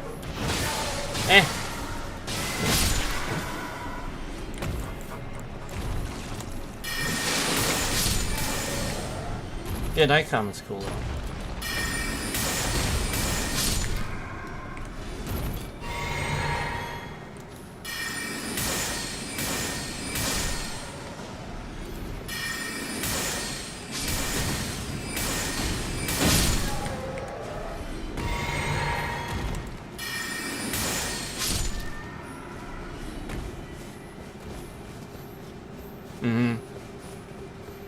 Yeah, yep.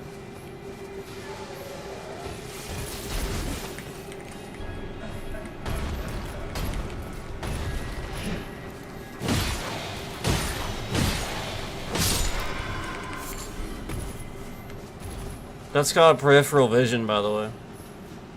That's how martial arts works, too.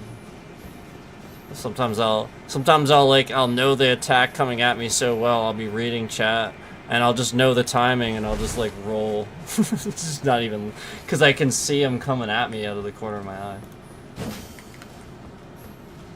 Gotta love peripheral vision.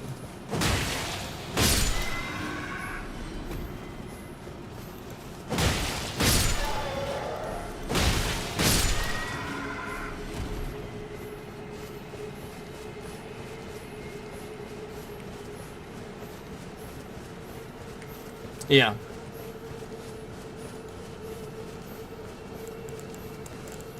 But I don't care.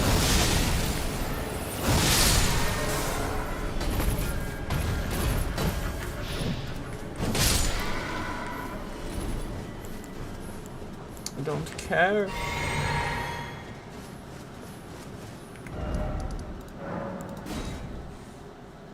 Right back.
What's up?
There's the bitrate shift to control my views. Did you notice that?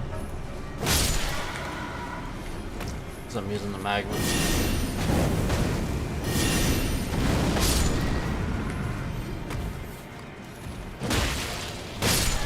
There's that little slight bitrate shift to control the views. Where the concurrents are just like staying the same, so just cycling down. They're lying. Just lying about it.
pretty decent, but I have to like do it once and then sort of stop because otherwise, like, I'm not really hitting it much.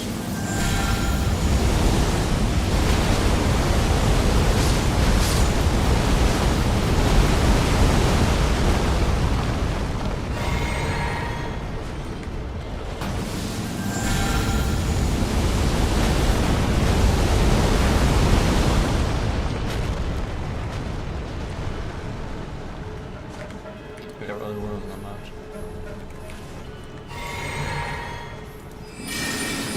That one just doesn't target things very well. It's too random.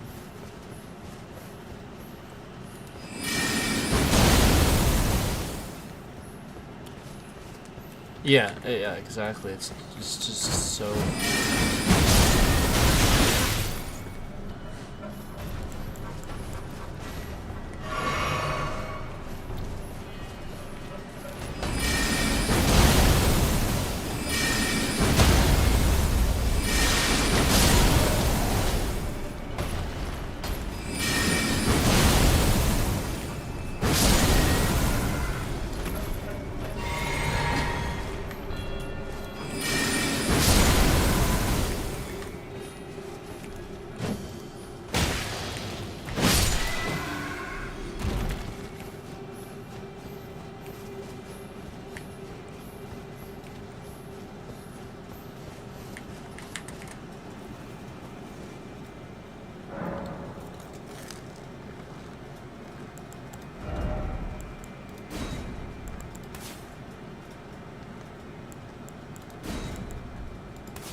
So random.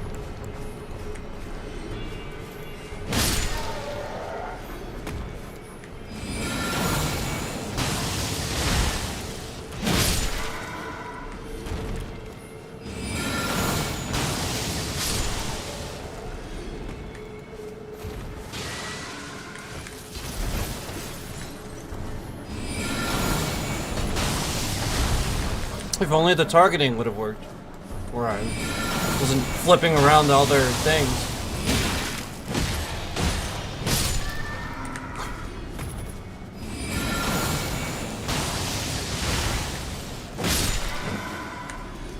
And honestly, I know you can change the sensitivity, but it's not that bad. Like, I actually have it pretty decent. So like that's just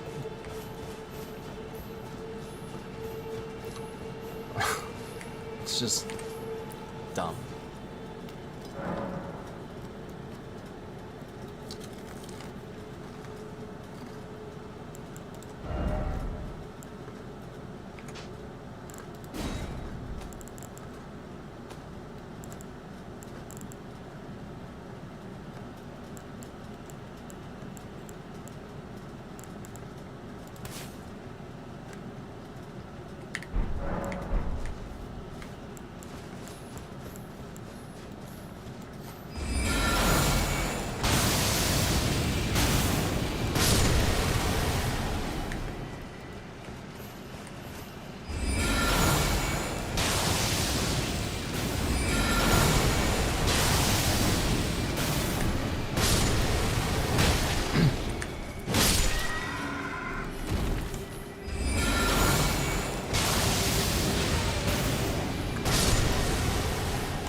Yeah.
You're.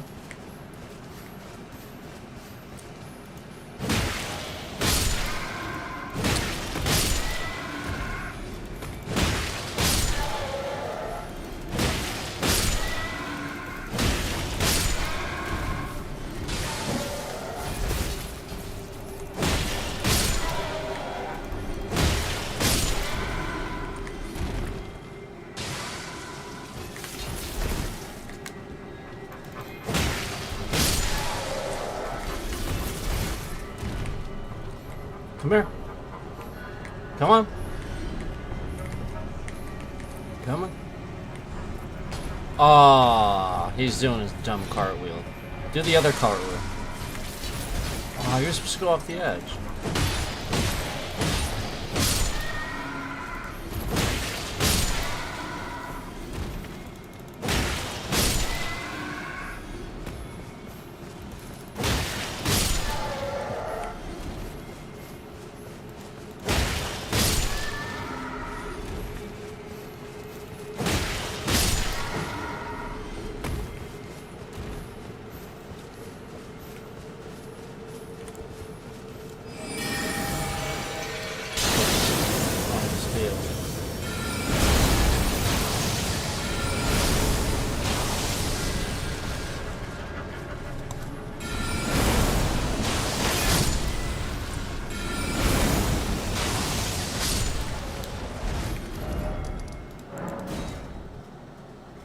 Wrong speed.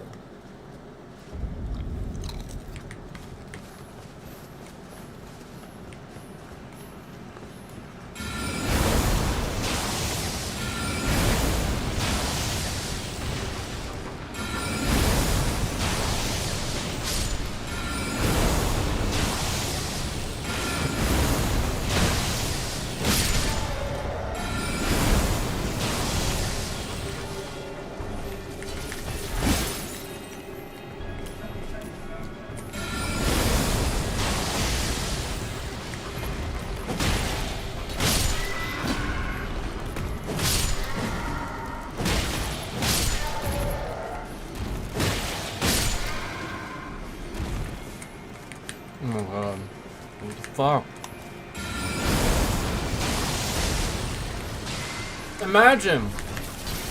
Imagine if it would have just targeted the one in front of me. It's like picking the one right here. Why the fuck would I be facing this way and I want the fucking game to go like this? Why? Christ. So goddamn stupid.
The amount of times the targeting system just isn't intuitive enough.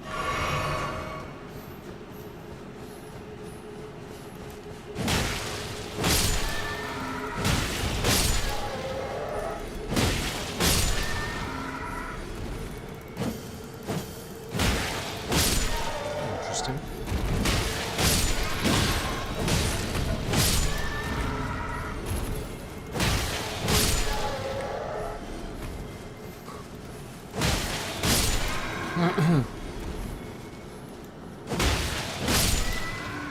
He's staring at these FBIs.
Oh, really?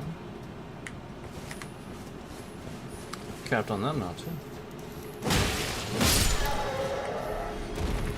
Is this the same one? No. So it's which one is this? This one. What the? It doesn't even look like. It doesn't even look like that. Oh, because it changes when I can't. Oh, okay. I didn't even realize that. No idea. I still thought.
cleared it.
That's right, I don't need to pick anything up from this guy anymore.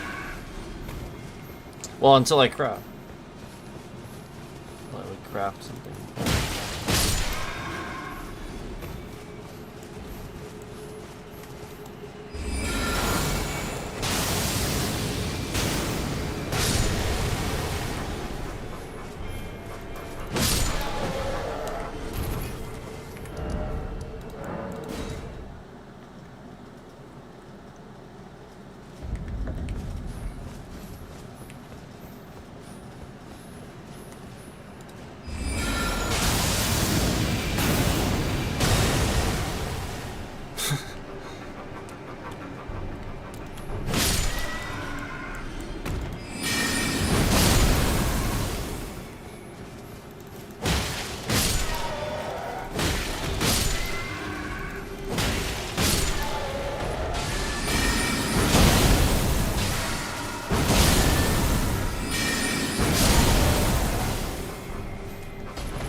looking at scenery, man.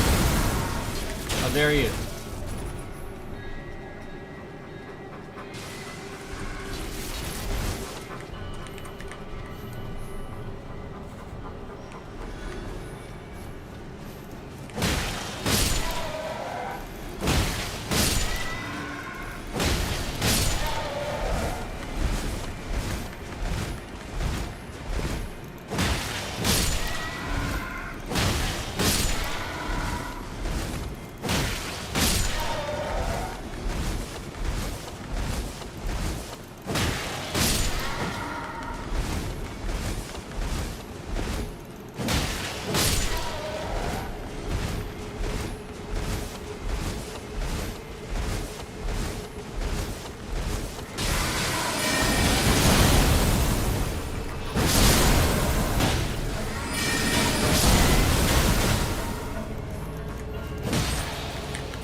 Yep.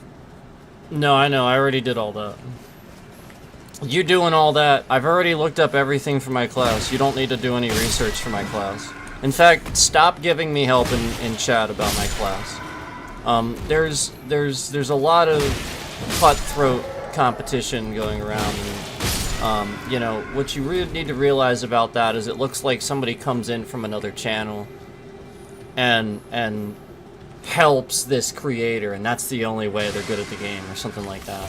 So you have to understand there's some of that bullshit going around, and so, you know, I've sat on here on stream and redone my builds in front of everybody.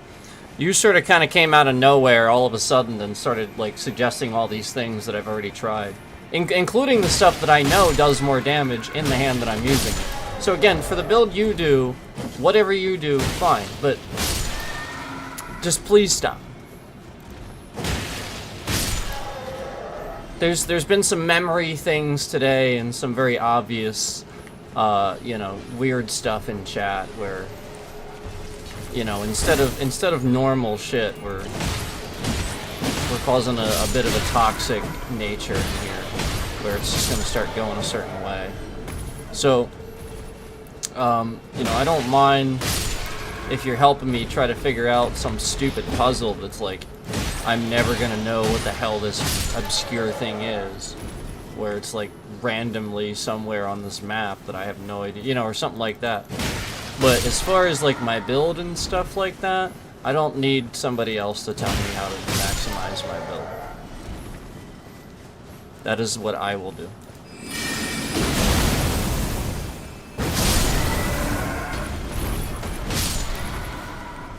And by me doing that organically, I actually sometimes figure things out other people won't figure out, because I do it my way.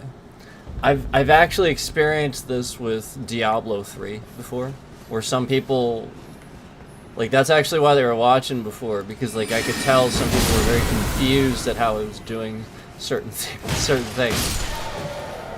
And then I told them, and it was like, oh, it's pretty clever.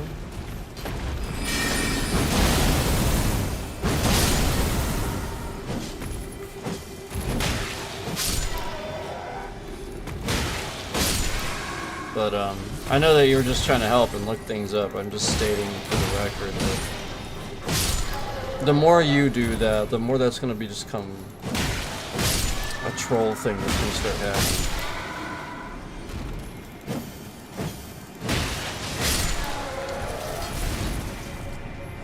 I don't know if you remember but like, the one day somebody was legitimately giving me help, like, just all these trolls started coming in and immediately offering all this shitloads of advice about the game and telling me all these dumb things that they thought I hadn't done yet. They're just a bunch of, just a bunch of trolls coming in all at once, being douchey. So.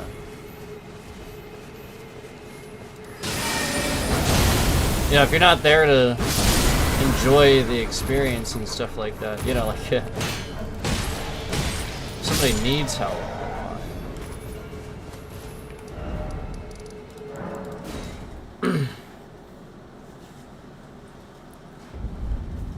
But that's, you know, I appreciate it, but, yeah, like, if I ask, fine, but, I really don't want build help.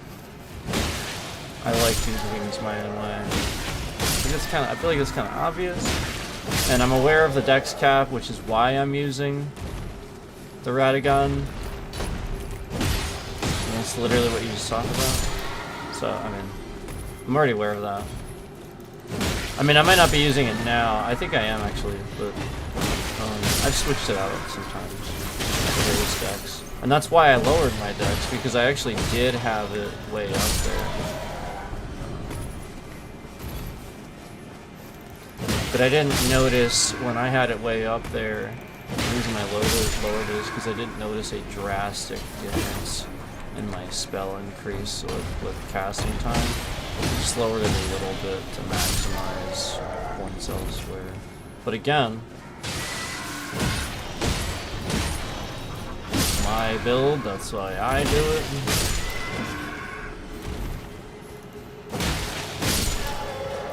I don't need somebody to tell me how to max. Like, I already know that.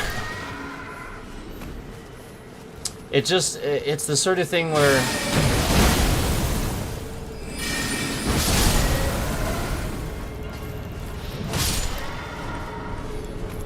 it's not what I want in my, you know, I don't want the trolls.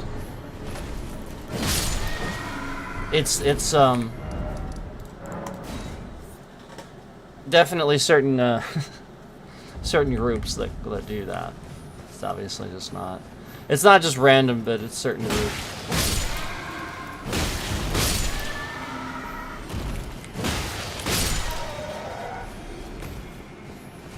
Yeah. Yeah, I know. That's kind of why I said that. You haven't watched most of my playthroughs, so that's why I kind of said that. Because I figured, you know, if you had seen that, you would have realized not even. Because I've actually started the stream talking about that before. Literally started the stream one time talking about everything that you told me the one day. That's why it was like kind of like weird. It was almost like you watched the stream and it repeated it to me. It was like I literally said all this in the stream: poise, stamina, dex, all that. Like maximizing your casting build, you need to possibly do things with these. I think that's what I was talking about. I know, he's just like, he just started going through it. The one is like, okay. I don't know why you feel like you need to tell me this. I'm the guy putting 500 hours into one character. Nobody else is doing that shit. They're all switching builds. Like, I get where you're coming from. But... no, like incantations. You want to help me with that? Okay. That's complicated.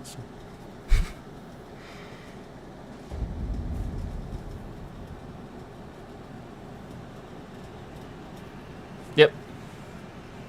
Yep. Exactly. What you just said, the last message you said, is what I figured out too. That's why I did that. I organically wanted to. I don't sit there and I don't listen to videos. I do it myself because that's how I know. Some things, maybe that's not the case, but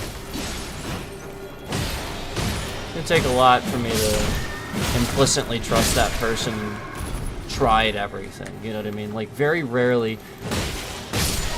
That's honestly, like, I think a lot of people, you have to understand, that's why a lot of people, like, actually trust Asmon with stuff, because he doesn't bullshit you. He will try everything before he says it. Before he says this is the way to do it. So. And I'd be the same way. I wouldn't sit here and not do the research. I actually looked at, like, I did the research, but I organically figured it out. Like, what you just said, that last message, that's what I figured out on my own. Through doing it was the internet was telling me, you know, use the talisman like you're saying and stuff like that. And then I was like, I don't know if I want to do that, but I experimented with it, and that was what I found out was using it and then switching in and out. I discovered I didn't really want to do it anymore. I discovered I really mainly what I wanted to do is focus on making sure that I could get damage up, and cast speed was decent, but I didn't need it to be, because it wasn't, like you're saying, it wasn't that big of a difference past a certain point.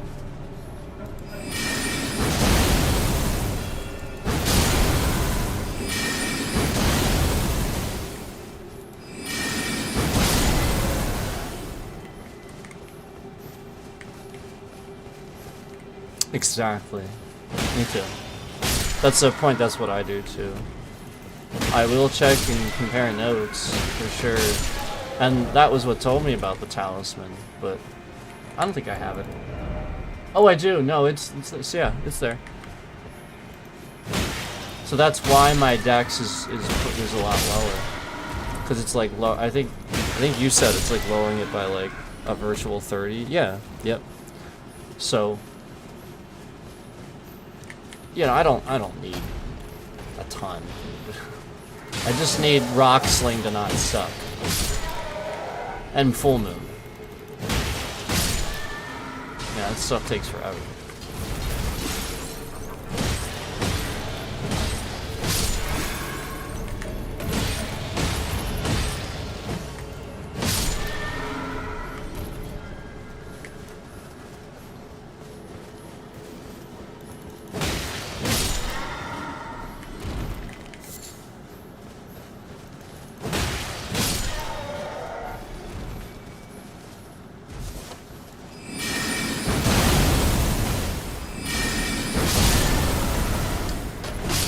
By the way, I'm sure you guys remember the other day when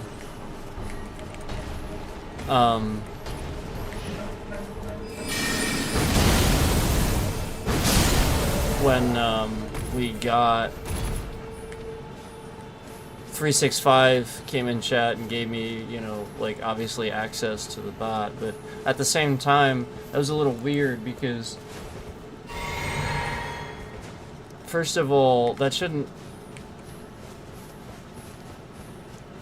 just happen. Secondly, I didn't do that. Secondly, that's when all the weird stuff started happening. So you have to understand that, like, you know, like somebody's really getting in there and causing that. So I just wanted to put that out there that that happened the other day, and I am aware of it.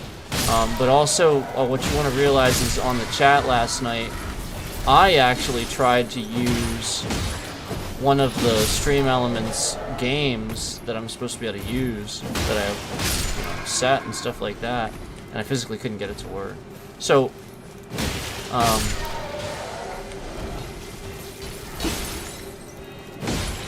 pretty interesting stuff.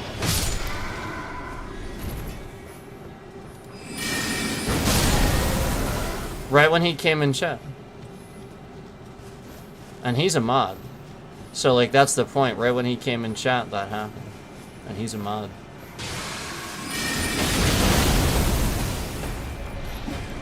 I didn't do that. Yeah, like, that's the point. I didn't do that. Stream Elements just showed up in the chat.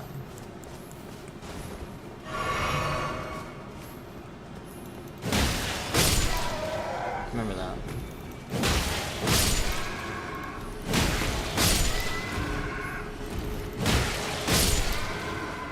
Just out of nowhere.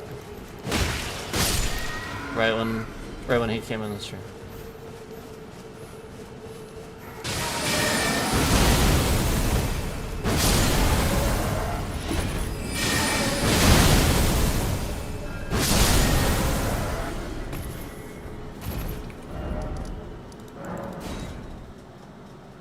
Interesting.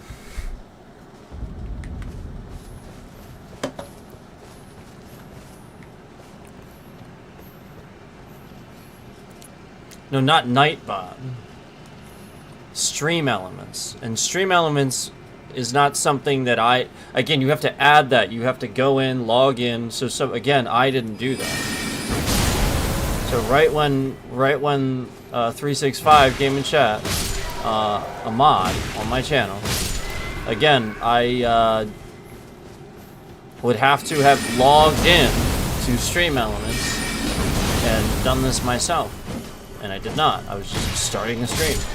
I was not doing that. And right when 365 came in chat, we all of a sudden had stream elements verified in chat.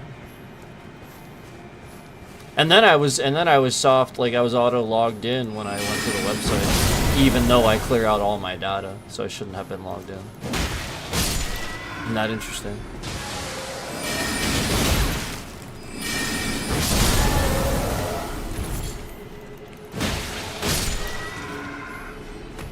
So basically, we're not talking about Nightbot. I can do Nightbot anytime I want. I took Nightbot out. I'm talking about a random stream elements bot that, again, is for moderation, but it's not there. Now, like, I can't even use it. Like, I was gonna use it. I took a look at it. Can't use it. Like, I could. It's just, it's not working now. So conveniently, right when that happened, it doesn't work anymore. And stream elements is definitely something I've used before, just for other things. So I think it's interesting that that happened. Yeah. I think it's interesting.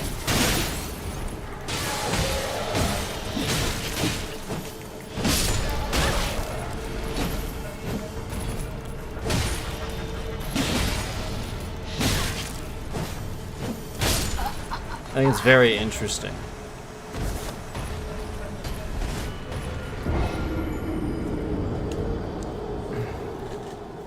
It is weird. That is weird. I think it's very interesting.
You know what I've heard before too, and since I was talking about martial arts earlier, I think I'll mention this.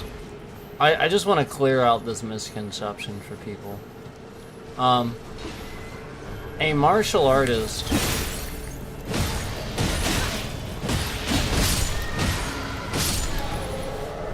don't go thinking because you have a martial arts game or a fighting game or something like that suddenly a martial artist is going to instantly be a martial artist level skill at that playing a game. It's still a video game.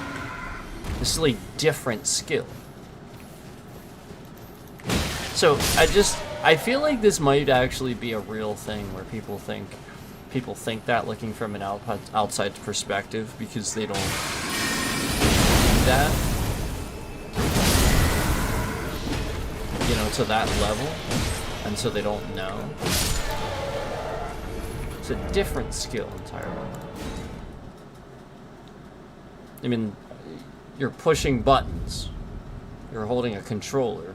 What part of that is you actually moving your body and doing martial arts and having reaction time and stuff like that? No, it's about the pushing a button. Like, no, it's totally different. So I think that's a misconception that, you know, it's directly translated or something. It's not even close to actually. I bet Jackie Chan would be incredibly horrible at fighting games. I bet he'd pick up a controller and have no clue what the hell he's doing. Be like, what's punch again? You know, like, Like, it just look like that. It doesn't translate at all. How would it? How would that translate?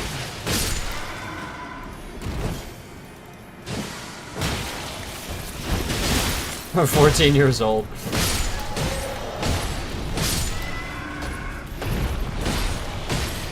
Yeah.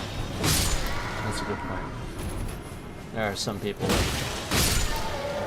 their brains are just like that, you know. Donald Trump's one of them. And he's that old in his head.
I mean, even if you want to say that like it's virtual reality, you're still limited to the parameters of the game.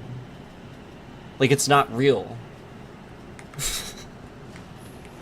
It's like, it's dumb to actually think that. So like, even with VR, nope, not even close. Because you're still limited to the parameters of the game. The game's not real life. What if there's lag on the function? What if you know? Yeah, I mean, like we're talking about, you know, like what if the opponent you're against, you know, like it's totally, you know, it's AI, you know? I mean, it's not even close, you know? It's different. It's like the parameters of that game.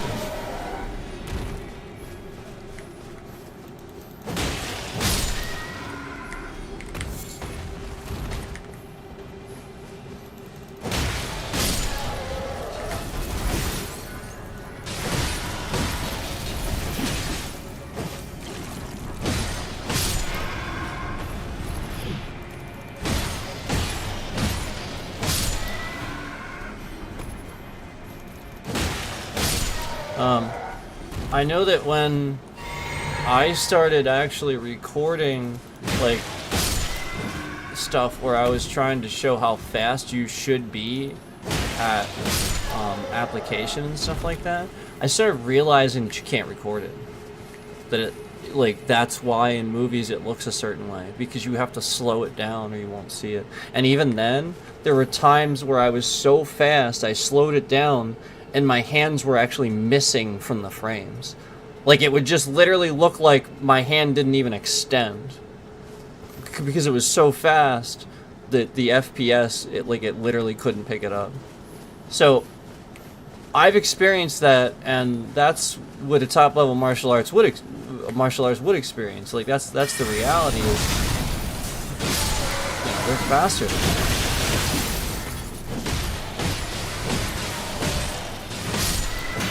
You gotta see it, you know? You're not supposed to see it.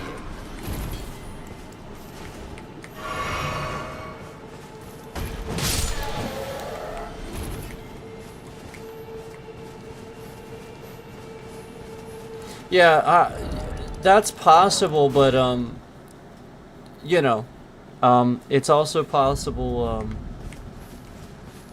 that it won't. I don't know. I guess the higher speed probably would. Nowadays, anyway. Yeah, at the time, it was really hard to get anything higher than even 60 FPS. And that's what... That's what it was. But I had to slow it down a little bit.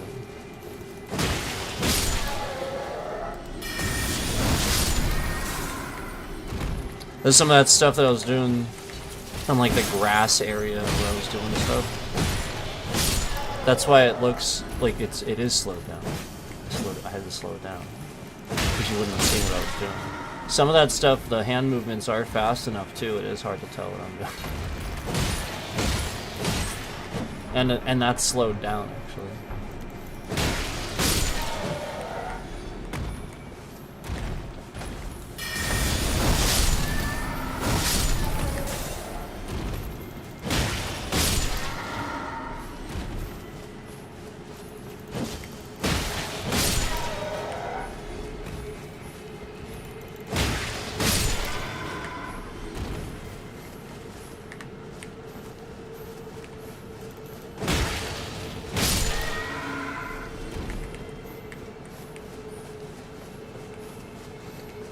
Yeah, I mean, it might work better at this point.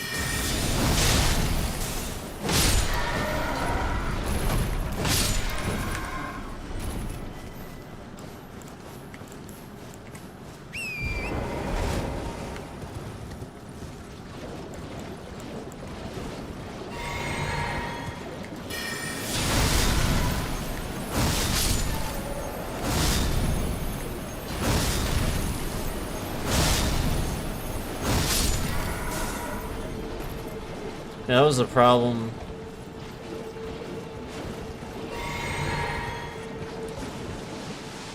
With that one that one drumming video I uploaded where I was just playing really fast. It just looked funny.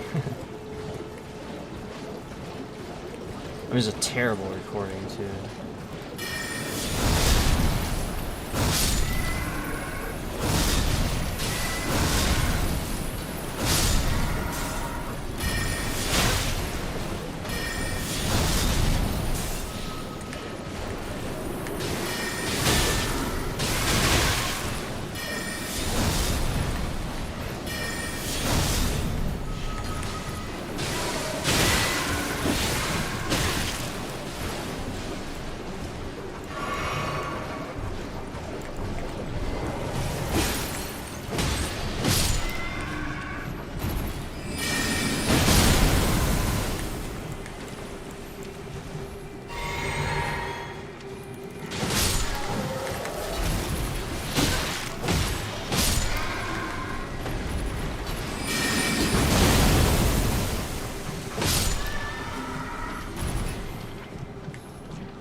No, that's not true.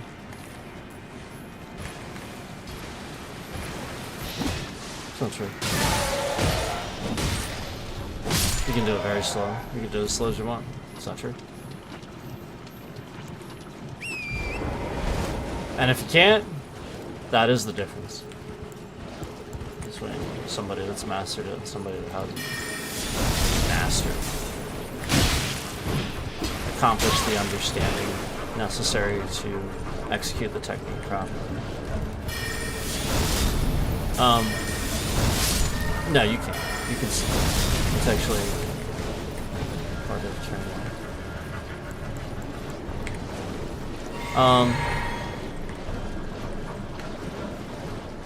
No, when you slow it down, it just, again, the whole point is that, you know, if you're shadow boxing, you're supposed to be showing the true nature of the speed and reaction time that you would need for that technique to function. So it's just that's all I was just trying to show, is that most people really don't see that. They can't see it in the movies. They can't see it in sport martial art. It's truthfully something that when a technique is properly done, it's the sort of thing where you don't really see it and the person's just incapacitated. You know, it's oftentimes just a very precise, quick thing where they timed it. It looks a lot like one of the most perfect examples I think of that I could think of is when the one I don't know if it was staged or not, but if it was staged, it was really good. It was the one where like it was in like a foreign country, and there was a purse snatcher. Somebody snatched somebody's purse, and as soon as they did, there was a dude that was casually just walking and he was just walking, and he just waited for the perfect moment, and he literally just spun around and hook kicked the guy in the frickin' head, and the guy just dropped. Like, it was nothing. The dude just didn't even think about it. He literally just stood there and did. That's why it seemed planned. But you never know. You never know. He might have just been that smooth. And that was one of the best examples I think I can think of where you can actually see a properly done. That's why it didn't seem. That's the part that didn't seem, you know, because the guy just went down and got hit by it. So he would have had to. He would have had to have decided to take that, you know, hit, because he didn't even do this. He literally got hit and just fell. So that would have been an incredible stuntman if it was.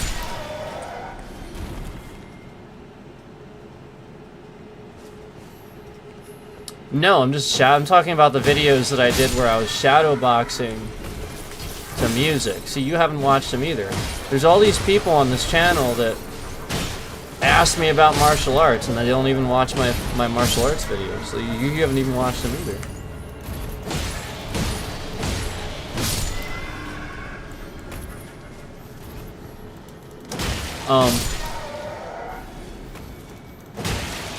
Yeah, like, I'm just talking about for the purposes of showing it on YouTube to other people. Obviously, in my martial arts class, you know, people spar and we can, you know, there's we do techniques and stuff. So, you know, like, that's a little bit different in an actual class setting. You can proper instruction over the internet. Yeah, proper instruction. Anybody that thinks they're getting martial arts instruction over the internet, they don't know what the fuck they're doing. You just can't do it. Cannot do it. If you think you're doing it, you're not. Cannot do it. You need a partner, and you need the instructor to be there. There's just certain things that you would need from that instruction.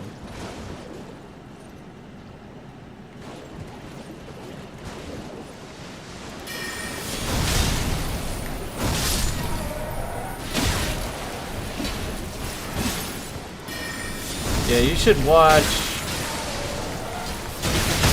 Oh my god. Fuck you.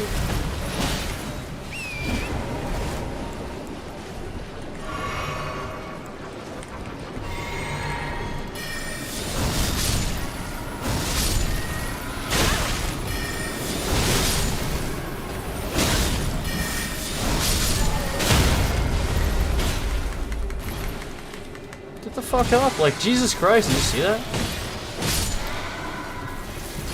Just literally the longest amount of time to get up that I've ever fucking seen.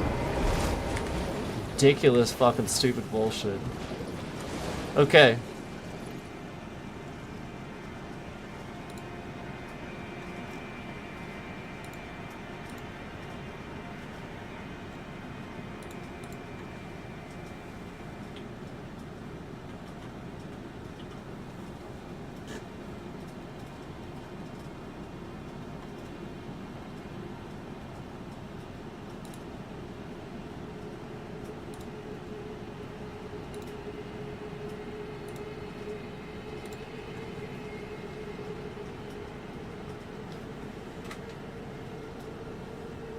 There you go.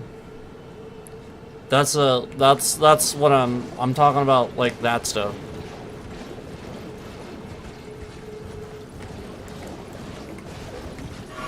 It's not that long. It's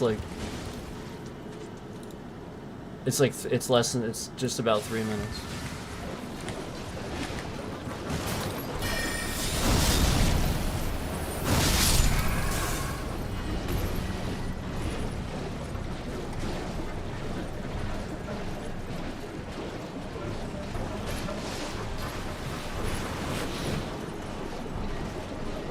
I don't understand the question. You're saying which? What do you mean by which? Which what? Which do I think you get the most of? Which what?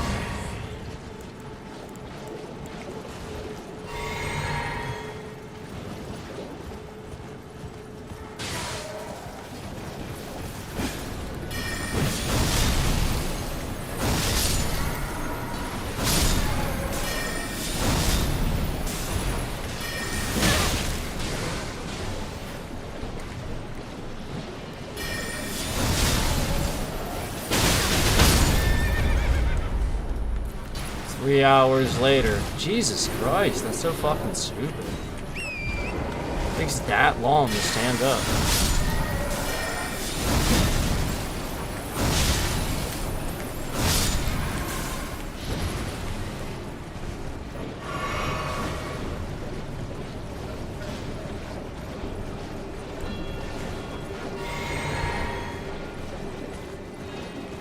Which videos about self-defense?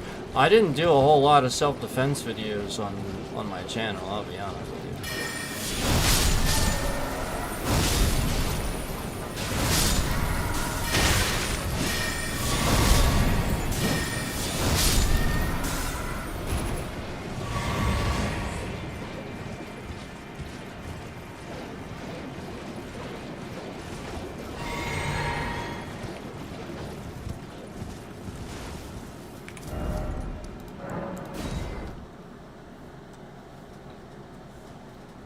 So, like, you know, like, as far as what to choose from, I don't know, just, I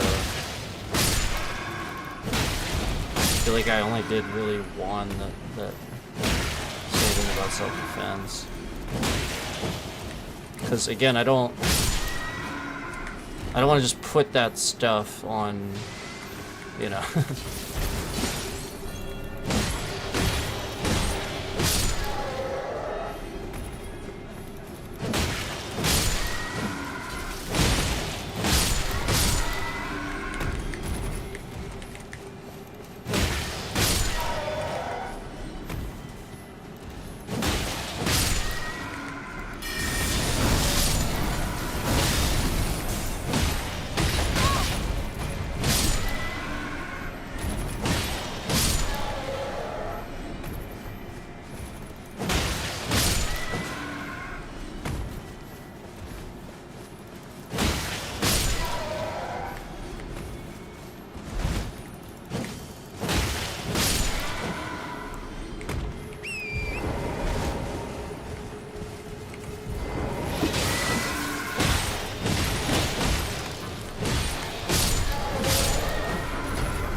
Right, so I can't put that on YouTube. That's exactly what I was talking about at the beginning of the stream. Where, you know, again, you're talking about it now, but you didn't watch the beginning of the stream. Again, I did do one self-defense video a long time ago. Put it on the channel. So that's on there. Again, that's I'm pretty sure that's one of the only ones I did. A lot of what I do, a lot of what I've been trying to do is just explaining how to properly do basic things. Like, I see so many people that don't know how to do simply a front kick. And don't know that it's a real... Like, you should have seen the amount of people that questioned whether you can actually do a front kick straight into somebody's torso. Like, they're literally that dumb, they don't think that it works. They're that dumb. The amount of times that I have literally made somebody go, ugh, you know, in a sparring session because they ran right into it is staggering. And people think you can't do it. Like, it's just, like, I have driven my front kick straight up into somebody's jaw before, and you think you can't do it. Yeah, okay. That's like the one time that straight up kick is for. And then you're like, oh, does it work? Durr! Says the person behind the keyboard.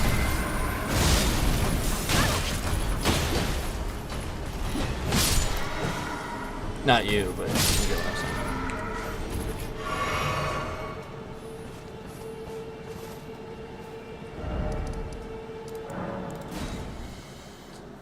Yeah, I just, you can't educate the masses. I mean, like I said, I do have the one self-defense, but what I try to do is just help people understand how to do everything that maybe I can easily find in a movie or something like that, that instead of doing it properly, I'm going to at least help you understand how to do it so you don't injure yourself now, because you're going to do it anyway, unfortunately.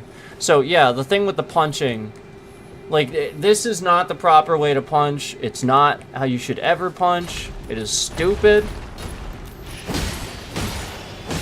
And if that's how you punch, I promise you, if you were to square off against me, I wouldn't even have to lift my hands. Literally, just wouldn't even lift my hands. I'd just stand there. You would try to hit me, and I would make you look like a fool. I would literally stand there. I probably wouldn't even have to block. I would literally move and watch you literally fall on the floor trying to hit me. That's how easy a martial artist that knows what they're doing has it.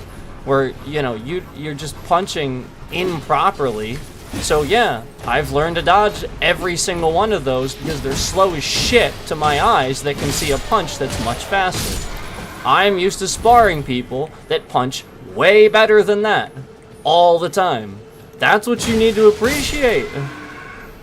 Like, you really do. You really do. You really have to appreciate those were my sparring partners. I sparred those people. I got good at sparring those people. So, you're not...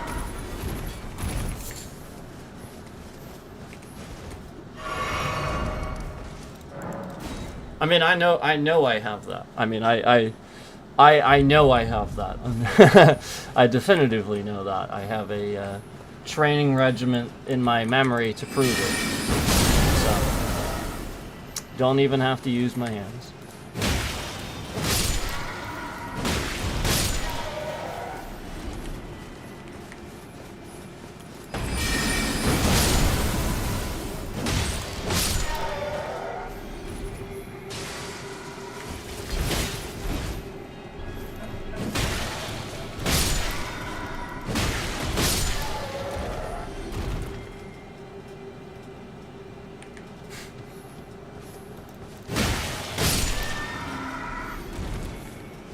Drop kick and pose midair, so defy gravity. A drop kick is you just jumping into the air and using both legs to fix something. It's not a valid. I would never recommend doing that. There are monkey kicks that work that way, but again, it's not a drop kick. Monkey kick.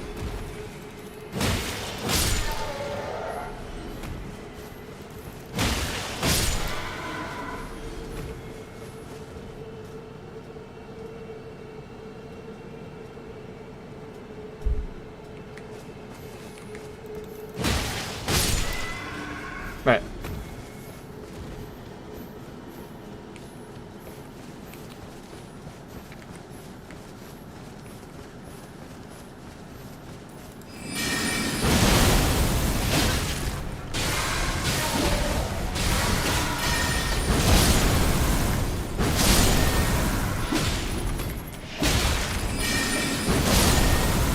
Yeah, like, a lot of times people don't realize that they try to hit me like that. A foot is gonna come across the other side of their face, and they're not gonna know how I did it. They're just not even gonna see it. It's gonna be that quick.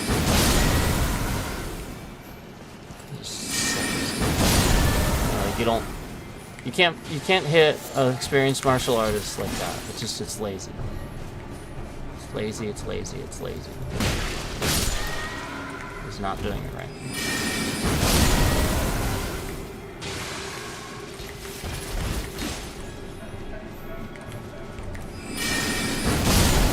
It's like all the people that don't know what an actual I'll call it a side snap, because everybody calls these kicks something different. It's like a side snapping kick. Most people call a back kick a roundhouse kick. It's not. A roundhouse kick in Tung Sudo and in most martial arts actually is a side snapping kick. It's not a spin kick. And most people don't know what it's for. No clue what it's for. They think you're supposed to like kick the body with this. Nope, never. Not once. Not a single time. And maybe you'll fake the body and kick the face. It's a snapping kick. Why would you kick somebody in the solid torso with a snap? What are you gonna do? They're gonna laugh at you. No, it's to stun somebody. It's a headshot. You're dumb if you don't understand. And again, the point is, you have to accept that. Don't go into martial arts that you're gonna be smart with it. You're dumb to it. It's that basic. It's just like people that think they're instantly smart with politics or something like that. What gives you that notion that you're suddenly smart with this entire subject?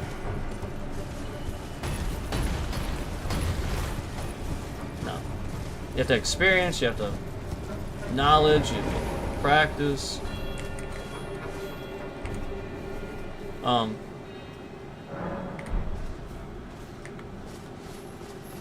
No, like that was one of the most basic things I could explain. If I could give you, sort of basic tips, just as tips, this is a common misconception. So, like, the mistake Joe Rogan makes where he thinks, apparently, now again, I'm not quoting Joe Rogan. People say this about him. So let me just state that. I actually like the guy. I don't have anything against him. So let me just state that as far as open hand strikes are concerned, what people make the mistake of thinking is that these are like punches or something like that. And then so like the whole point is somebody like Joe Rogan who always punches, they go, what the heck is, how could you ever do this? He's not doing it right. He doesn't understand what it is. Convert what you know about a snapping kick, the way a kick snaps, like a crescent kick, a roundhouse, or a front snap, to a palm strike. Suddenly now, that it's a snapping strike, now it makes sense, right? And that's how most, believe it or not, blocking is actually supposed to work. People think that you're supposed to do this. Push your arm like it's a push. Are you kidding? You're never gonna block in time. That block better be like this. Did you see that just now? I don't think you did. Let me show it to you again. That's your block. Right like that. Can you see it? That's the point. You're not supposed to. It's supposed to be effortless so that my block, as soon as I do it, shifts to that. Boom, boom. It's immediate follow-up. It's no bullshit. It's immediate. You will fall into my technique. And if you don't, I'm going to spin around with my back fist and smack you in the side of the face. That's what it's for. It's to trick you. And again, the amount of idiots doing MMA that just stand in front of somebody and spin around in front of somebody and don't know that it's literally a secondary technique. You don't stand in front of somebody and spin. Ah! What are you, Eric? You look like a retard. Everybody's laughing at you. Duh! Let me do a little curtsy in front of them.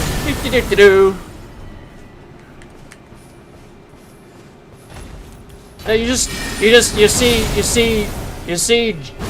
Jet Li do this, and you want to do it. Oh, Jet Li's amazing. Let's do spins. You don't know how to use them. You just see Jet Li doing them.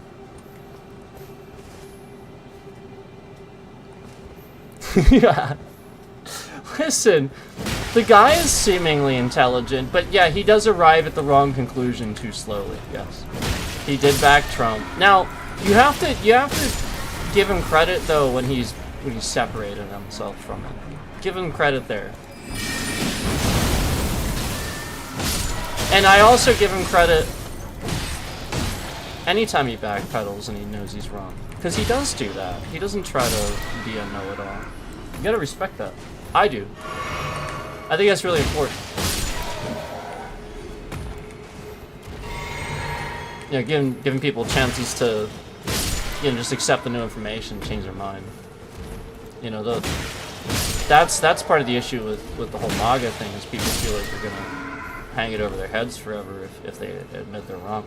No, you can't do that. That's the part of the problem. Don't do that, please. But I understand what you're saying. But I just...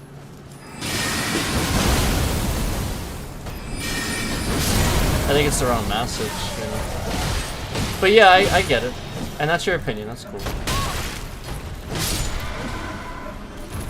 But yeah, I don't go, it's not like I go to Joe Rogan to trust his opinion on things. No, I can deduce things for myself, so. I'm not just implicitly wrong about politicians all the time, so. That's the issue. People are just like, we don't know who to trust. No, you do. You're just saying that as an excuse. You know who. You can trust CNN for the most part. You really can. They're not trying to mislead you. They're really not. No, I mean, I admit they rile people up. Try to get that scoop, you know. But who doesn't? I like CNN. I always have. I think it's foolish that everybody started just hating them implicitly just because, again, they took a stance against the guy that always lies. It just, you have to. That's the logical stance to take.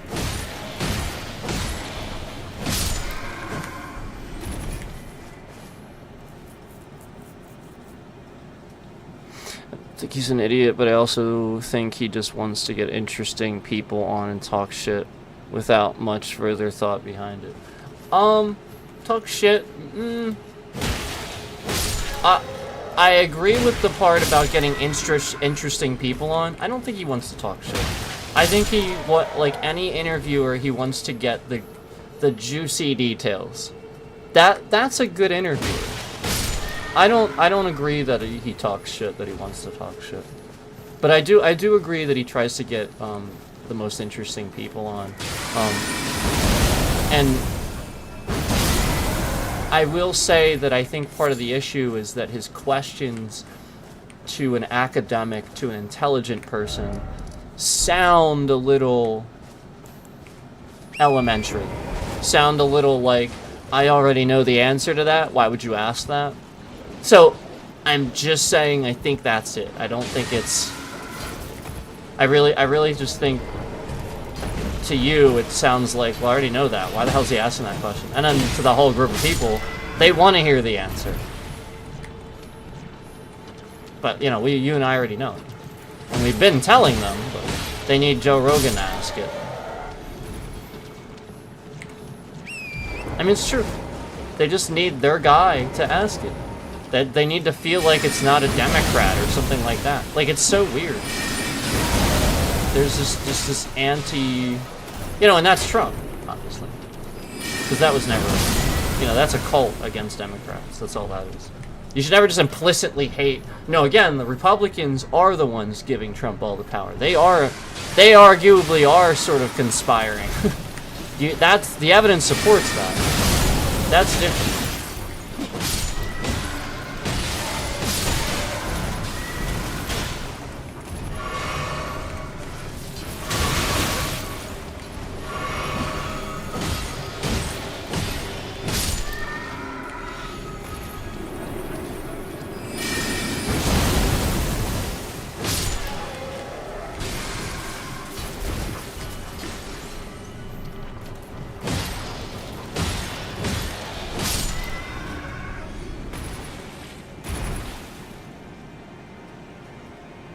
Yeah. Yeah. I understand. I mean, part of the issue is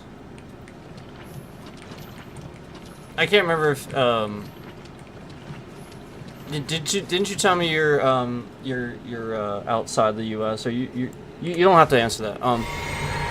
I feel like again, You don't need...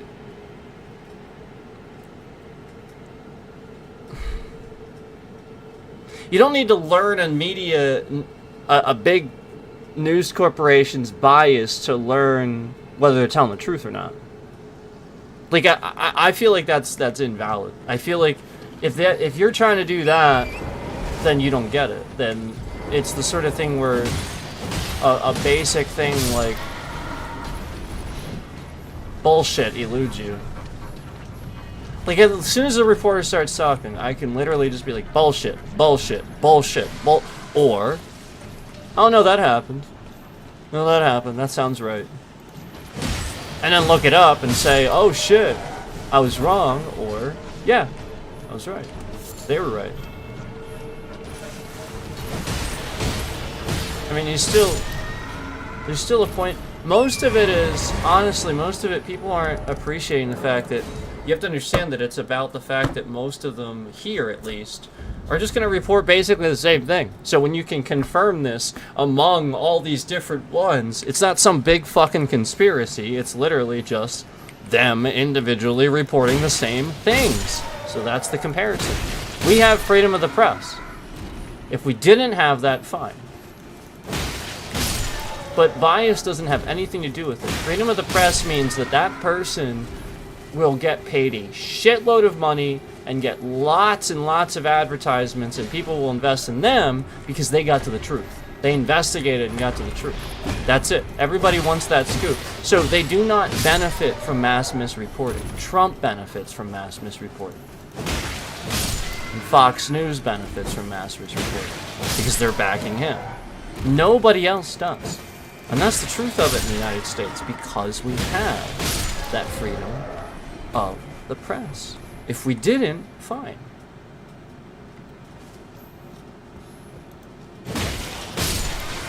The only reason it's not that way now, and it seems to be screwing the dynamic now, is because you have these one-off jackasses on YouTube getting the benefits from what's happening here, where you can see my views getting screwed with and me getting screwed with.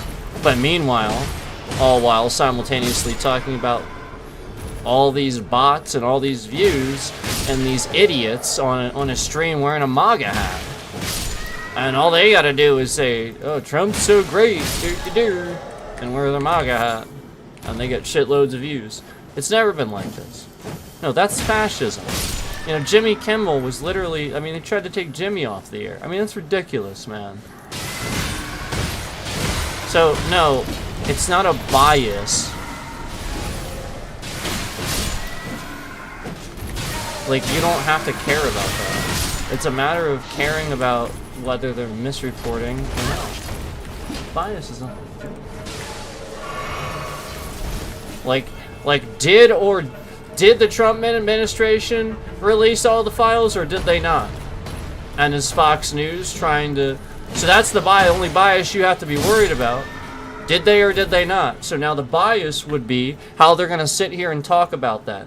Is Fox News saying that they didn't release the files? No, Fox News is flat out going on there and going, well, they didn't necessarily release the files and all of them, but Biden didn't either, or something like, you know, they're doing that shit. You know, like, that's the bias you have to be concerned about, where that's to confuse people. Immediately they go, yeah, but it's this guy's fault. No, Trump is in charge. Why is it Biden's fault? What? The only time when that happens is, again, when you had Trump's tax plan and it came, you know, like it was signed by those Republicans and continued into the Biden administration. There's nothing you can do about that. That's Congress. They passed that, okay? If he did do something, that would be an example of a president doing too much, taking too much power, which is what Trump does. He shouldn't be doing this. Illegal. So again, like, just everybody's confused. The status quo is done because this is the way he wants it. He wants people confused and have no idea what the fuck is going on. And I think CNN is awful and stuff, even though it's not. They're not misreporting. They're not. The bias shouldn't matter. Who cares? Yeah, they're against Trump. Okay, they're not for Biden. They criticize Biden all the time. That's what you have to realize. The moment Biden fell or had an old moment. No, they covered it and people gave them shit for it. So that's where I have to say no, you're getting your information about CNN from fake news and not watching CNN to judge for yourself. There is no bias. You're not watching the stuff that they're reporting on Biden. You're just choosing not to watch it, assuming it's good. I'm literally just saying that's what everybody's doing. They're choosing not to watch it, assuming it's good. It's not. They criticize him too. You just don't watch it. Idiots. And not you, but other people. And my point is, like, they do this with SNL too. They think that SNL doesn't also then make fun of other presidents and stuff. No, they did. It's just not as funny. Trump's a dumbass. It's easier.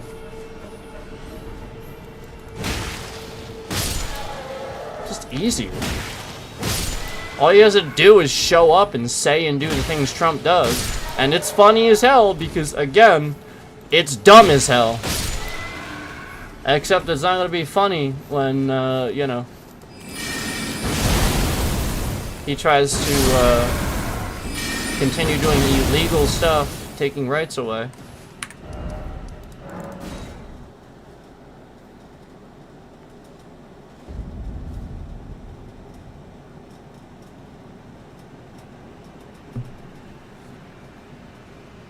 Yep.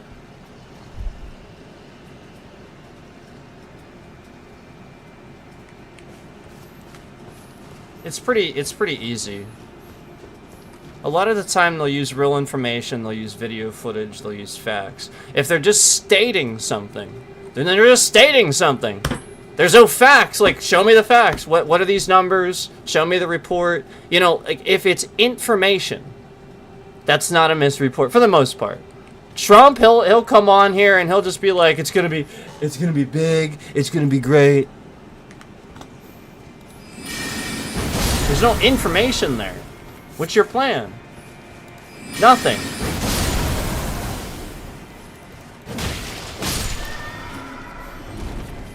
You know, like, the whole point was when we saw that graph from even Ronald Reagan, it seemed very simple, right? It did. It was. But at least on there, you had a number that said 20,000 for the household. So, yeah, while very, very simple, at least that number was still on there to sort of explain, hey, this is the base average income. So it's just to show, it's just a very basic graph to show it's going to look like this. It's going to... So, at least that was on there. Trump will literally just put a graph that means nothing. It's not based on anything. He's made up graph. Nobody's ever seen this. It's not based on any information. You just pull it out of his ass. They try to recreate it. It doesn't add up. You know, like, the whole point is they use the real info to recreate it. And quite frankly, it does not look like that graph. That's how you know CNN ain't misreporting, you know. And it's not really a bias when they're just taking a stance against the guy that's constantly lying. That's what nobody remembers.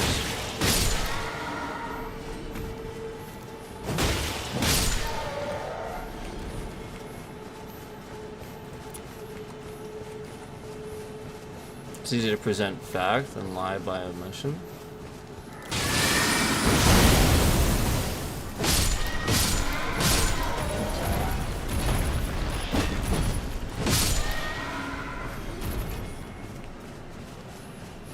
I mean, okay. You're still presenting fact. So, you know, like, that's where I'm coming from. Like, if somebody wants to sit there and you know, have a problem with the reporter or something like that, that's the matter. If the facts are presented to you and they're not misreporting, there's no fallacy there. There's nothing wrong.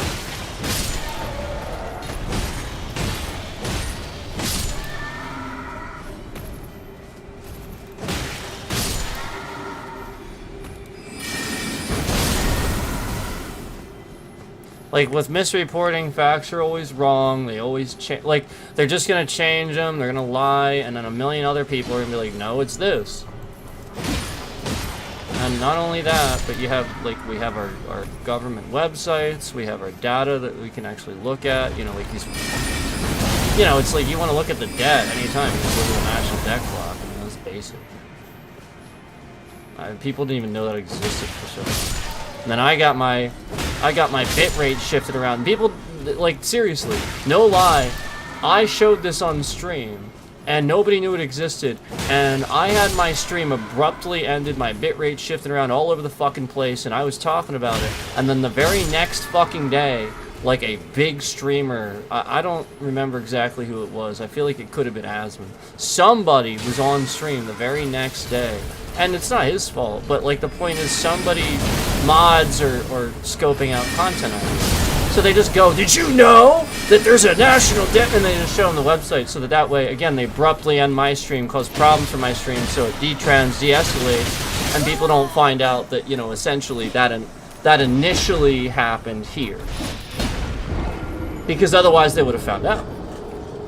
So, like, that was a big thing that happened too. And then I saw the very next fucking day, the very next day, people were like on the national debt clock on stream. Multiple people, not even one. The next day.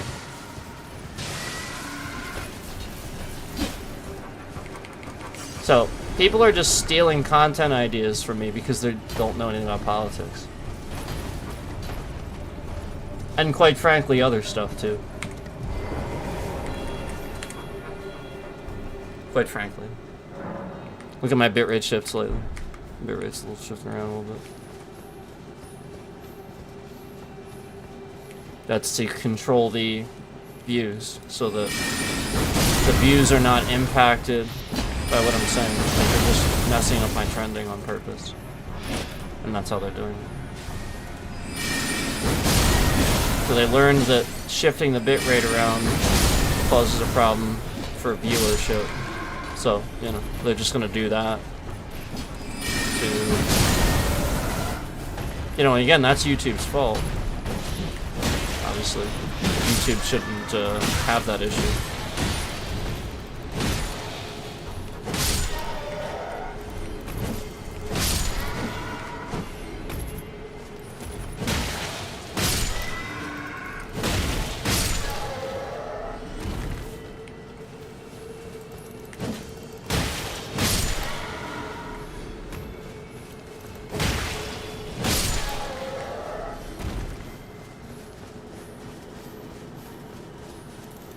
I just think it's so stupid that because of Fox News and Trump literally created, he literally created a shitload of fake news organizations right as he was becoming president. Like, we never had this. We never had these media outlets that just misreported. You would get dinged. You would lose your license. Exactly what he's threatening. So Trump created a shitload of fake news. He did. He created media outlets specifically designed to be just like Russian media outlets where they lie and make shit up. And it's literally just made up fucking nonsense. And that's the problem. The problem is people elsewhere, people here, are getting that. I have even seen a paid subscription. Now, I'm not making this up. This is a real thing. You can pay money to have a service restrict what you find on Google. So if you do a Google search and you pay for this, remember, you pay for this, they're going to steal your data just for the sake of sending you a shitload of misinformation. You are going to see only misinformation. You will think that the entire world's falling apart, it's Bill Clinton's fault, and you know, like all this shit, because again, you fucking pay money for this company to limit your media options so that you don't find out the truth. And again, you're so dumb that you actually do this. You don't realize it's a scam, all designed to, again, get your money, get your data, and spy on you all at the same time while manipulating the public's opinion. This motherfucker actually did this. He is literally an authoritarian. He's literally a dictator. He was doing it before. I mean, like, first time he was in. Like, I mean, come on. He's gonna just start creating fake. Remember, this was all out of him saying the craziest shit. You know, remember, no president could ever get away with this. I even pointed out that Ronald Reagan could never get away with half the shit. You know, like, again, nobody talked like this. Nobody acted like this. It's a president, for Christ's sake. The whole point is this all happened just because this guy should have never been allowed to be president, because he was saying things like that he could shoot somebody and not lose a single voter. He actually said that while, like, his being elected the first time. And he was right. He gained more. And then meanwhile, this is the faggot that's lying to you about everything. And then you wonder, again, like you wonder where all the fake news is coming from. Jesus fucking Christ, people are stupid. It was fine before, you know, like nobody just implicitly lied on a huge number. Oh yeah, but then this guy shows up and then everything's a lie, and then the retards that drive their big ass fucking trucks and actually buy into this shit, the most desperate morons that would impulse buy something that says Trump and wear it around and shit like that, some dumb fucking shirt where, again, this is a president, not a fan club. Yeah, these people are dumb as shit. It's a cult. They're brainwashed. Wake up. Yes. Yes. That's real. And it's a scam. Why do you think... Alright, maybe you're not, but let me tell you something. 90% of my scam text messages that I get from a random fucking number say something to the effect of, call this number now to stop the Dems from doing this! You better act soon! Ah!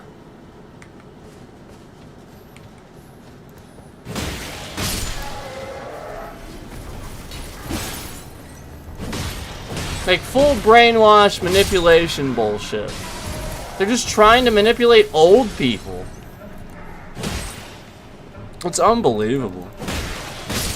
Like, most people won't look at that. It's fucking ridiculous. But the fact that you don't connect those dots and recognize that immediately Republicans are fucking scammers.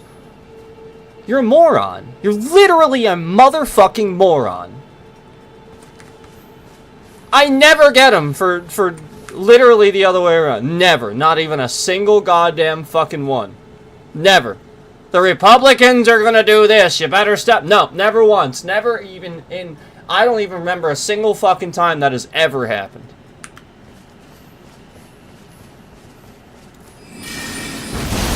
And they wouldn't dare, because that's the point.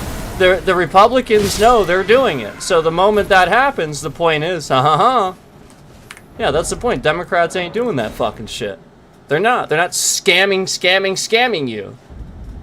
And never, again, you can do this. You can look it up for yourself. I can sit here and go through shitloads of text messages from random numbers, and every single one of those text messages, text this number now to help the fight against the Dems. Duh! Too many illegals. Duh! Actually says that. The U.S. has really shitty privacy laws. It's not uncommon where I live for scam companies to get a hold of your computer. It's not supposed to be here either. That's Donald Trump.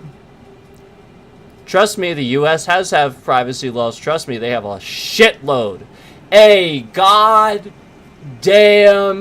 shitload of privacy. Oh my god, you think the U.S. doesn't privacy laws? Holy fucking Christ. This should show you guys what's going on. This person organically in my chat thinks the US doesn't have very good privacy. Oh my fucking god. Do we ever have privacy laws? Holy fucking goddamn shit, do we ever have privacy laws? Are you kidding me? Oh my god. Donald Trump is just literally violating everybody's rights left and right this badly. That's what you need to understand. It really is that fucking bad. No, we have them. They're good. It's Donald Trump. It's really that bad. It really is.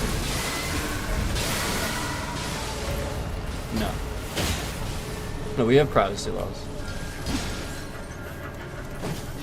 You cannot, as a CIA, you cannot. It's wire fraud. It's like there's all the kinds of things you can't spy on a citizen. You can't do it. You can't do it.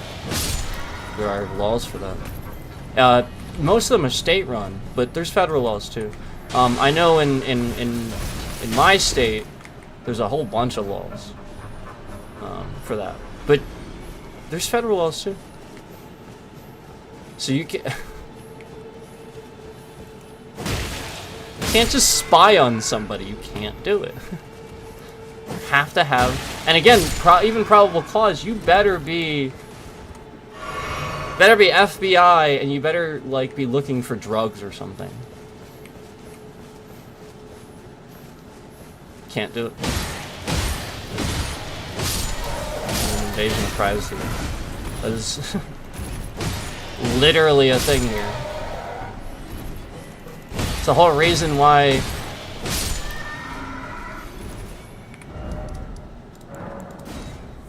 like if somebody were caught like looking in your window or spying on you on your street, you can chase them down and have them arrested. If cops are caught doing that, holy fuck, that is illegal. I think farming and selling content information to advertisers and scammers is a big thing. It's not spying as much as it's pimping out your phone number. Well, of course it is. Data brokers and stuff like that are illegally, like, this should have happened already, but Trump happened. Like, you have to understand, there's a lot of stuff that would have been taken care of, but Trump took us backwards and we just never dealt with it. So now all these problems that organically would have happened are happening, all while he's also causing a fucking shitload of other new problems. So again, he never actually fixed anything. He made it worse, caused new ones. I mean, the guy is just literally a fucking dumb piece of shit. He's a dumb motherfucking piece of shit. And yeah, he needs to be impeached. I'm all for that. Impeach the motherfucker. I don't give a shit. I'm just saying, don't throw the guy in jail. No, like, I am all for that. He's 80-something years. He's a president. I truly agree. I do agree with him on that.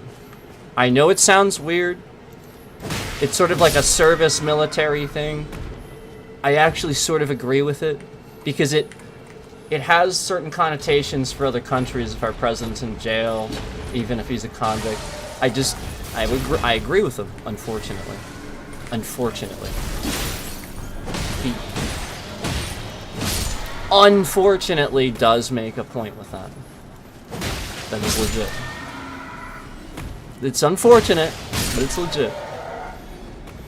Now, if he was like 50 or something like that, and like he had more years left, all right, he can do a lot more he can do a lot more damage. Okay. This guy, how much time do you think this guy has left? And people are trying to assassinate him too. Like, what is wrong with you?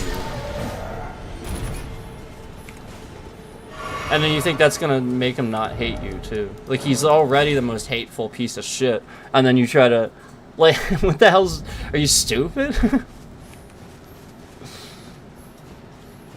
Just respect the guy. That's all he wants. Like, I get it. It's a pain in the ass. He's a rich motherfucker. You don't want to do it. I get it. But, oh well. Like, do you have some sort of problem with that? Like, it's just so stupid. You can still call him out for being a dumb motherfucking piece of shit, all while still saying you're still the president.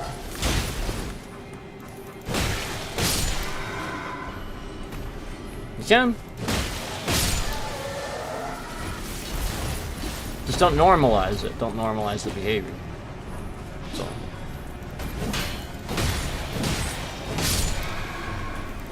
That's why we call them out. That's why we do.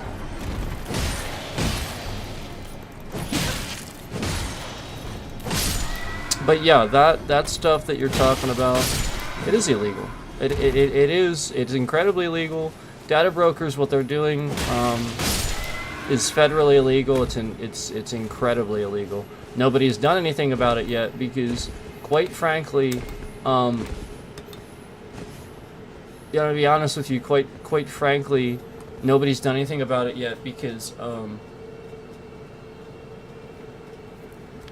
again, Donald Trump came into office and it just threw a wrench in everything. He just took us back, and again, we should have been able to do something with that, but now he's the rich guy finding out about this. He can make money off this. He can find the companies. He can capitalize on this. What does Trump do? He always capitalizes. So again, I'm not trying to fault him for that, but he's taking advantage. Like, this is actually harming people and stuff like that. So I will say that there's that side of it too, where you have to realize he is harming people by doing that, and he might not know it. Somebody's probably trying to convince him it's just a way to make shitloads of money, but then they're using that and not telling him it's harming people. So how would he know? So how would he know?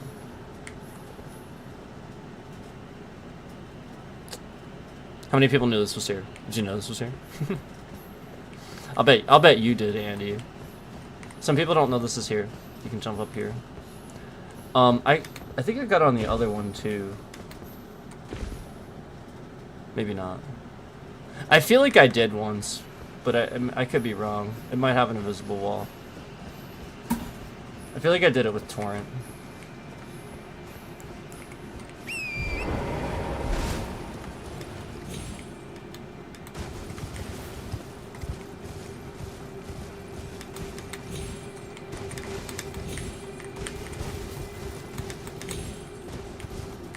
I don't remember now how I would have done it. I think I did it though. Maybe I didn't. Maybe it has a wall. I just feel like I figured it out one day. One time. And then didn't remember. Maybe it's that. No, it's not that. It's not that.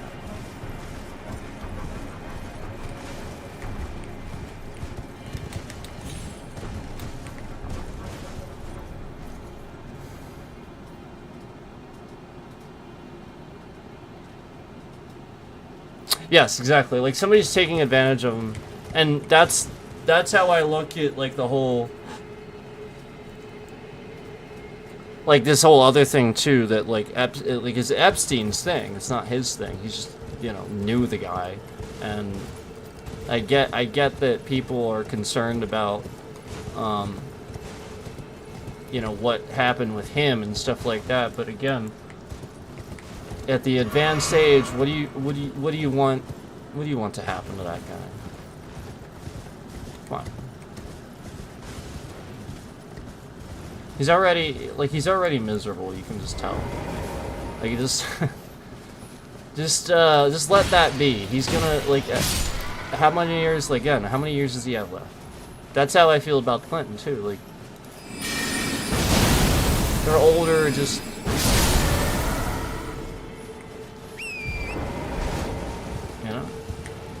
I'm just saying. Why did my bitrate suddenly shift a little bit when I said that? I wonder why that happened.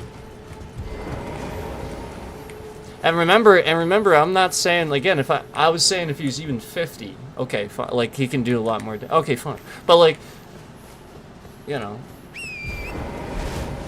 at this point,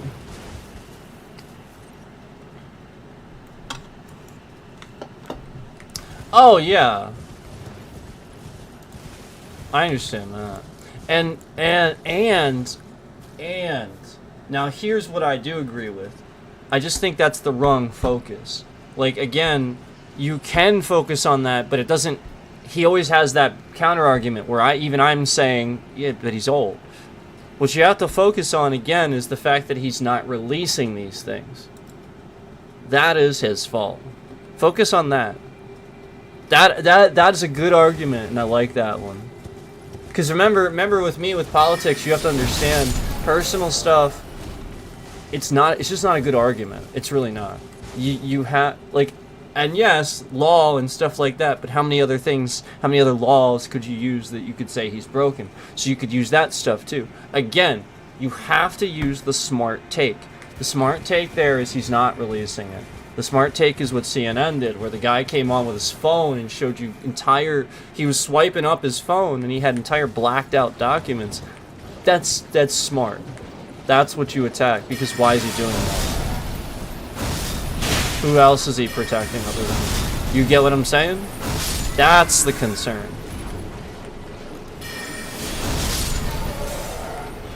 Yeah, there you go. It's so important. Because he is insignificant now. That's what you have to realize, and he knows that. And he will be soon. So the question is, who replaces him? And don't allow this. The Bill of Rights, don't allow the Constitution to go away. Don't allow our country that is so great to fall victim to a dictatorship. And I don't think it will.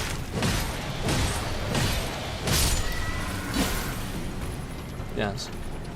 You know it was just for them to remove all this stuff and then lie about what they did offer too. Like some of that stuff didn't even seem like it was valid. That's concerning. Because that I don't like, because the whole point, the whole reason these victims came out in the first place was so that everybody would be willing to put that information out. That was the whole point. So the fact that they're not doing that really is messed up from that standpoint, because they actually came out and were willing to, you know what I mean? And they're just not, like that doesn't show that he cares about that. It really doesn't. And quite frankly, all right, can I be honest? From a campaign standpoint, and as advisor, I would say that if he had done something different, a way to do this differently would have been for him to say, yeah, he knew the guy, yeah, he was there, and it's gonna look bad, but just the stuff that I said, where it's gonna be like the sort of thing where it's like, but yeah, I mean, I this and that, maybe, like, be honest, maybe he did think it was legal or something, like, your guy's an idiot. That's my point. Like, he really is pretty stupid. So I don't know. Like, there's that, and so if he just explains that he didn't realize. You know what I mean? I don't know. I just feel like he could have done that differently. Now, beyond that, my point is, as an advisor, I think that what he could have done is he could have shown up and given a speech with the victims and then show that he supports them and is gonna, like that may have gone a lot further than, again, the acting the way he was.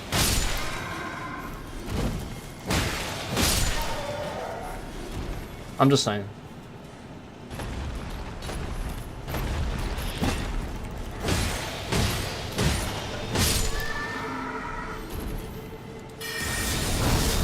You're like, why wouldn't you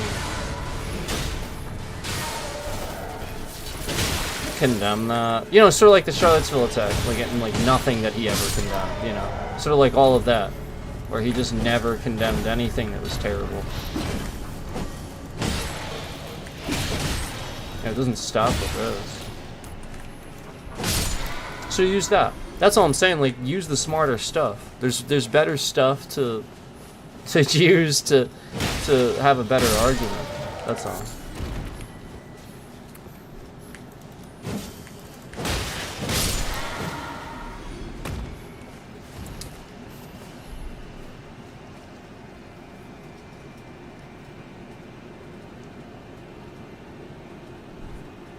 Yeah. I agree. No, I agree.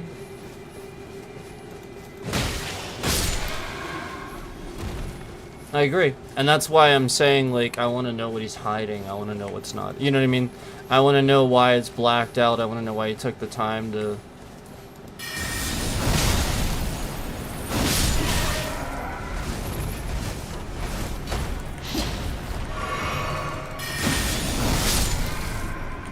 I'm sure anybody does. Like, that's what everybody's saying. I'm not the only one. I think it's a pretty common stance to have, actually. That everybody just kind of wants to know why the heck is all blacked out and why they took so long. Yeah, like, this is terrible. Terrible handling of it. And then they claim transparency. I agree with that message.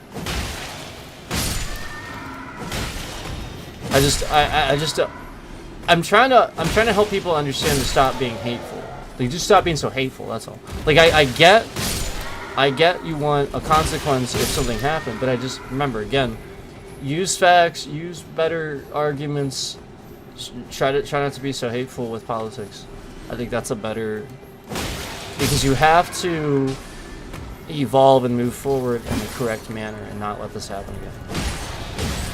And if you don't do exactly that, it will. You'll have copycats, you'll have other people just trying to do the same thing without integrity. It may very well change everything. That's what a lot of people are concerned about.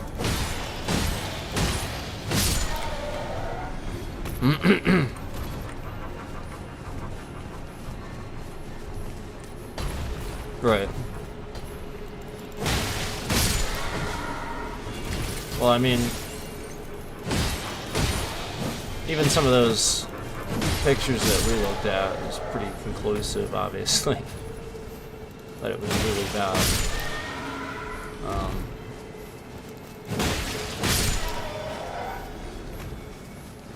So.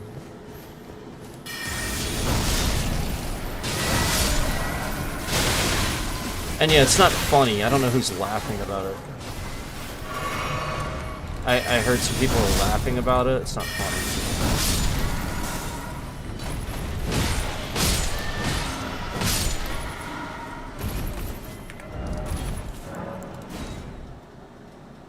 Yeah. Like, I mean, I guess at least there's that, but I just they still... Like, it's a very small defense. There's no defense for him. I'm just saying at least there's that.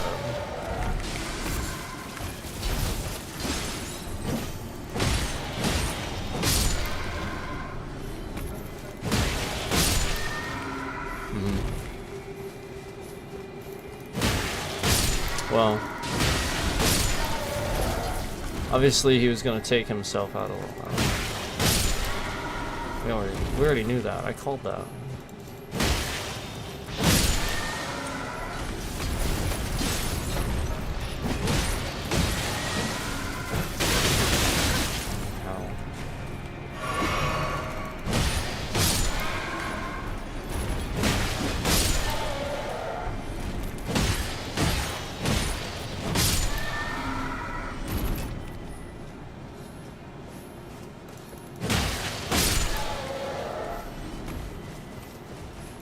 I think that a lot of stuff is happening worse than people think. Like, there's other stuff going on. Like yeah, like that happened and that's bad. But right now, also the concern is the fact that you have this administration spying on and manipulating people. Like, we kind of know that. So that's really bad too.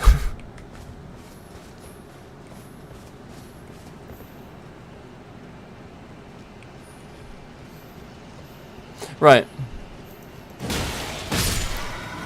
Right.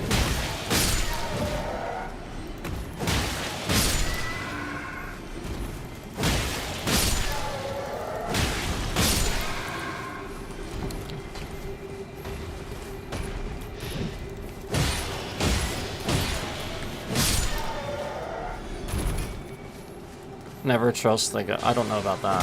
I disagree with that. Never trust the government? I don't know about that. Don't implicitly trust the government. I like that better. Don't implicitly trust the government. You trust them sometimes. Don't just implicitly trust them. When Donald Trump's in charge, you can't trust your government. Yeah. Correct, yeah.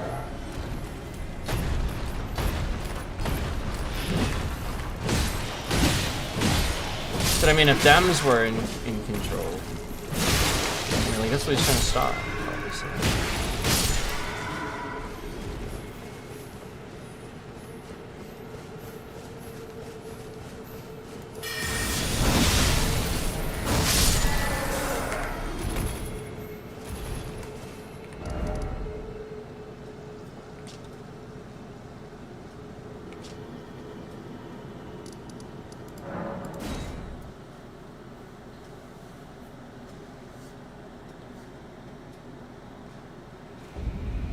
Alright, I'm gonna be right back.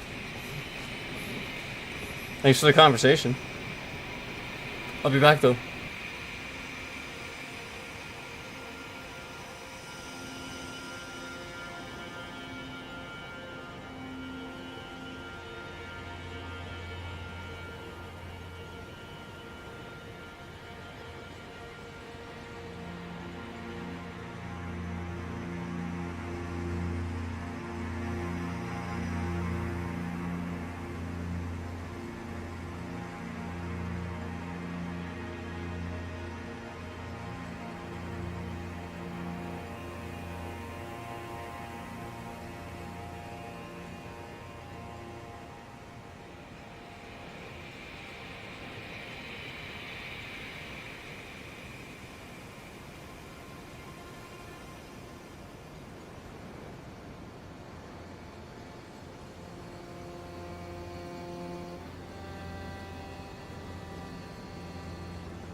Hello. Thanks for waiting. Appreciate that. So, let me remind everybody that, for a while, we had, you know, some things where it was difficult to sort of figure out what was going on. So, obviously I had to take a certain stance, and I did certain things to, protect other channels that, you know, and other people that might be at risk, you know, that I would not want to be affected by things. And so, just so you know, like, for a long time, I know I've said this before, but for a long time on this channel, we were sort of making a little bit of, I guess, fake beef, so to speak, you know, trolling a little bit some channels. Obviously, you guys know I like... I'm actually subscribed to some of those channels. So I just want to remind everybody that it just got to a certain point where it was just to that point where it was time to talk about it and say it. So I tried to waste their time for as long as I could and do my best to warn, and so, you know, so that people would just do things in the meantime to possibly protect themselves, you know, that sort of thing, and then all while seemingly wasting this person's time that's trying to very clearly harm these people. So I just want you to know, you know, in case there's you know, in case you weren't around for that, or, you know, like, whatever, you know, just want to remind you that some of that stuff from before, it, you know, not necessarily valid. It was just to essentially convince the people doing this, you know, that I was thinking that they were doing this or something, you know, the people that I was blaming, so that way the troll would sort of kind of ease up, and not necessarily the troll, the stalker, really, the harasser, wouldn't show up and do the same thing to them, so they would sort of leave them alone, so to speak. So I just really wanted to put that out there.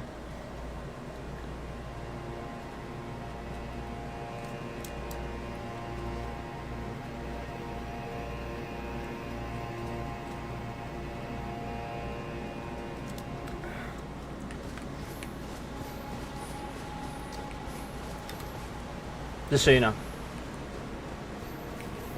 Look, it's like all foggy again.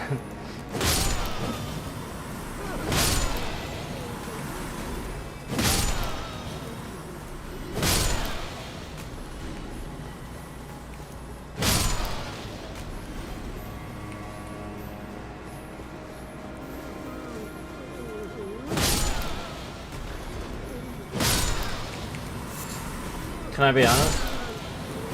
You want to know my honest opinion? I think I'd be a viral streamer. Like, I'm not even just trying to, like, sound a certain way. I think that I would have been. I think I was supposed to be, because of certain things. I feel like the intent is, you know, like, just like he always does, he wants views, he wants ratings, just like, you know, a streamer does. Except he's the president, he shouldn't want those things, so that's really selfish. But I really do think that early on I did enough to explain that I could sit on here and do a lot of different things and still make content and be valid. So it would make sense to say, again, that they decided to do things to, you know, essentially have that information taken. And then, you know, my views or my trending sort of lied about and manipulated, or, you know, like, probably the original idea was to have me canceled, but this person sort of failed to do that, obviously. So, like, obviously trying to do anything they can, even meddling in family affairs and stuff, to get me to stop streaming. Like, it's sort of kind of obvious at this point.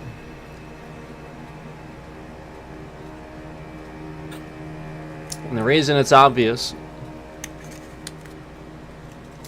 is because if you remember the single amount of times that I talked about, you guys remember how many times did I say Trump always was a certain way about something? Always, never said anything different, always this way. And then one day I said, well, his big problem is if he just changed his mind on this and did this, suddenly people would start... The amount of fucking times that happened was staggering, because Trump doesn't change his mind. You know that. Why is he suddenly... And you can go back, you can find that. They are controlling my views and controlling how big I get for the sake of taking that information and they're learning how to get more ratings. So the more views I get, the more they take and go, holy shit, he got this many, and they turn it into ratings for them. It's the data brokers, it's the looped streams on YouTube, where it's just Trump talking. That's supposed to be me. My data. People watching my streams instead. And he just stole it. Quite literally. That's what he does. He's always done that. From Americans. If you did any research on Trump, you'd know that. He does steal things. He's always done that. Trump once stole his way into a construction site. Look it up. I'm sure he probably tried to get it removed, but you might be able to find it. He once stole and scammed his way. Basically what he did was, there was some people already working there. They had bought the site. And what happened was he got a crew or something like that to convince them that they weren't supposed to be there. So they showed up long enough and convinced them they weren't supposed to be there long enough that they took control of the lot. And legally just took control of it eventually. All while pretending to be like fake whatever they did to fool them to get out of it. It's just a scam. Actually did that.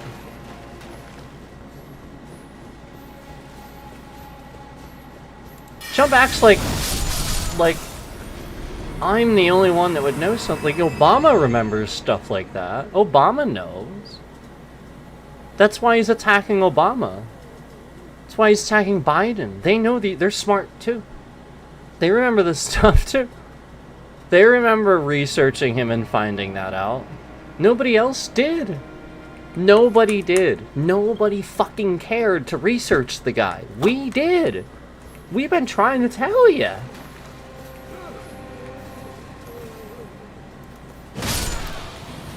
Didn't even want to be president. He's all he can.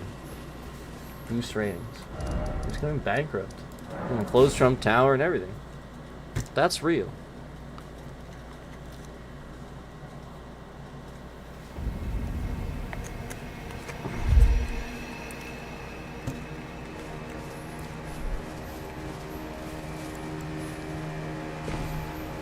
And it would cause problems for that platform.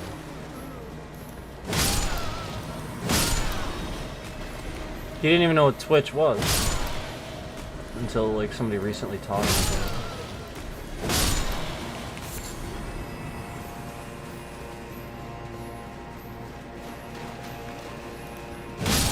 Same thing with the. No, I'm not gonna go there. It's just obvious. It's all connected. This is making shit up.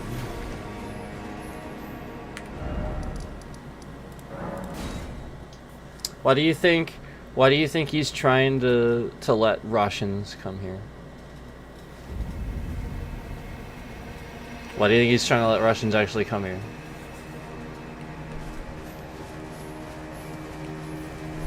Why do you think he's actually doing that?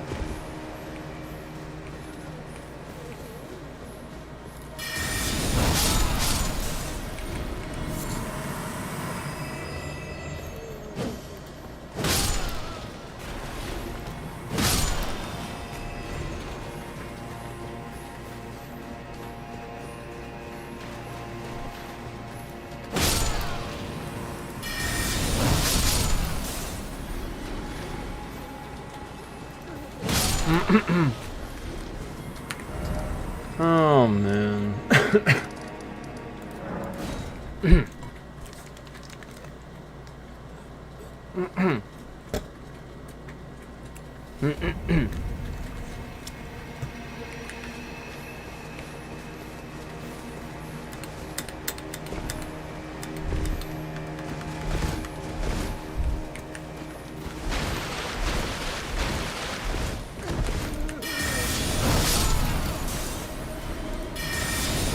Well, he didn't exactly get away with anything.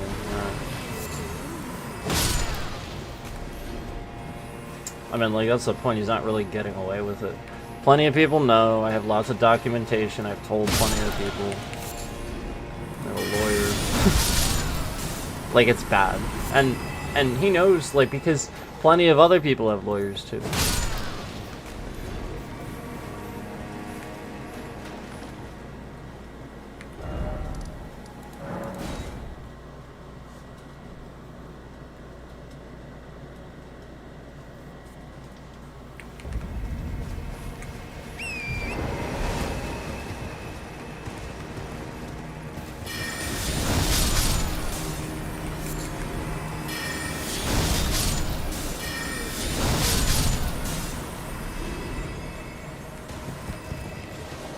I don't know why y'all think I'm here to fix live streaming though.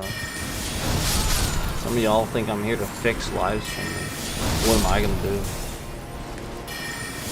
Live streaming is the way it is because, again, yes, he causes those problems. But,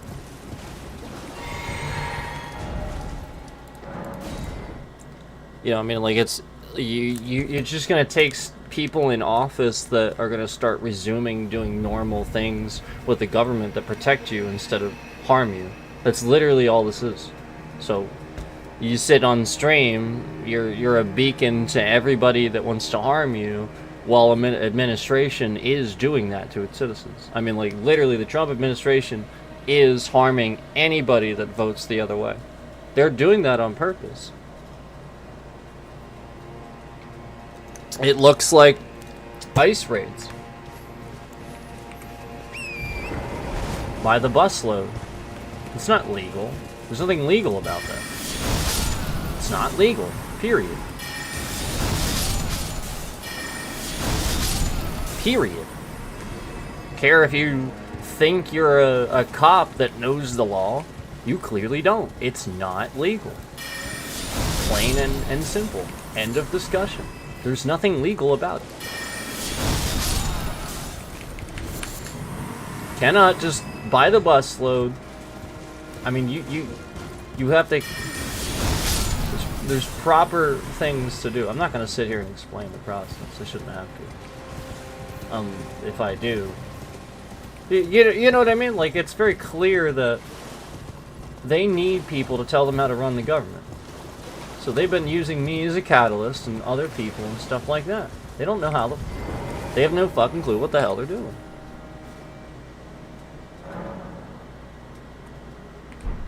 Does not know what the fuck he's doing.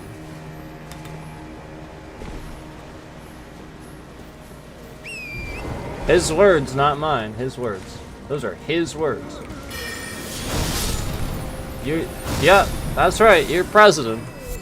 You're president. President of the United States. Word for word.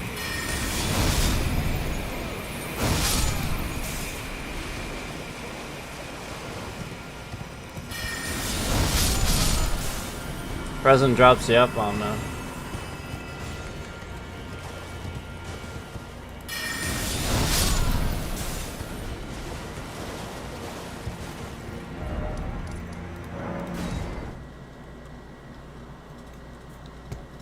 You can sit here and fuck around with shit all you want and think that I don't recognize it, but I do. And you're not threatening anybody. I'm not scared of you. They're sitting here trying to do subtle things as a threat. You can go fuck yourself. I am not threatened by weak little sissies that sit behind keyboards doing nothing. You're not... What the fuck kind of threat is that? What a wuss. What a dumb fuck.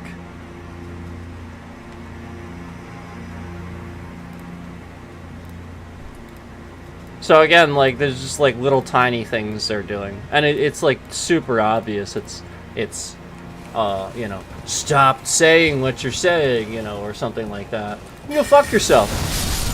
You piece of shit. Go fuck you. Go fuck yourself.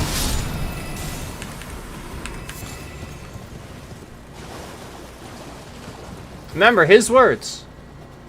Remember his words. Remember. His fucking words. I was literally quoting the asshole. Yeah.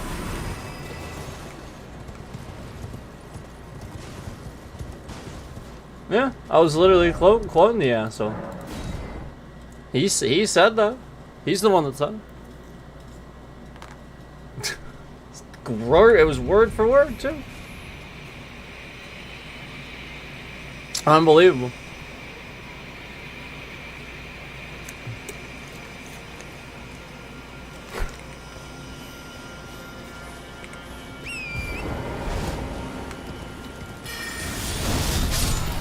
I had somebody once threaten me over messages to...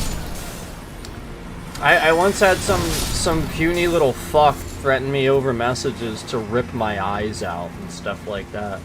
Like, I was like, I'm thinking to myself, what kind of gay-ass, stupid fucking threat is this?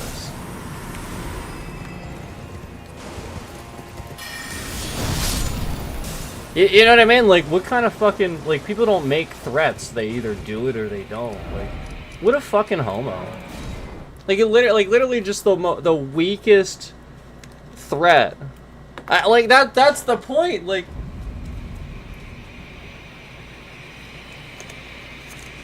Threat.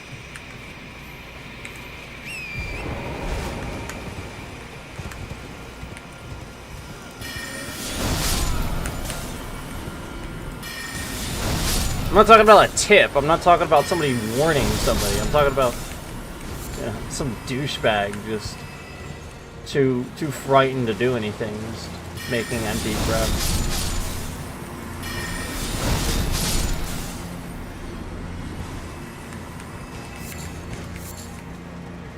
I'll do, like...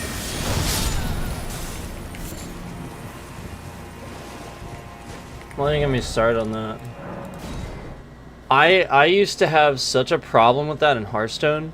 I would beat somebody in Hearthstone. Just this person, like they did things to stop it eventually, but for a while there, and I wasn't the only one. Like, that was a problem for a while. But like, man, it was bad. Like, they would try to, you think they're gonna add you to like try to be your friend or something, like, you know, like, hey, cool game or something like that, you know. Oh my god, some of them sometimes would be like, okay, you know, and they add you just to literally start like a tirade of like, you son of a, you cheating son of a, you're using that stupid piece of shit deck, like, just like the dumbest, just like, are you kidding me, dude? Like, really? Added me just for that?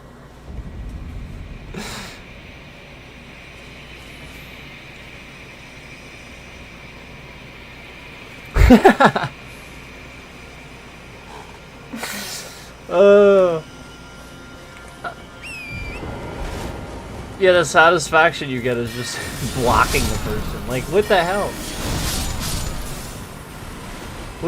Like, that is so... Don't play the game. I had to stop too, I get it. But it like, that took a while for me to... Yeah, it wasn't bad until it just literally became all about the newest one. It's all about that meta.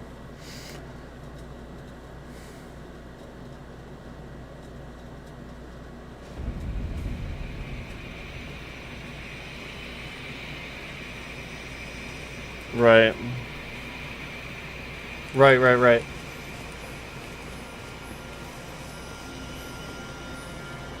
Yeah, that sounds about right. That's funny.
All right.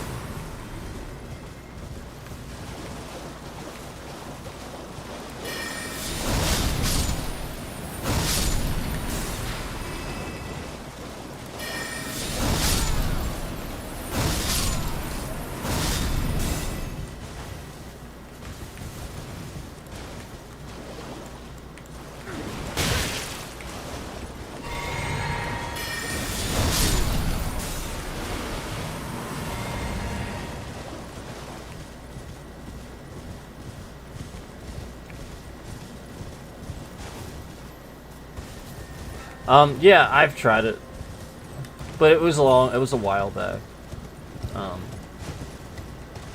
I used to play, like, I played a lot of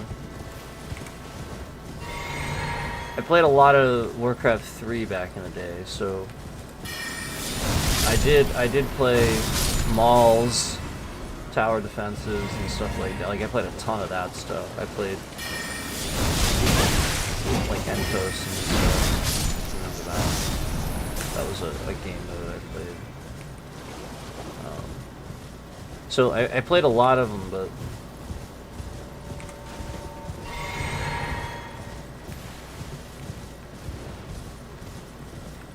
I was mainly into the malls and the tower defenses.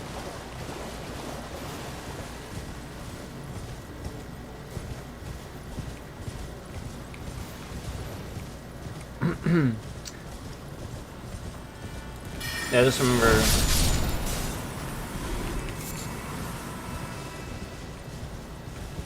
Yeah. Like, there's a lot of that.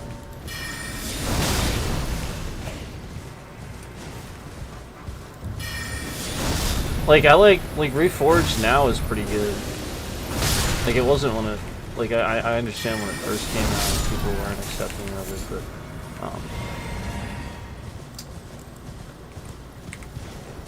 they obviously worked on it. But no, I mean, like, you can...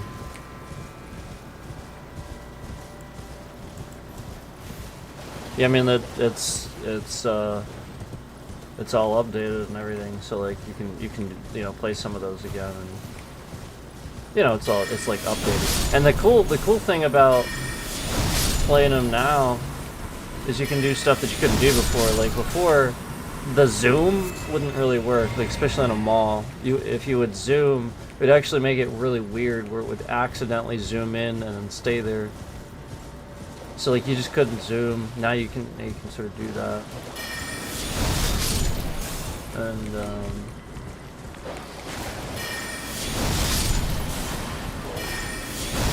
that works pretty good.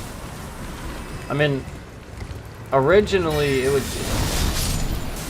I remember I'd spend all day trying to find a decent server somebody was running where it didn't crash. So I just remember like crashing was always so like. Just the fact that like it works at all, you know. I mean, before people dealt with that and didn't complain, they just loved playing it. So I feel like that's a different perspective.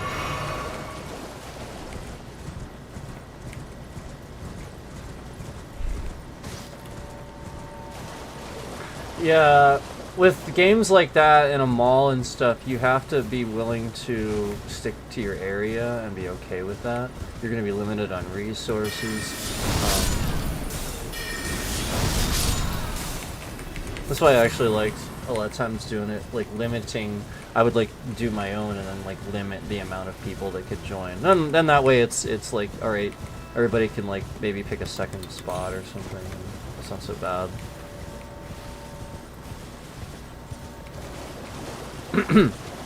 But definitely what I spent a lot of time playing for a little bit, you know, while it was the thing I was playing, yeah.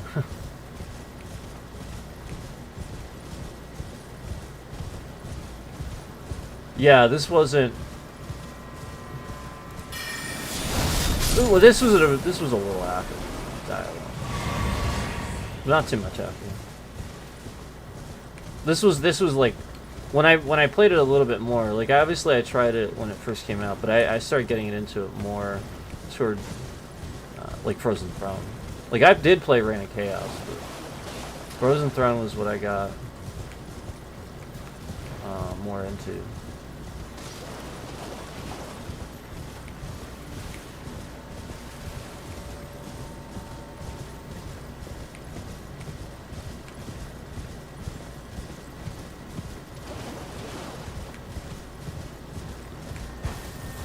Over here.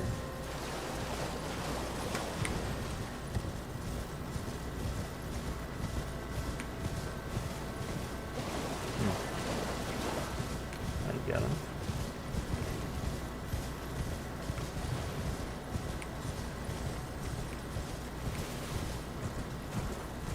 All right.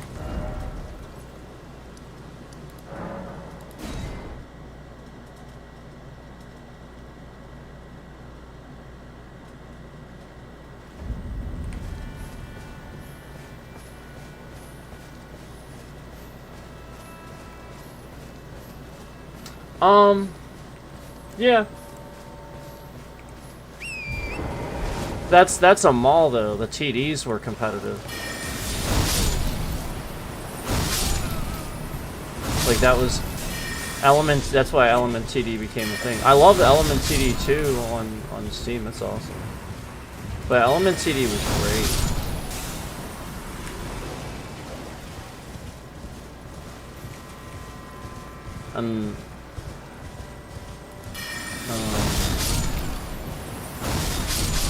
I played Counter-Strike TD. This is what it was called. I'm sure there was some sort of other base name for it originally, but the version I played was called Counter-Strike TD.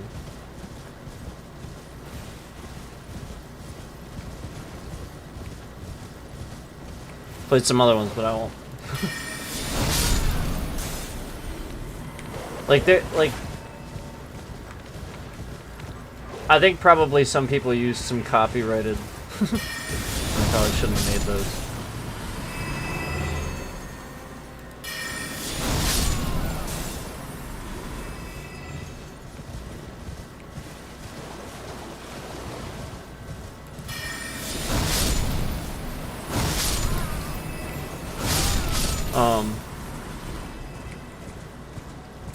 I know a decent one though was Blue TD. I liked Blue TD.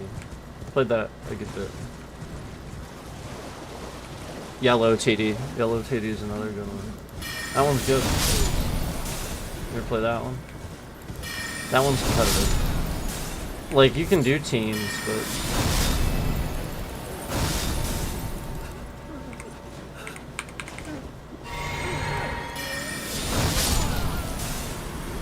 I always found it fun to do that one by myself, so that way I could learn how to do it. And there is a way to do it.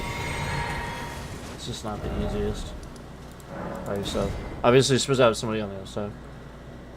I like Castle Fight, which is what Nexus Wars is built on StarCraft 2. Remember Nexus Wars? I like Castle Fight. I like I'm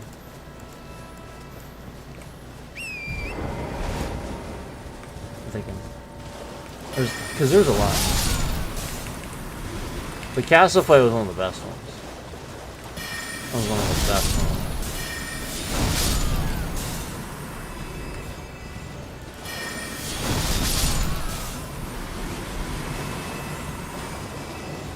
Never got into StarCraft. I played StarCraft 2 so much.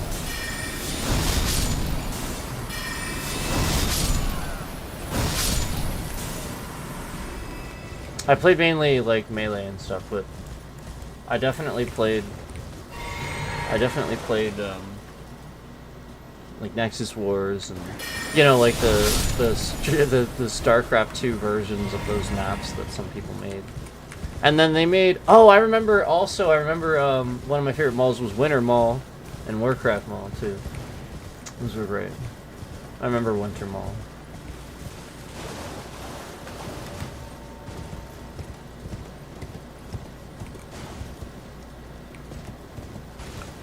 You don't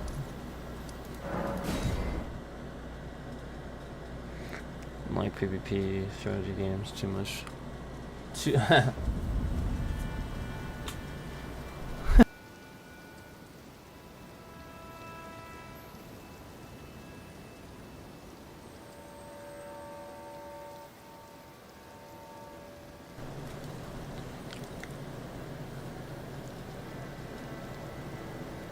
Yeah, I could see. I mean, I guess I could see that. I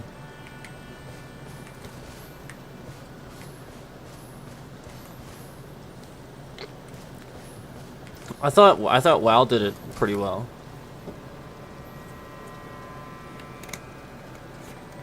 I thought WoW did it pretty well. I mean, not really a strategy game, but that was like some of the best PvP.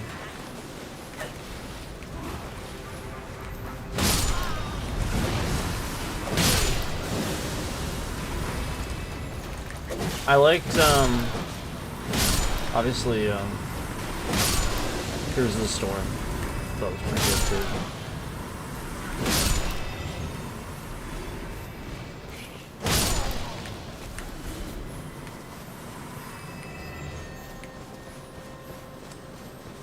Pretty good game.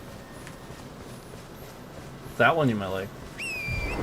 If you don't like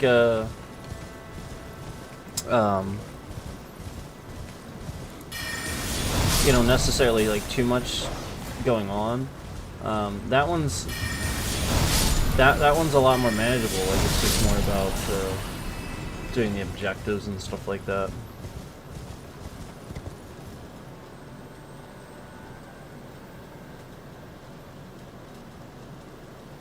Yeah.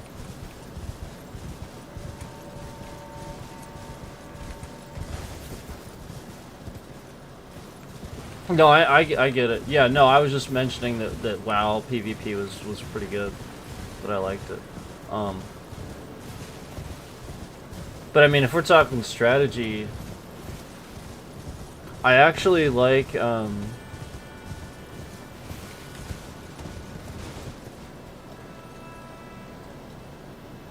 They're called like they're called 4X games, right? I like those. I like the Warhammer one. That one's really good.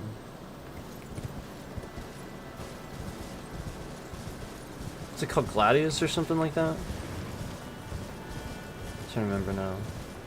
I need to play it more. I played more Civ 5.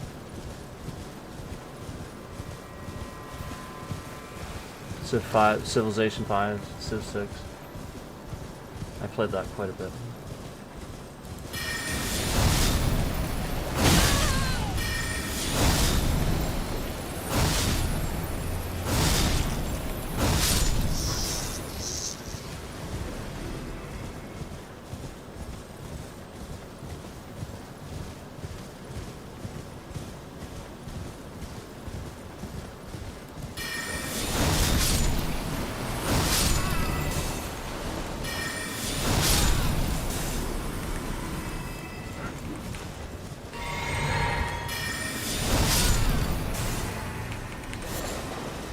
Oh, the Warhammer one's really good, though.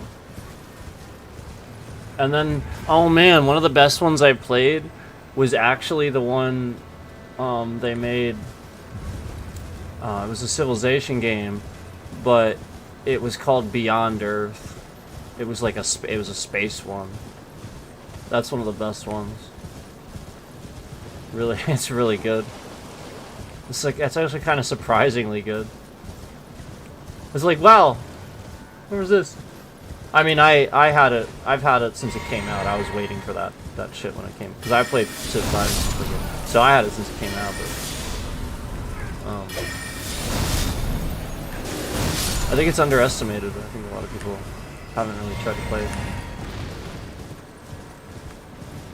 Optimized really well, too.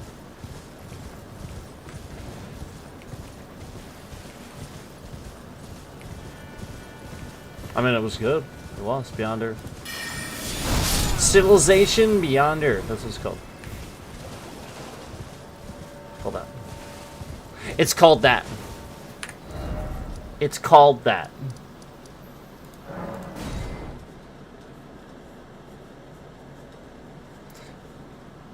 But I mean, the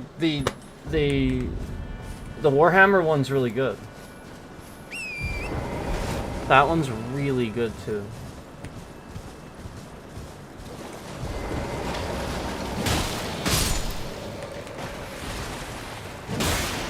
The Warhammer one, though, it's definitely, it is Warhammer. Like, I mean, it's more about, you know, the war of it. You know, again, Civilization Beyond Earth, that's going to be more about, you know, the civilization part of it. Different type of strategy. So, you know, just a different reason to play either, maybe. You know, where one would be a little bit more focused heavily on, you know, obviously military strategy, where that's Warhammer, you know, Necrons and stuff like that. And then you have your Civilization Beyond Earth, that's more about just, you know, surviving in these harsh environments. And different, yeah, it's completely strange planet is the idea. So.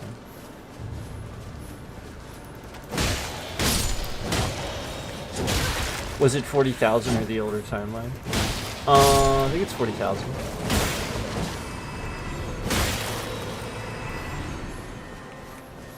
Hold on. I'll send you...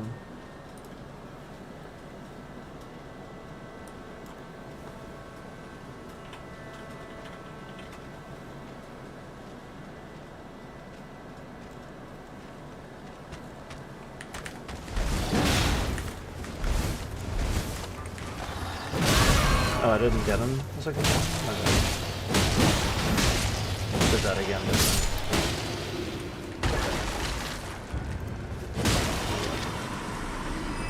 Here, let me send you those. Oh, yeah, I did it in... I did this as a vertical. Here, let me. I'll send this to you anyway. I actually streamed this once. And that may have been one of the, like, it had been a while since I played it, I think. I think that was the idea. It had been a while or something like that. I don't remember exactly. Here.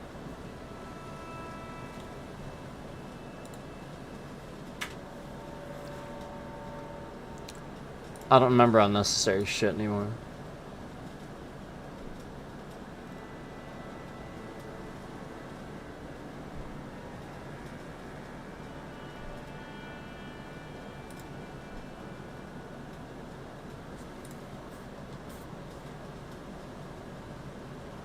There you go.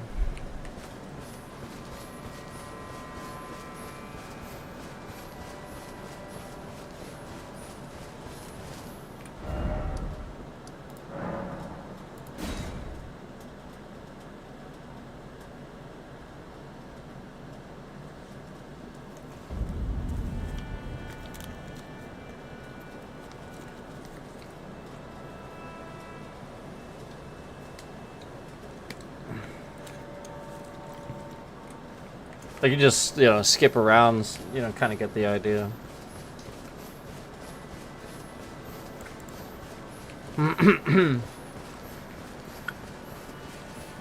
I wasn't saying you had to watch or anything, I was just saying, there you go, you know, you can just like get the idea. Pretty good though. I think I've played Beyond Earth as well.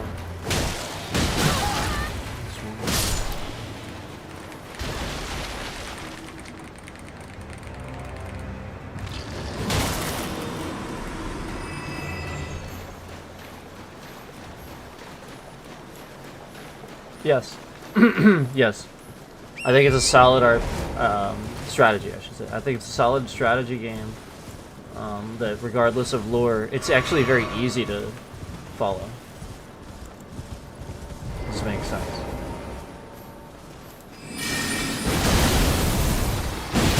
You'll want to be. It's really cool. It's like Total War, but like a lot. It feels like that.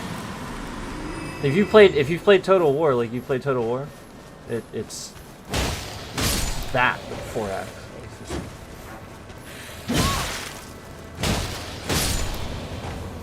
Instead of just like, you know, like a battlefield, and, you know, it's 4X. That's what I would say.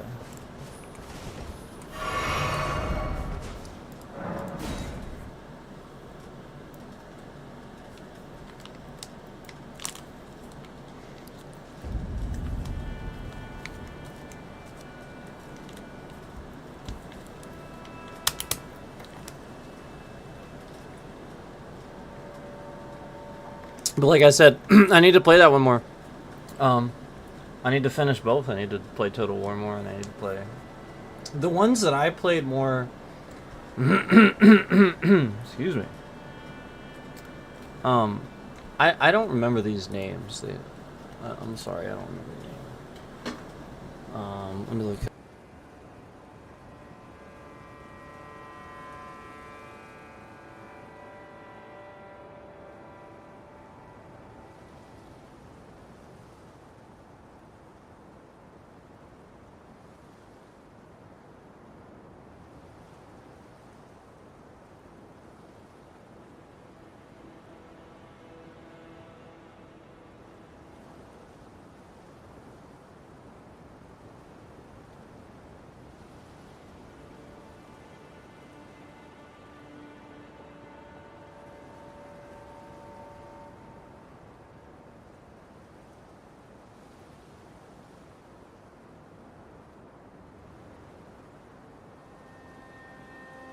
Oh, there we go. I think I found it. I think it was Battle Sector. Yep, that's the one. I played Battle Sector. I played that one a good bit. That's the one I played.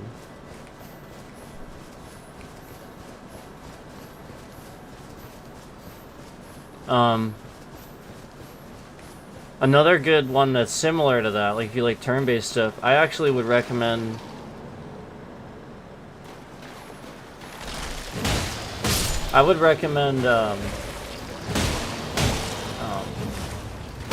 well, actually, it's funny you should say that. Tropico's pretty good. It's been a while since I played that one. electrical like that. I just personally haven't really played it.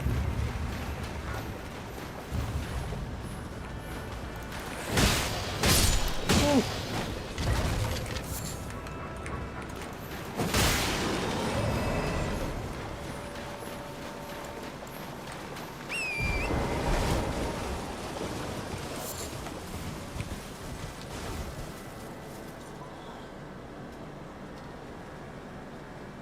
But what I was gonna say is another game that's similar to Battle Sector, very you know, like, but really good turn-based tactics. I actually love Gears Tactics. Gears Tactics is actually a really solid game. It's a turn-based tactical game. So like XCOM or something like that. But it's Gears. It's really good. It's a good game.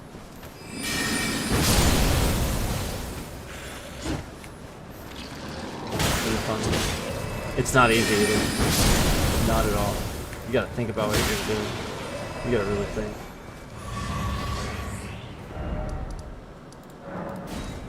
And then if you like...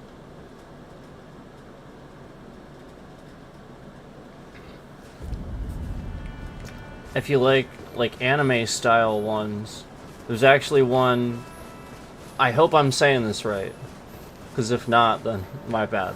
But it's called Valkyria Chronicles. I think that's how you pronounce that, Valkyria Chronicles. It's a turn-based anime style game like that, except you actually get first-person ability and stuff like that too. It's really cool. It's actually really good. I recommend, I think it's number 4. You don't need to know. Like, it's fine. It's a good one. Those are the turn-based I would recommend. Yeah, that one. That one, Gears Tactics, and like I said, if you like anime style ones and you're interested in that type of thing, really would recommend taking a look at the Valkyria Chronicles 4. Valkyria Chronicles 4. It's really good. I actually couldn't believe how good that was. I really couldn't. I was like, how is this this good? Genuinely fun.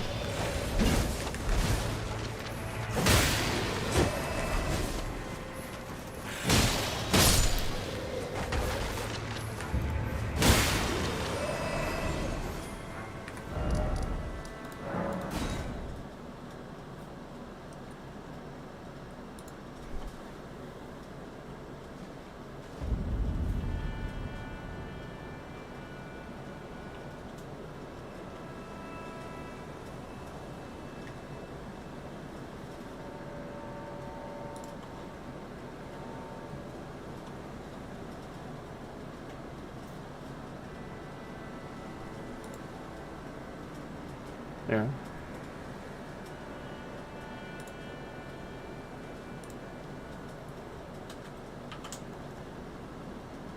Oh, wow, it's... Here.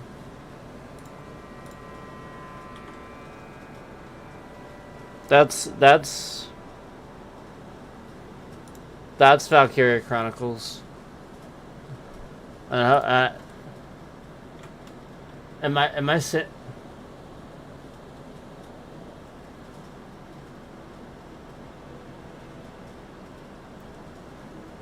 Valkyria. I mean, yeah, I'm saying that right. Chronicles. You could say Valkyria, Valkyria or Valkyria. I think it's just supposed to be Valkyria though. Yeah, it's like Valkyrie, but Valkyria.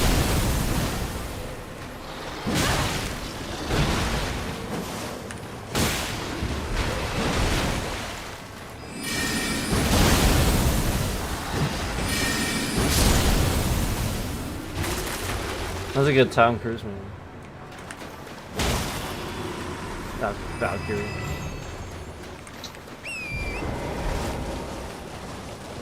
You seen some gameplay of it, yeah?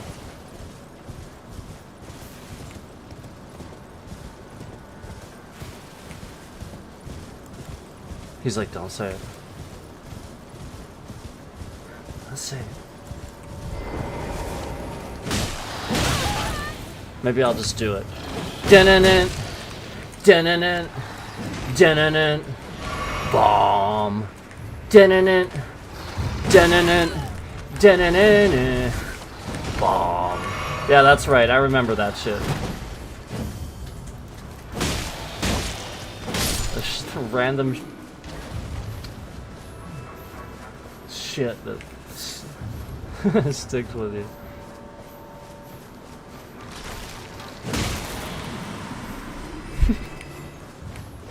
Nobody understood that.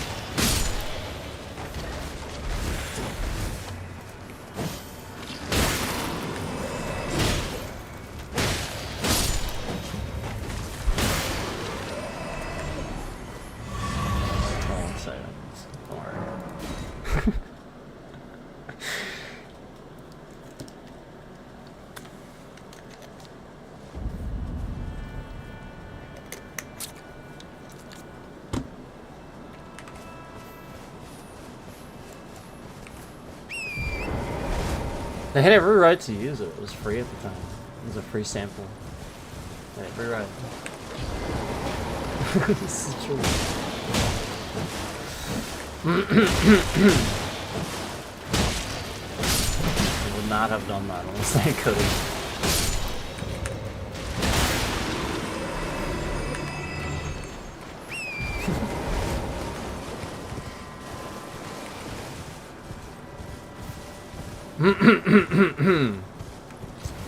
Anyway. Dun-dun-dun. Dun-dun-dun. Do-do-do.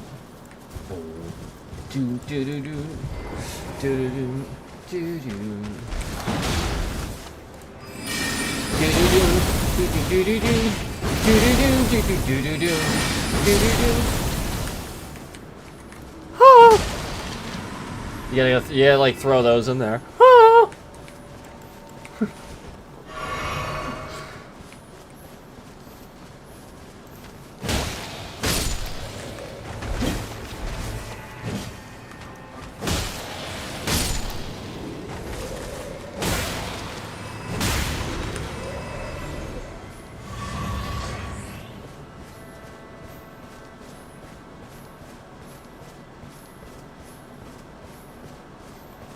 That's not what it was.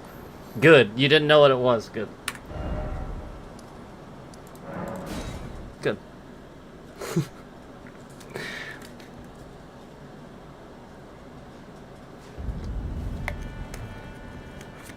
You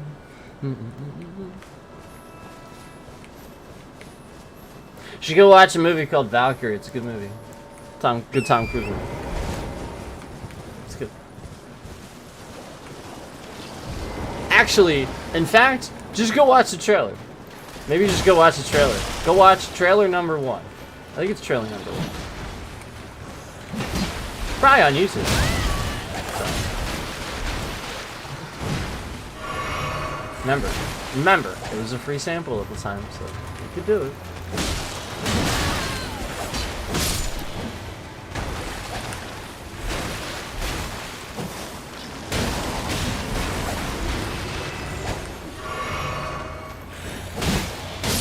I think it's that one.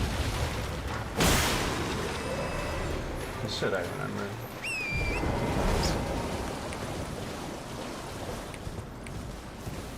I think it's that one.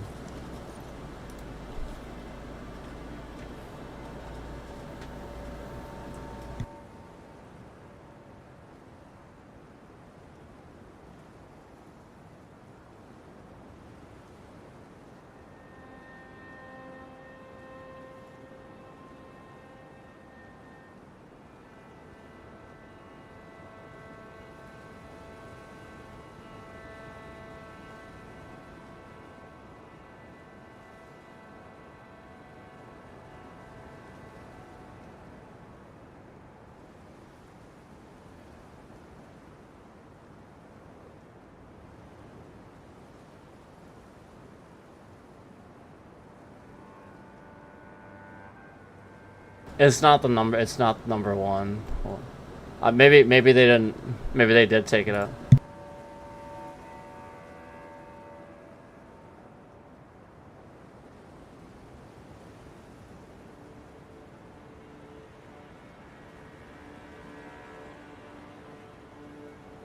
I found it. Here.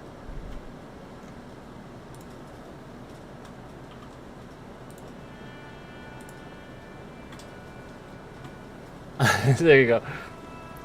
Wait till about halfway through. It starts about halfway through. Then you'll know what I'm talking about. That's the trailer. I mean, great movie. Great trailer. I'm just saying, like, again, remember, free sample at the time. Like, they could do it. So don't go thinking it's... Trust me. Pretty crazy, but I actually looked it up. I looked it up at the time.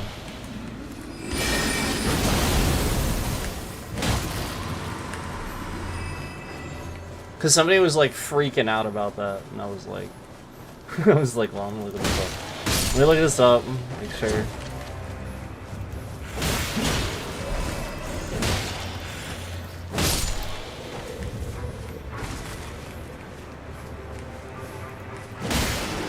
Yeah, did you get halfway through yet? Do you know what I'm talking about now?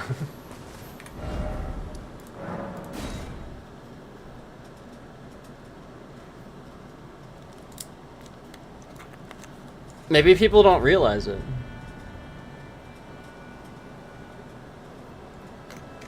I mean, it's not a big deal. Again, they were allowed to do it, but because it's just because of the rights, the way they were at the time, they did it for that particular thing.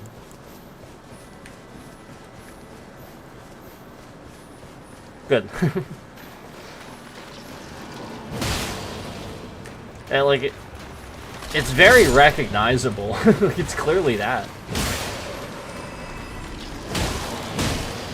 But the point was, originally it was used for the movie that it was originally used for, because it was it was a sample or something like that. It wasn't like, that's the point. That was, I think it was a very low budget movie originally, and it was such a good movie, it exploded. Not Valkyrie, the original movie that is. Again, I think the idea was royalty free.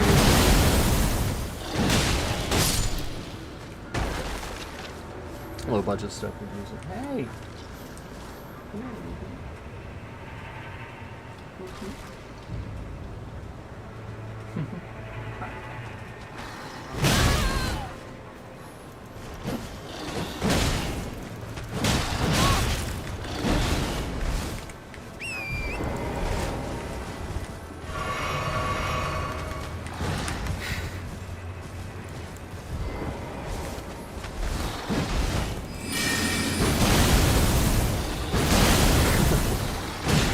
I had to not.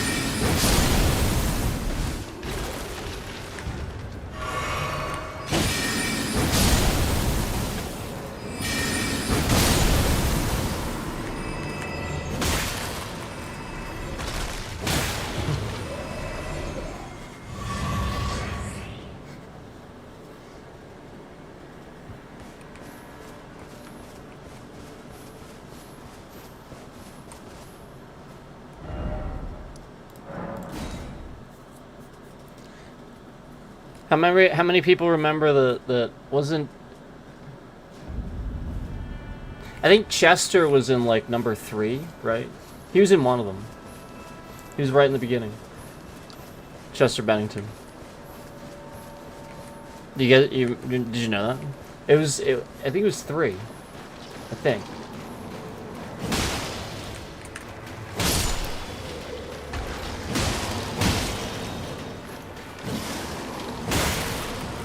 Yeah, he was right in the beginning. He was the guy in the car.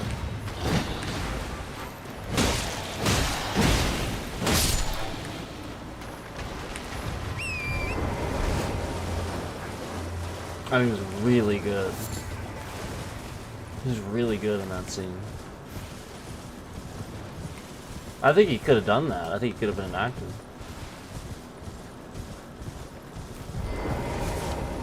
You're terrible with acting. Chester Bennington was the lead singer for Linkin Park.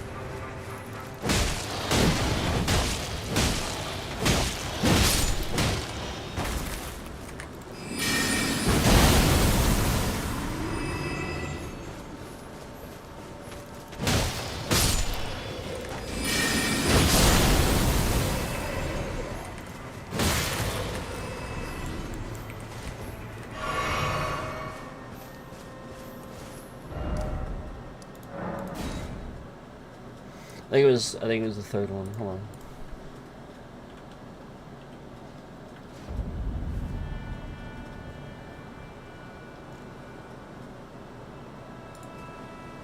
Yep.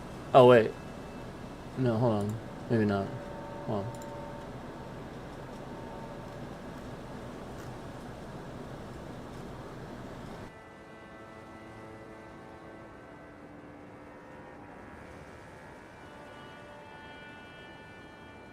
Might have been the fourth one.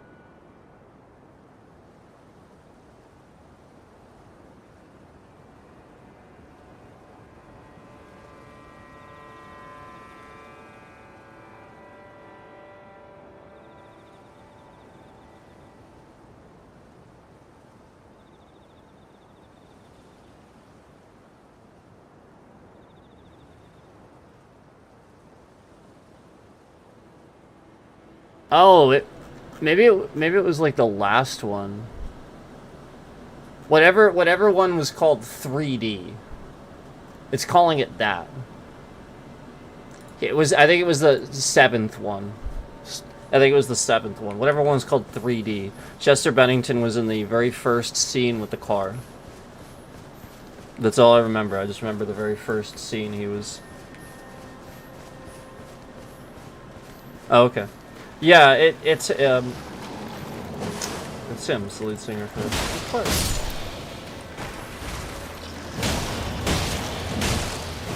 The Amazing.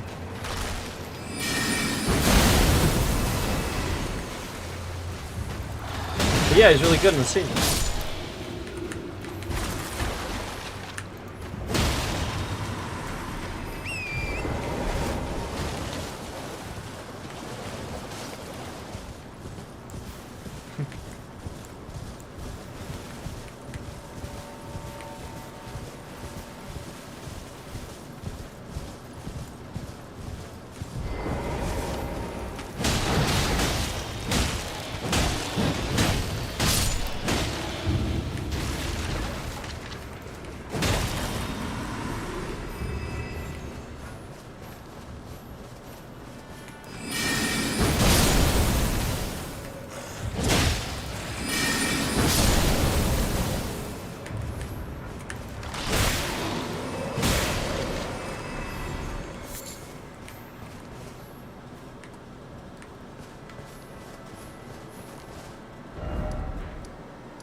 But yeah, a lot of people don't know. That was just originally, like, it wasn't supposed to be like a theme. It was just their, like, they just kind of used it as that, but it was just like a sample song that they grabbed originally. It was specifically for that, you know what I mean? Like, that's what it was for.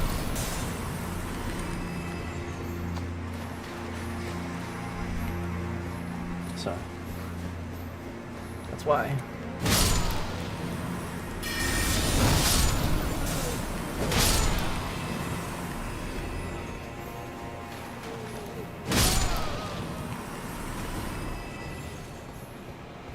But it's okay. I thought it fit, you know, both really well, you know. I thought it was a good use of it.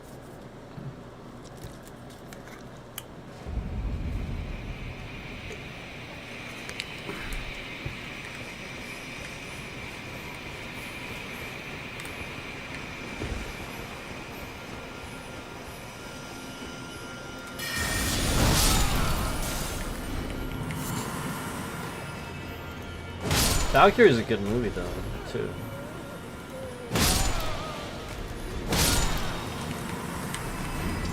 I feel like a bit overlooked. Yeah, I feel like a lot of people haven't seen it.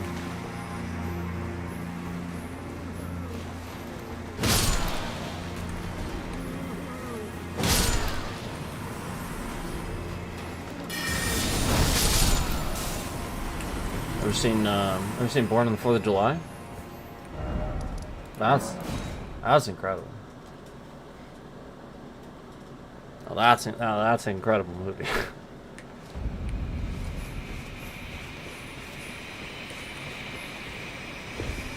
I for the life of me don't know why that's not up there with Forrest Gump with some people. Yeah, like that should be up there with Forrest Gump, man. Like that is just a top-notch movie. Saving Private Ryan should be up there with that. It's just such a good movie.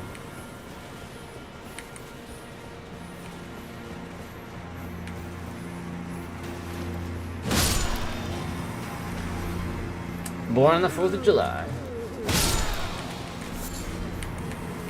Great. Sky.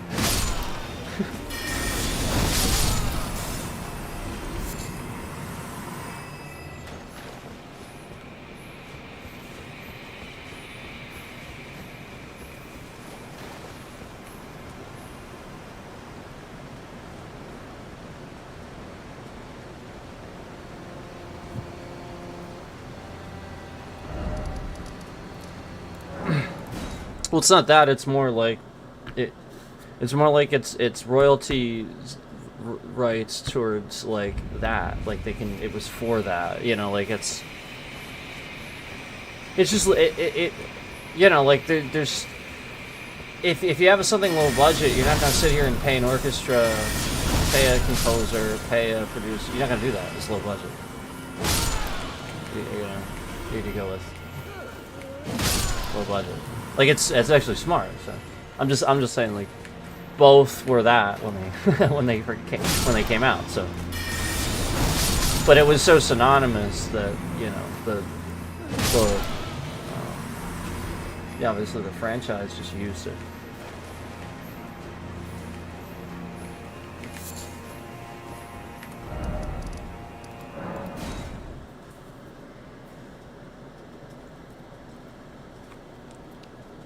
Yeah, you should check it out. Born on the 4th of July.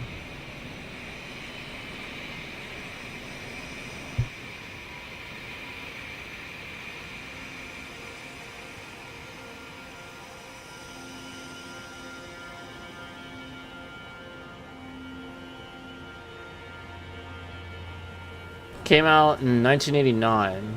I actually forgot it was that old. Really good movie.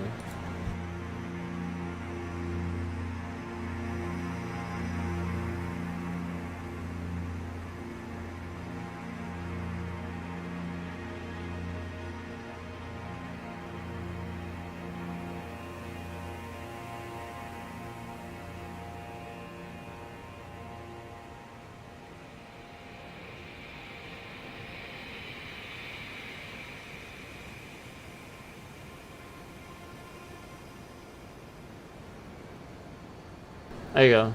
I figured I'd give people a trailer in case you've never seen it.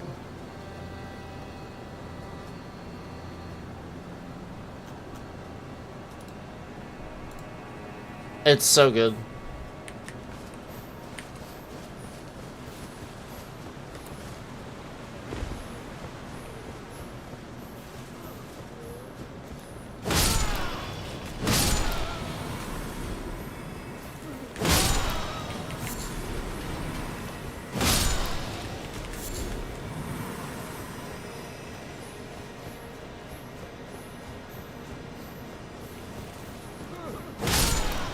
He has a lot of really good movies. A lot of... there's so many movies out that people have never even seen.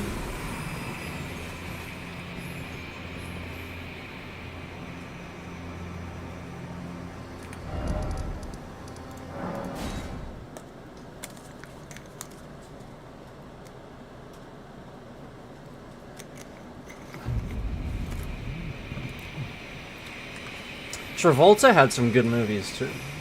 Remember Travolta? I loved him and Nick Cage and Peso.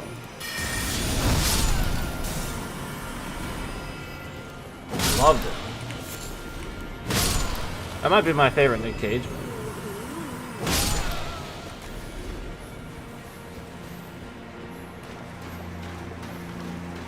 No. Yeah, no. Did you watch the trailer?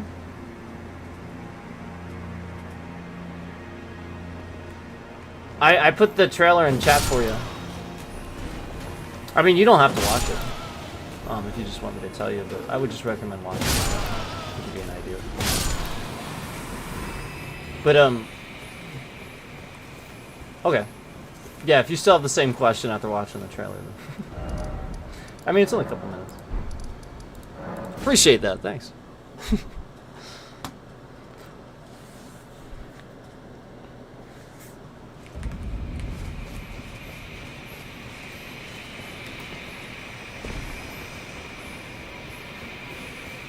It's a good movie. That's good movie.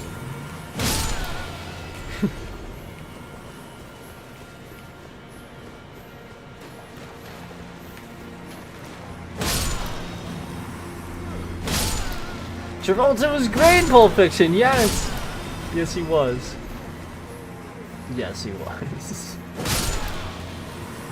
So was Sam Jackson. Samuel L. Jackson was amazing in that. Excuse me.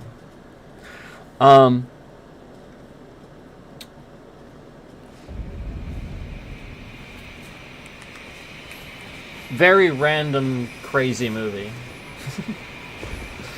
You gotta love Tarantino though, right? He knows how to do it.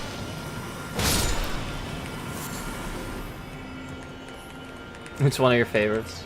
It feels like it's such a common favorite movie, it doesn't give me enough hipster cred. Is that a common favorite? I guess it is, isn't it? I know it was at one time. Is it still?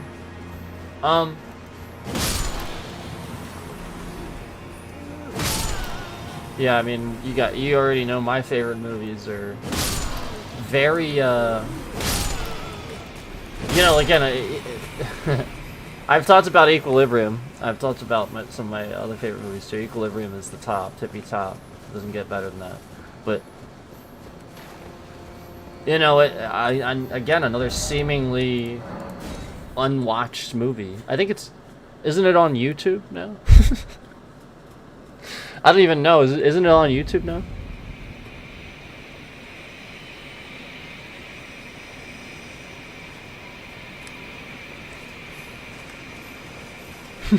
Probably for you, yeah.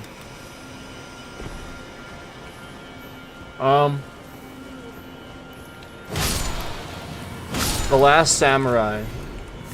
The Last Samurai is probably like that is really hard. For the longest time, that was my favorite too. So like that's like really up there. That's like tippy top of the list too.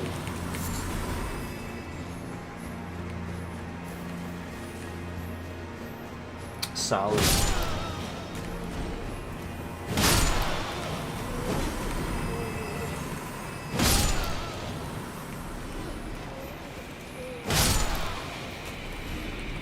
Like I truly believe if you get to the end of that movie and you don't feel something for the like again, if you're paying attention, I'm not saying if you're not paying attention. If you're paying attention, you care about it, and you don't feel something in that moment at the end of the movie, I feel like you're a psycho. I feel like there's just something wrong with you.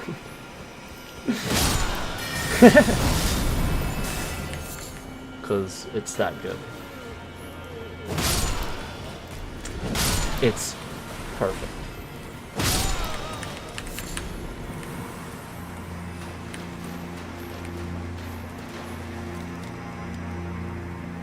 Yes, Equilibrium had Christian Bale. He's one of my favorites too. It's my favorite movie. It's my favorite movie. Period, period, period. There's nothing else. It's that. The Last Samurai is like so close though. I mean, that is up there. But man, just, I mean, both important. Both have important messages, but it is hard to say that, again, Equilibrium. Whew. That is, damn, is that important. But yeah, like just a really good entertaining movie too.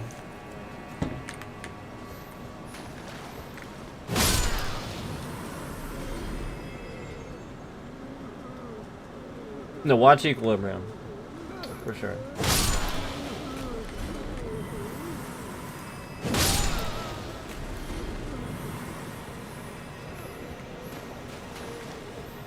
You know, there's I'm trying to think.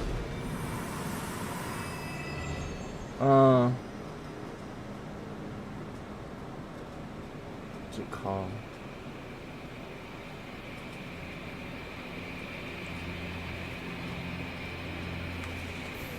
I can't remember what it's called. But you know, if we're talking about favorite movies and stuff like that. I also like The Majestic. Jim Carrey is one of my favorites. I like The Majestic, and it's underestimated. A lot of people haven't seen it. You know, you judge it based on the cover. It looks like a certain type of flick, you know. But it's not. It has another, trust me, if you get to the end, holy shit. The speech that he gives at the end of that movie is worth every second that you sat through the movie and you got to know the characters, you got to know the story. Like, seriously, I will admit, like again, I loved it. I loved the story, the characters, and the connection between the two, you know, characters, the main characters and stuff like that. I loved it, but if that's such a thing, I understand. But trust me, get through it, because once you do, it's all worth it. All of a sudden, at a certain point, it's just gonna flip that shit on you, and you're like, oh damn, they really did just, oh, this is good. And then you like lean into it. Like I promise it like I clapped at that one. That one's so good.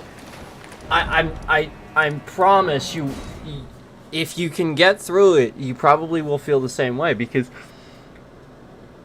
it is that lean into it thing. Like, all of a sudden it just changes on you, just like, oh, here we go, and damn, is his speech at the end good.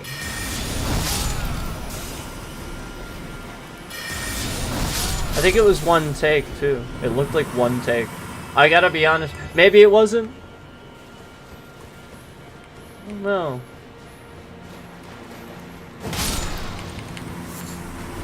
Not one take, like he didn't do it multiple times, but I mean like he had to say all of that. You know, he had to give the speech, you know. So good.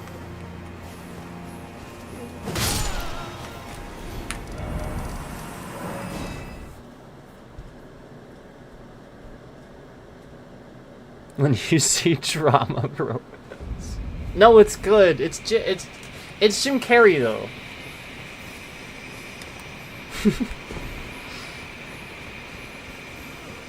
And it's him on the top of his game. He was so good. My God, he was a good actor. He still is. I saw Sonic. I saw the last Sonic movie. He was really good. As always.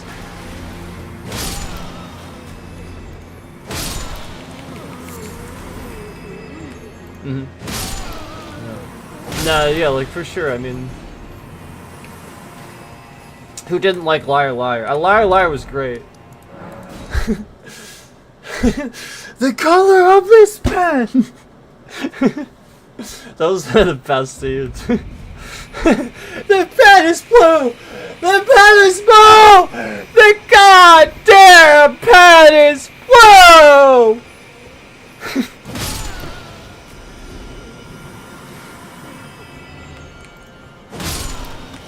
He's awesome.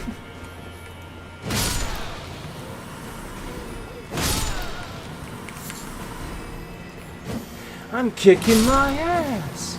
Do you mind? Because he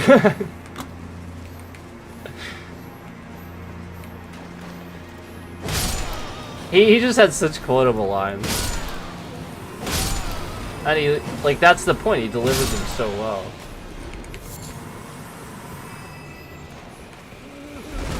I loved Ace Ventura. Obviously, like, Ace Ventura was a big reason. Guys, you know I like the Miami Dolphins. I'm not gonna try to sit here and pretend like when I grew up and I was like watching like Ace Ventura and stuff like that, and it was funny as hell. The fact that Dan Marino was in that movie. I'm not gonna try to pretend like that didn't have something to do with me continuing to be a Dolphin. I was a Dolphins fan before that, but it wasn't long before that because that's a pretty that's a pretty old movie, you know what I mean? I would have only just probably picked a sports team, you know.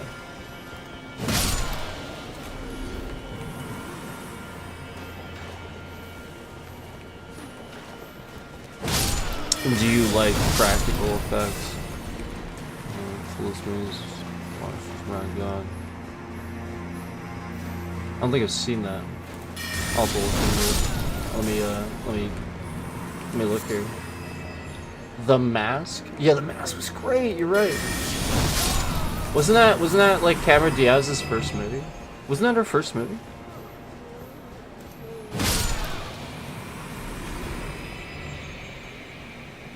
I don't know if it was her first, but it, like she got her start around that, I think. Like that was Cameron Diaz too. She's really good too. She was always really good.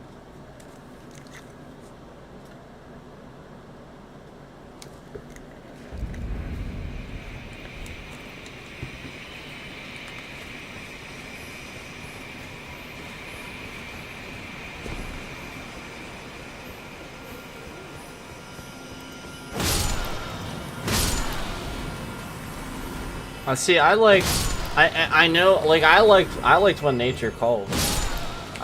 I can't, like, I just, for some reason, I just thought that was, like, I laughed so hard all the way through. I know some people like the first one better, but I could not, the whole way through, I laugh. I literally don't stop laughing. How do you, I just, even, the plane, even right at the beginning, there's just a giant chopper, and like he's literally climbing up a cliff, and you're like, what the hell is that? Really? And then yeah, it pans in, and he just says something funny immediately. I'm just literally laughing the whole time, and the entire thing is a pun on cliffhanger. So it's just like.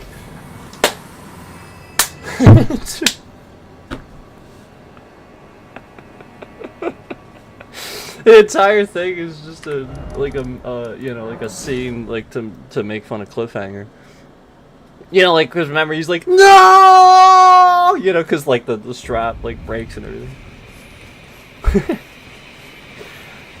You know, you could put somebody's eye out with that thing. You gotta do like this, you know.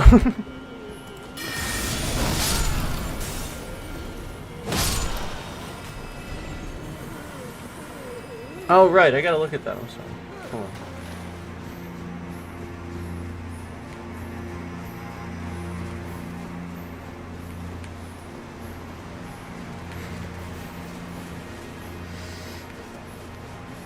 I know, and it's exactly. And then, do you remember the part with the slinky? And then the slinky, he can't. He's like, there's one thing I must do before I go. Isn't this incredible?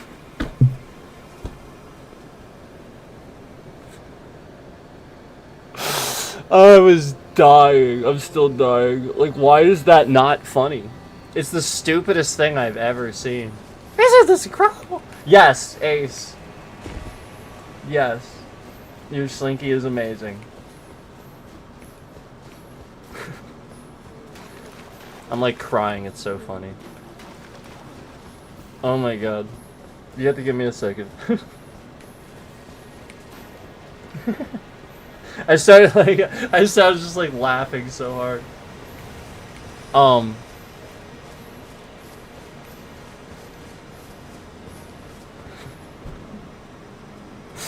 He must obtain eternal oneness. Come on, how is that not super funny? Like, I mean, don't get me wrong, the first movie was awesome too, but I don't know, just something about that. I love the second one too. Oh, Silva, away!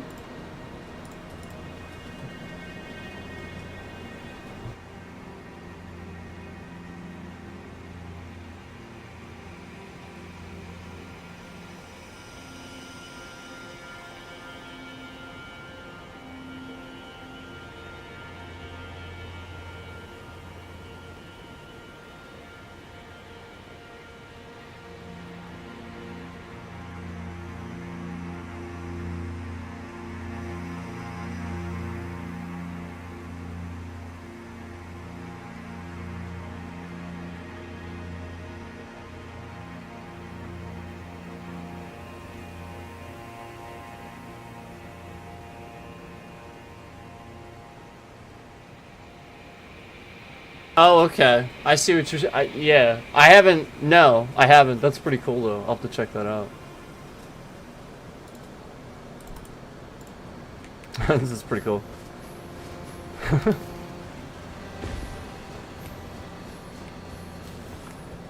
Yeah, you definitely do. That's the point. That's why they're rewatchable.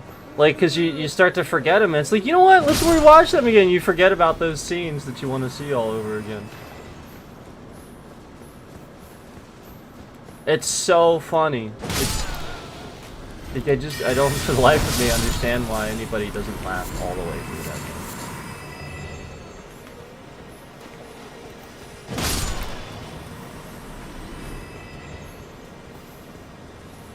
Billy Madison was pretty good too. I like Billy Madison. Like, I like Adam Sandler movies too.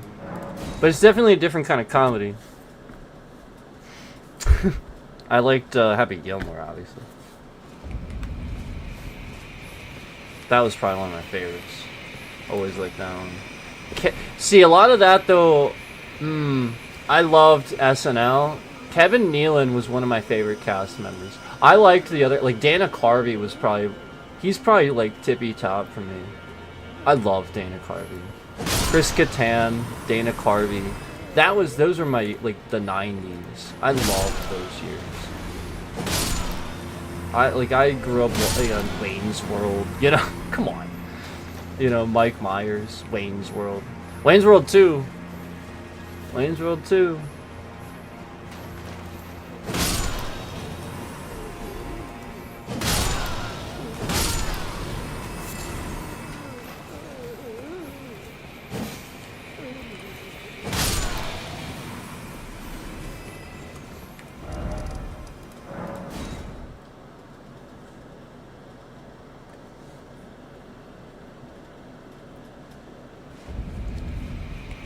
Happy Gilmore was great. I loved the characters. They were so funny.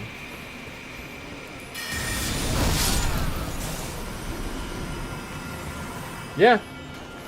No, I mean the Wayne's World movies were great, but I also liked Dana Carvey too. Really liked him. I actually watched some of his movies. You ever seen Opportunity Knocks, I think was one of them?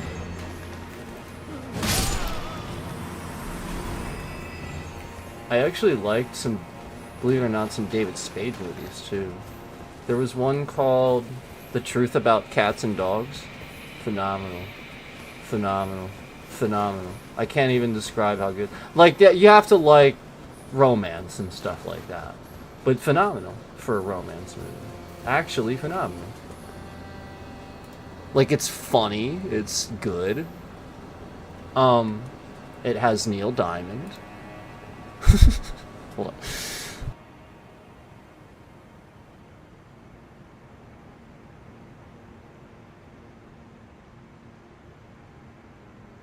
Yeah, Dana Carvey, Opportunity Knocks.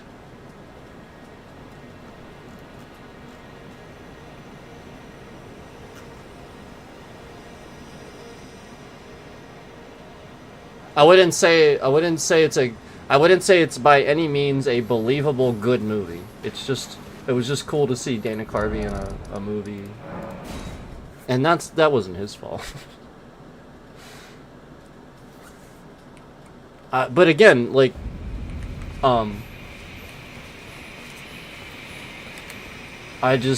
really like Dana Carvey's stand-up. He is phenomenal, and he's no, you know, I'm sure he's no stranger to the fact that that's an old movie anyway. You know, movies were like that at the time. They were sort of cheesy. Yeah, I think it was supposed to be that way. Like, I wouldn't call any 80s movie, almost any retro 80s movie good. And that was like right in 1990 that point. So like, you have to figure that's probably like why it was like, it's probably intentional. Like, you know, like they just thought it was going to be funny if they did that instead of taking it seriously. Like, you have to figure that. Like, he's not, you know, it's probably just he probably tried to do that.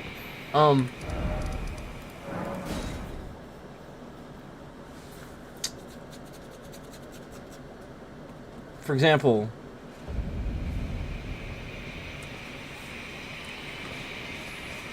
I mean, like, you have so many 80s movies.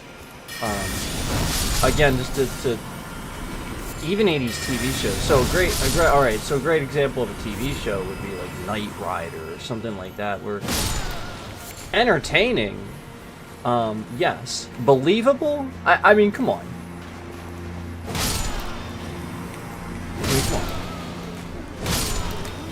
I mean, how believable was Baywatch? I mean, no, I love the guy. You don't hassle the Huff, you know. I mean, I love the guy, but good show though. And Baywatch was a great show because it actually had really, believe it or not, Mitch Buchanan was a really, really good person to,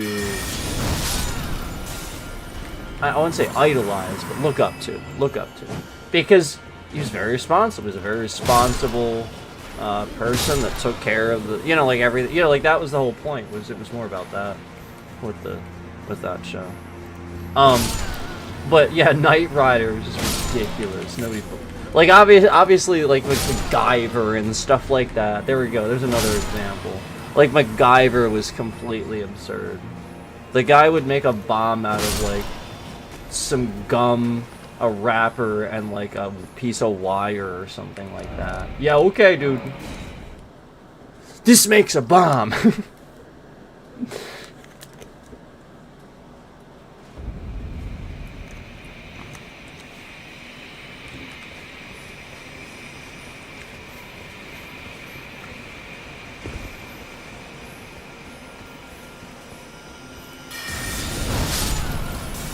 I actually watched it for the characters. I actually liked the characters. They're actually really good characters. They're believable. That's why. MacGyver was a bit. Oh, there. You know what? Another one. Now I love Chuck Norris. I love Chuck Norris, but Walker, Texas Ranger was a perfect. I mean, entertaining show. But yeah, Walker, Texas Ranger. There you go. Kicks his way out of everything.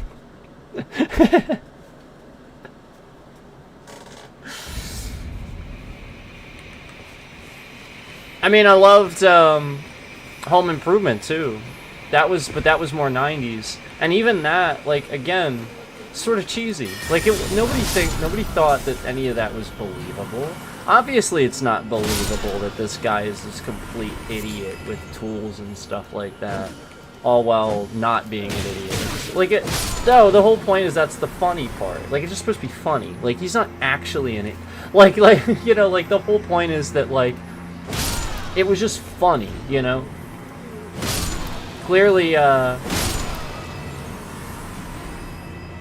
Tim Allen knows what he's doing. Yeah. I like Tim Allen.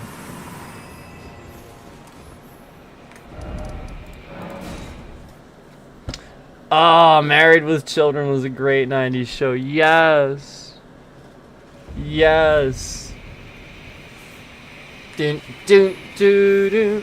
Wasn't that Frank Sinatra Jr. that sang that? Wasn't that actually Frank Sinatra Jr. that actually... Or was it... No, that was actually Frank Sinatra, wasn't it? Because that was just a song by him, wasn't it? I think that was just a Frank Sinatra song. I think it was. I'll be honest with you, I don't sit around and listen to too much Sinatra, but I think that was actually a Frank Sinatra song.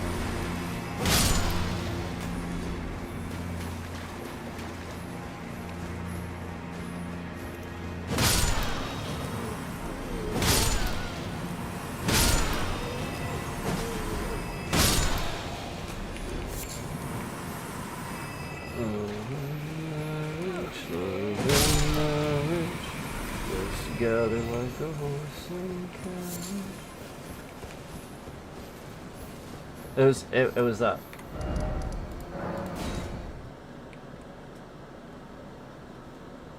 Yes, I tell you, brother, can't have one without the other. It was just like a small piece of it. There was an extended version too, I think, just like a lot of the other shows had. I liked the theme song from the TV show Perfect Strangers. I know I've talked about that before, but I also liked that show. Great show. It's funny. But you know, obviously, again, another cheesy, completely unbelievable show. I mean, the guy, Balky was flat out from a completely made-up place called Mypos. Where's Mypos? That's completely made up. Like, that's what he called it. Balky Bartokamos.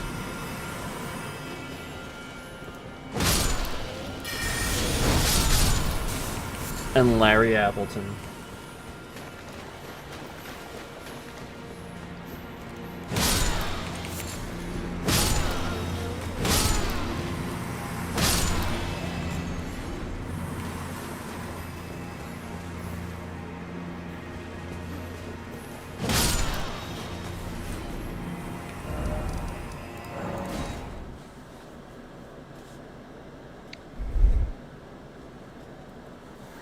Lots of good shows.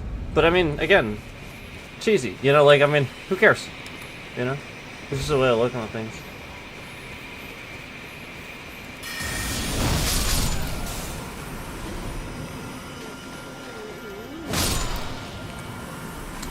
No, that one was good. I mean, my favorite two shows ever are the original Quantum Leap was Scott Bakula and Dean Stockwell. And Star Trek The Next Generation. Those are my two favorite shows ever.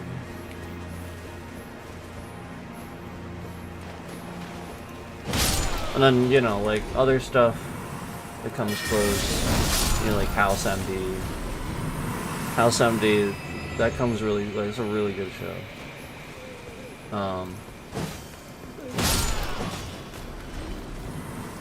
I like The Office, too. Like The American Office. I have nothing against the British. Like, I don't, like, hate it, like, you know, I don't, like one and hate the other. I just never really watched British Office.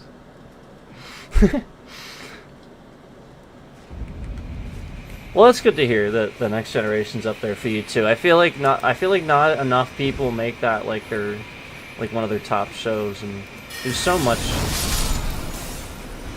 good writing and character development and timeless life lessons to be learned from the stories told. It's a good show.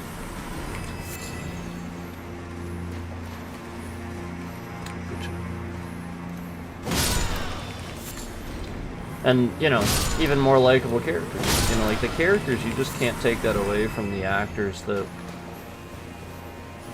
I mean, these guys are legends. It's really dumb. In my opinion, like,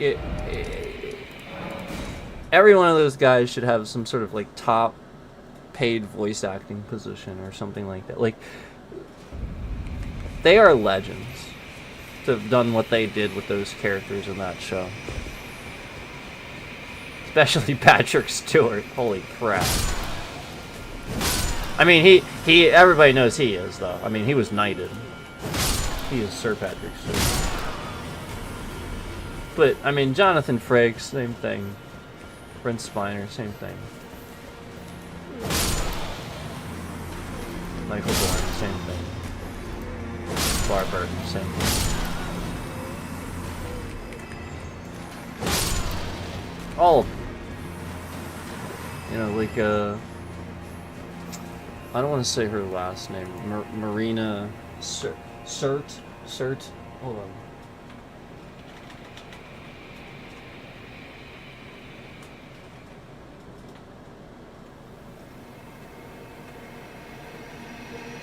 I always say it wrong. No, it is Sirtis. Marina Sirtis. And then obviously Gates McFadden, like I remember her, but like I wanted to make sure I was saying her name right. It's not a name you hear a lot. I've heard of the name Marina, but I just wanted to say it right. Phenomenal cast. Legends. All of them. Every last one. Every last one of them. Including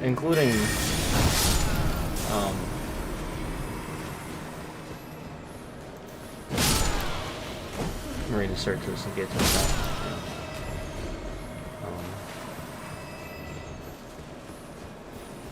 I actually liked Counselor Troy's character. Really good character. Really interesting to have an empath on the show all the time. And then,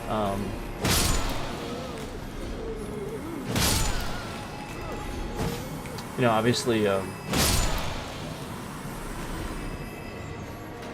obviously Dr. Crusher was just brilliant. Her character was brilliant. You know, and then, you know, you had Wesley too that played into that too. Like just the way they thought all of that out.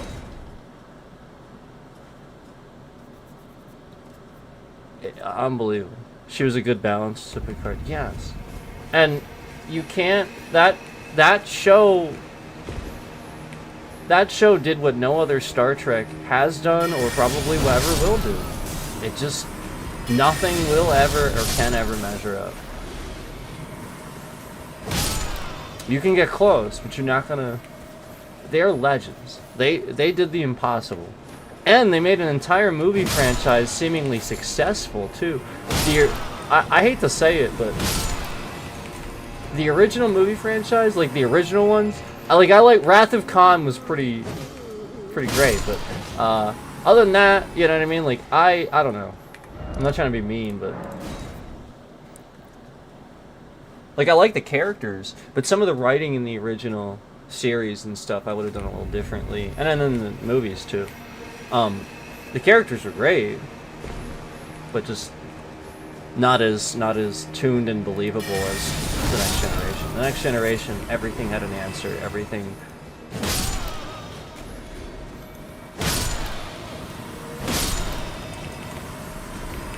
I'm not gonna do like a direct comparison because it's mean, but screw that.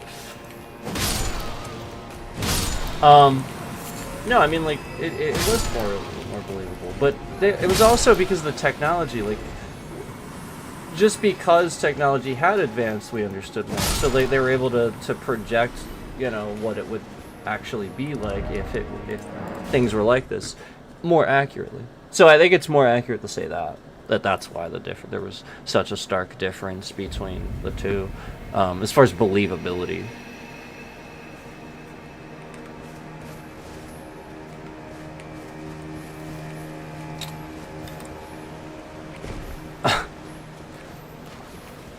Yeah, I'm just glad they're, you know, like, man, Patrick Stewart. I was glad to see that he was still able to even do another, like, I actually liked the card. I was glad that they did that. And I was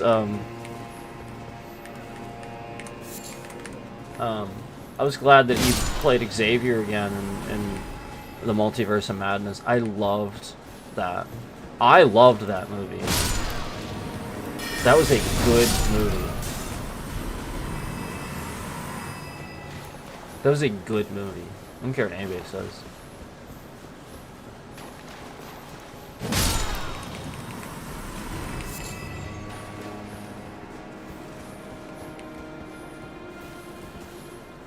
Yeah, I did too. I liked the fact that, like, it was like that and they had, you know, like, that's how it would have to be. And it wouldn't be everybody, obviously, because, you know, that's just the, you know, the military that chooses that, you know, essentially the Federation, you know, being that division at that point, and accepting that as their, you know, call to duty, so to speak. But, you know, other people would make those, you know, like, live on Earth or live on other planets, and I mean, you still had the civilizations, even that didn't make first contact yet, or something like that. And then there was that too, them defining a first contact, and, you know, like more defining that, you know, like essentially just having that more built into the culture of the show, you know, and again, the movie First Contact, you know, just, God, it's brilliant. Thank you, Jonathan Frakes. Thank you, Gene Roddenberry. Thank you, Brent Spiner.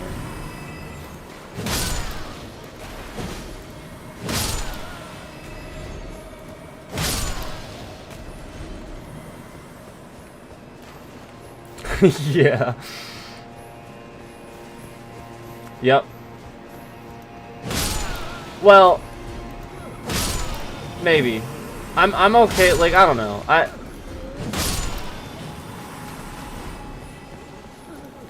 I'm not saying necessarily that, but he's when he does a role, you know, like,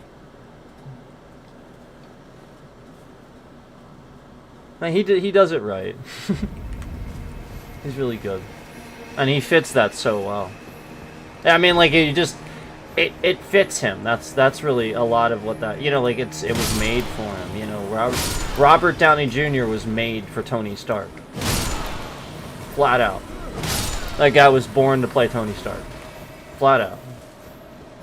I truly believe Tom Cruise is born to play Ethan Hunt.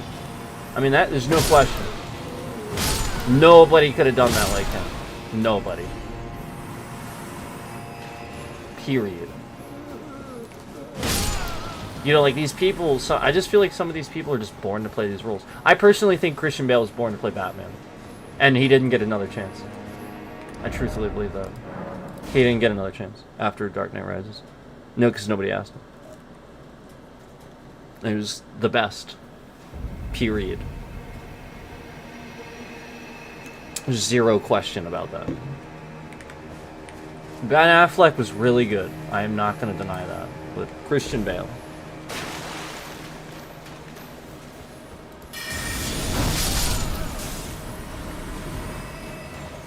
Yeah, just like Cavill was born for the Man of Steel.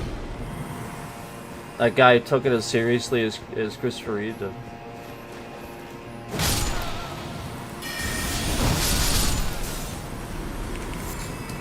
I truly believe this. Like, I truly believe, like, you know, you know, they just set their eyes on a goal.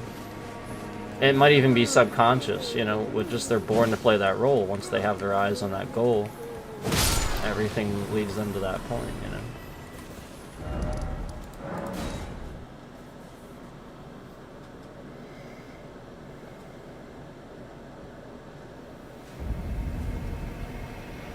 Oh, no question that Michael Keaton was too. No, Michael Keaton is one of the best Batmans too. He's just not my, like, you have to understand,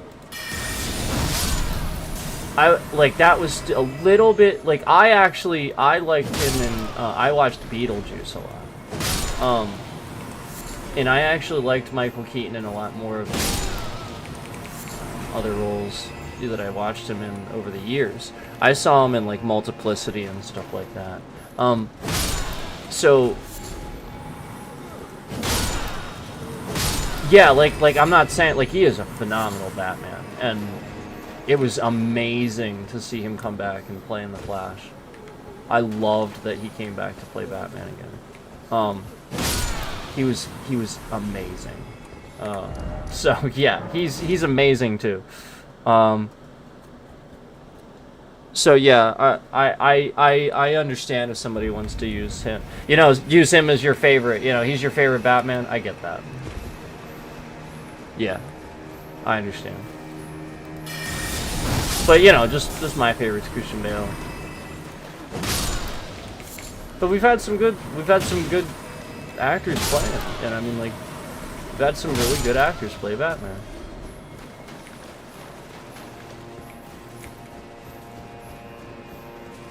But yeah, like, I just mean as far as, like, being born to play the role.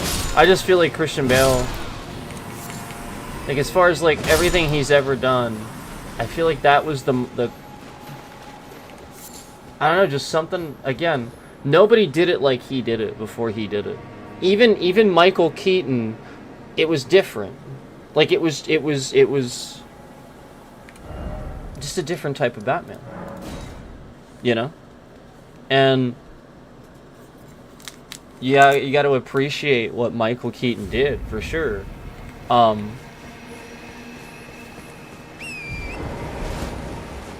But again, nobody did it like Christian Bale. Nobody did it like Michael Keaton either, but nobody did it like Christian Bale. When Christian Bale came along, it was so original. It was so dark, like Batman's supposed to feel. Not that Michael Keaton doesn't do that, but this was just a different kind. And again, at the same time, what Bale did that no one else did... Where the heck is this guy? What Bale did that no one else did, and in my opinion, the thing that Bale did that none of the other ones could do... Again, you either had a good Batman or you had a good Bruce Wayne, right? Michael Keaton was a good Batman. Ben Affleck was a good Batman. George Clooney was a good Bruce Wayne. Val Kilmer was arguably an okay Bruce Wayne. I'm not going to say anything about his Batman because that movie was effed. I happen to like Val Kilmer.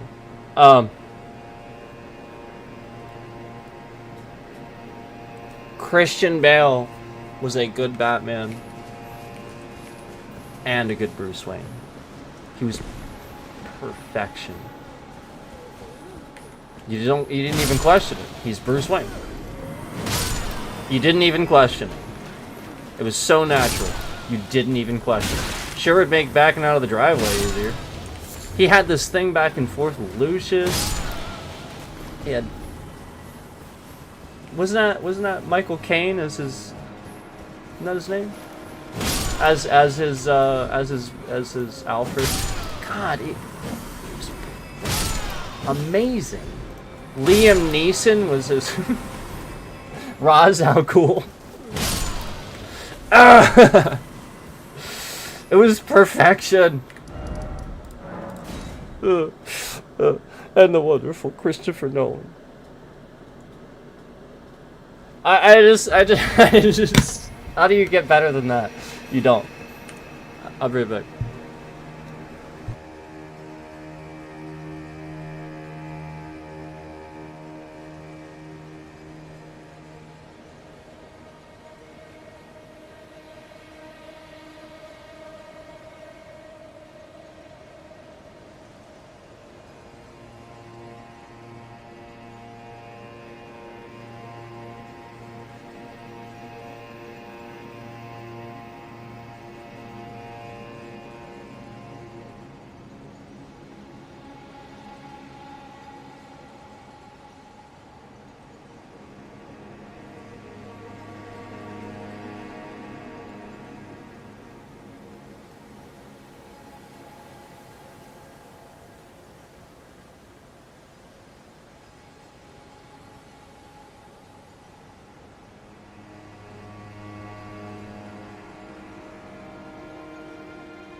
Okay, I'm here.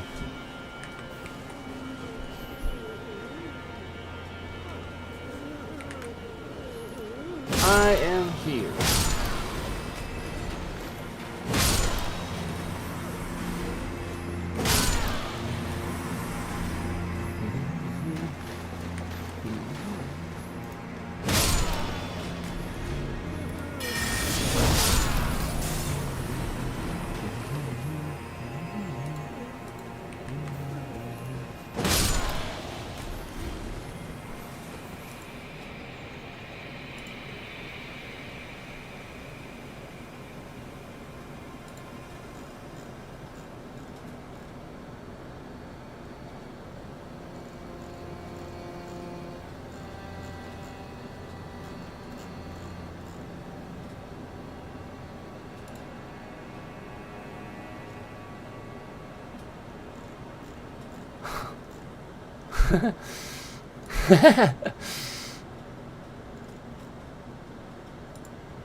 Don't be staring at those FBIs.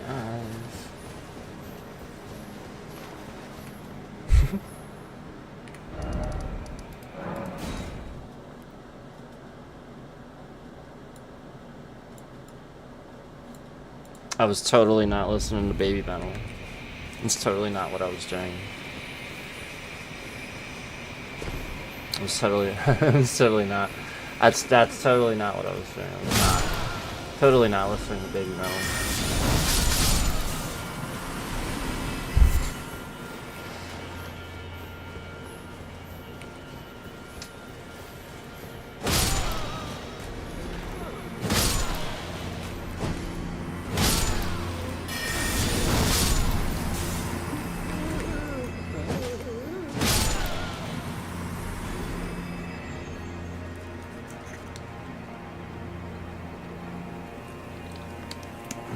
Doom, doom, doom, doom, doom. Staring at those FBIs.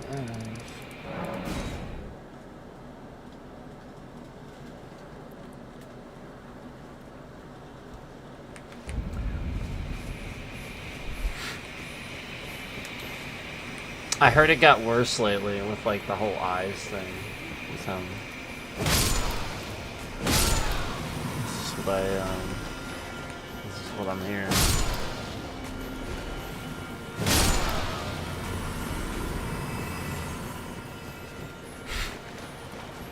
Looks like he's doing it more.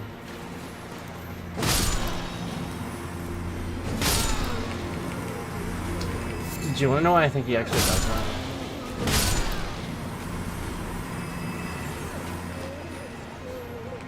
I think it's because he wears contacts. See? I think because he has to wear contacts, he does that so he doesn't have to duck out to the bathroom to fix his contact. I swear to God, I think it's literally as simple as something like that. I'm just being honest. I see him wear glasses. So, the times that he's not. Yeah. That's the reasonable take. Because he's like, it's not. I've looked very hard, and it's not. He's just opening his eyes wide. It looks funny, but he is just opening his eyes wide.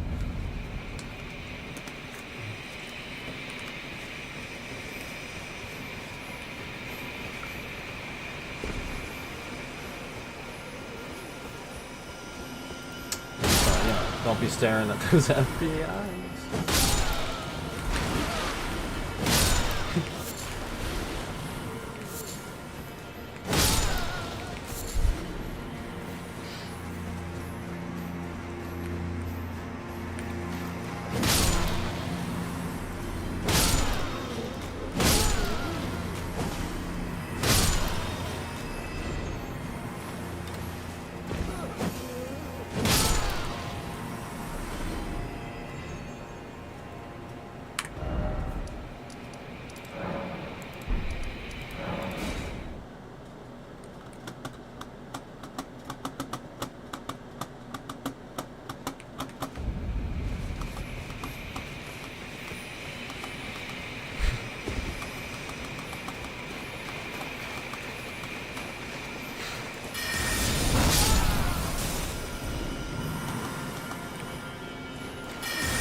They threw something at me.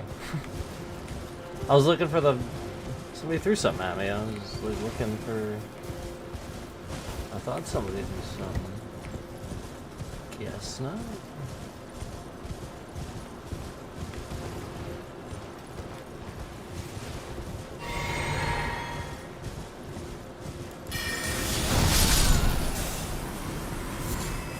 Wow. Wow. Alright. Now I'm gonna go through the middle. Did I get the middle? I got the middle.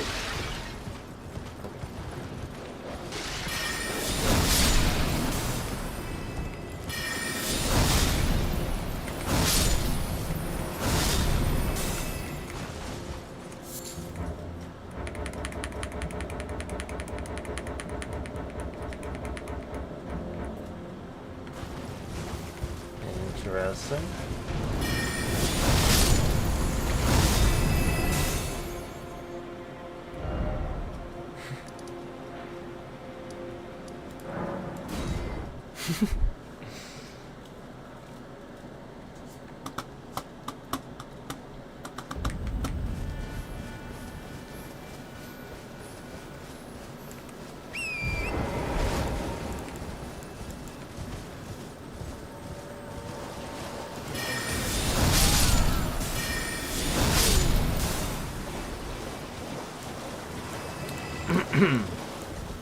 Should I do some different spells?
Comet. Comet. Comet. Comet.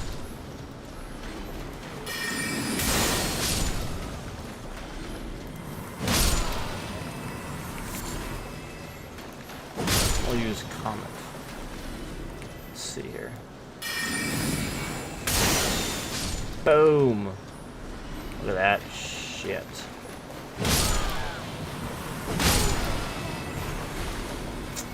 Boom. Comet.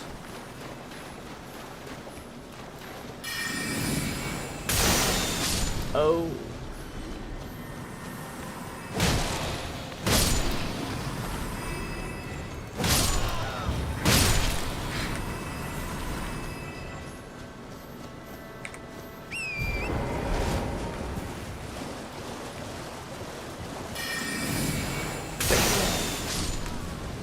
Blam. Blam.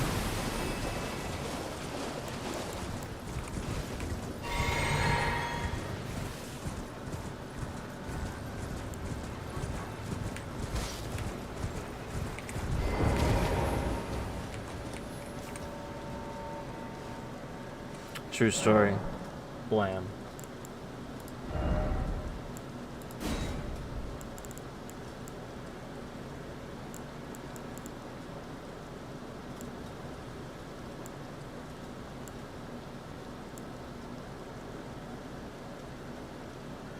That is a pretty cool one.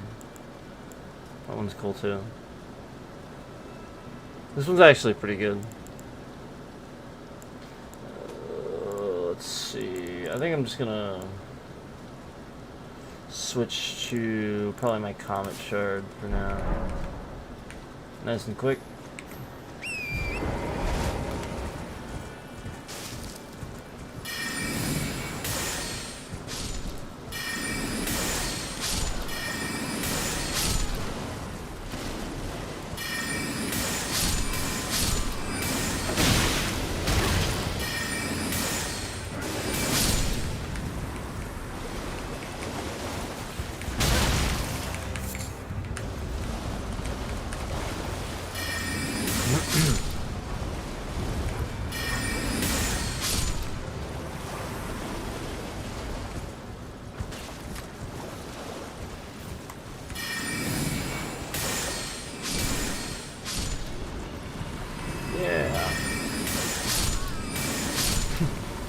The Comet Shards.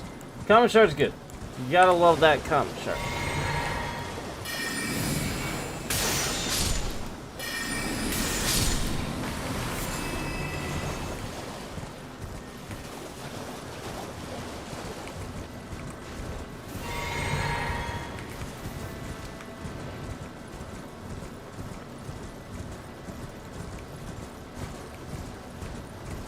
I missed that guy.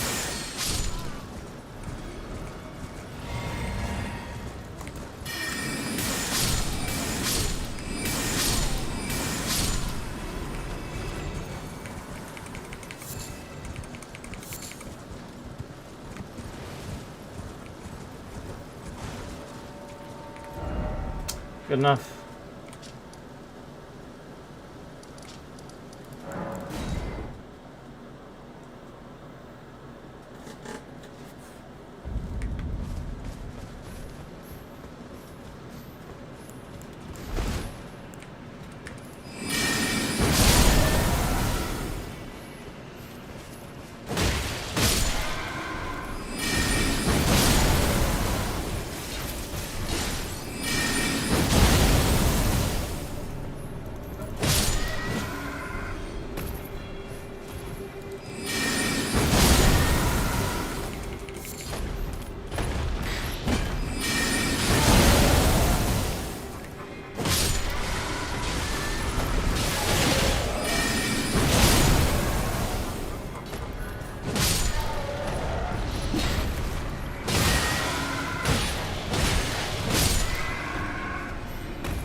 Just skip him again.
Blue hammer time.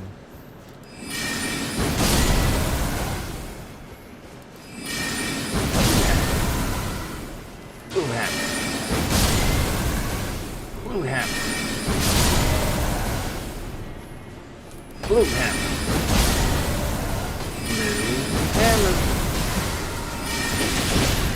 Blue hammer.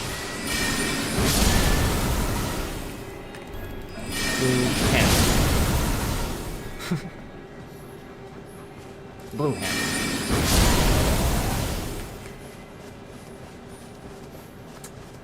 Blue hammer.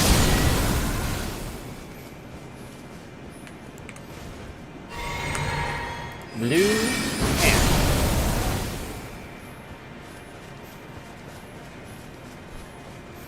Blue hammer. Blue hammer.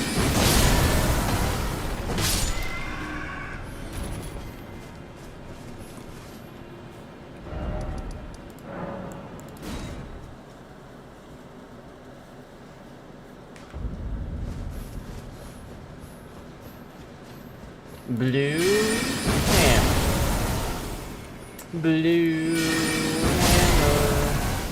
Blue hammer. Blue hammer. Blue hammer.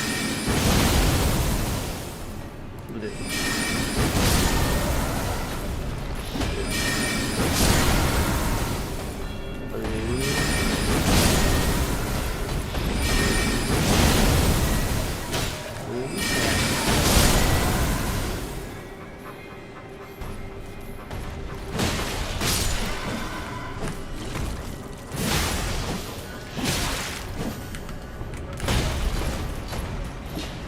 Blue hand.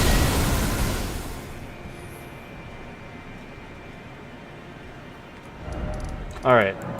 I guess 9 million's enough. I guess 9 million is enough. Is that enough, runes? I think 9 million's enough, right? I think that's probably enough. I've only been just doing this the whole time.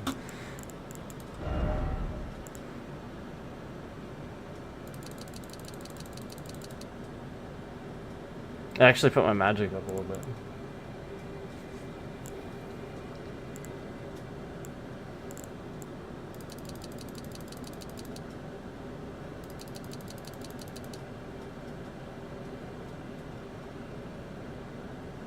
That was pretty crazy, that boost.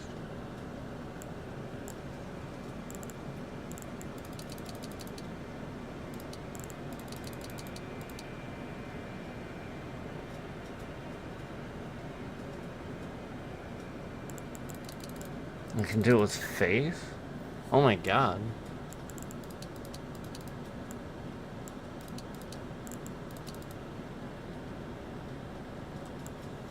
It ups my magic too. I'm gonna do faith.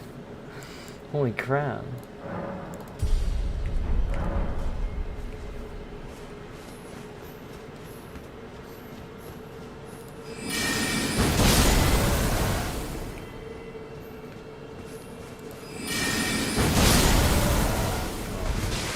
It's sort of inconclusive.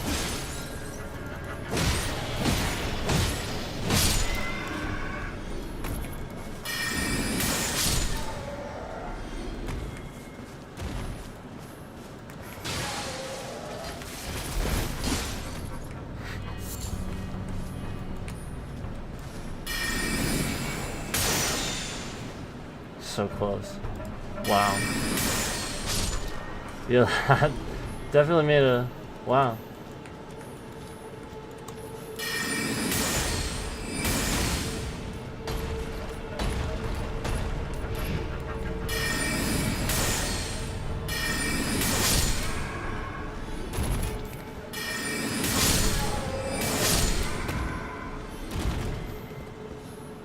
Yeah, that's pretty good.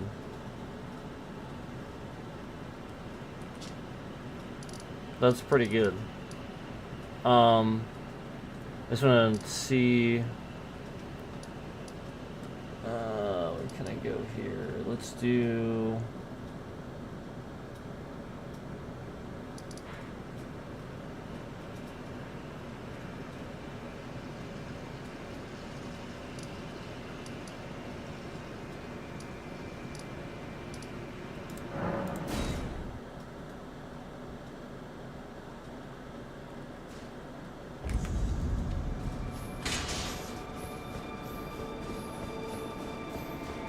This guy will be a good test.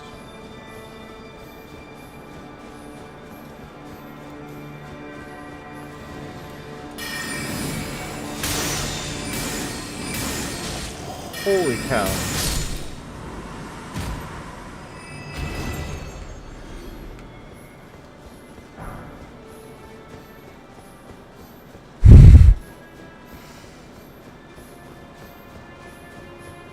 Yep. That just happened.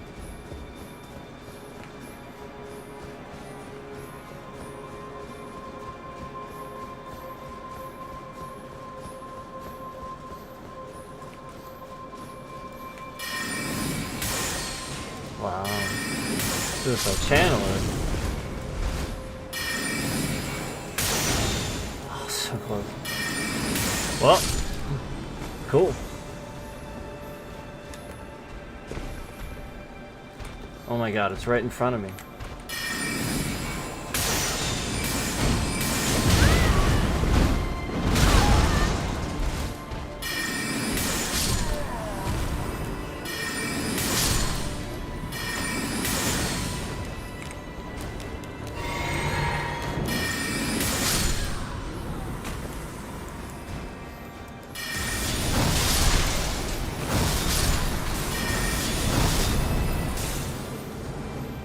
Yep, I can reasonably do this now.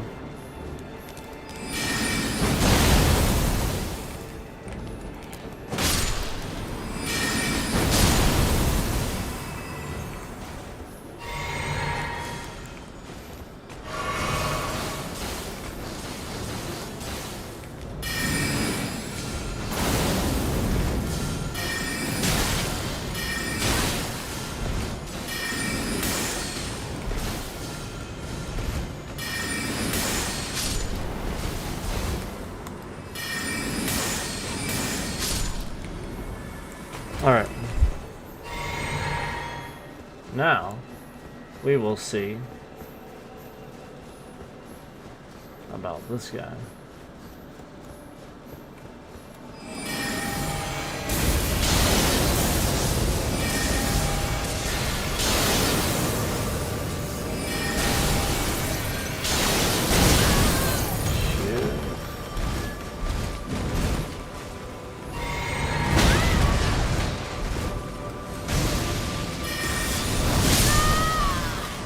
I got him. I got him, but like, did I have mana? I should have gotten mana. I think that was my issue. I had to get mana, and then that was the problem. If I hadn't had to get mana, I would have easily. Obviously, I would have had all that time where he was charging his weapon. Anyway, we'll stop here. But that was awesome. Thanks for watching, guys. Appreciate that. And I'll see you later.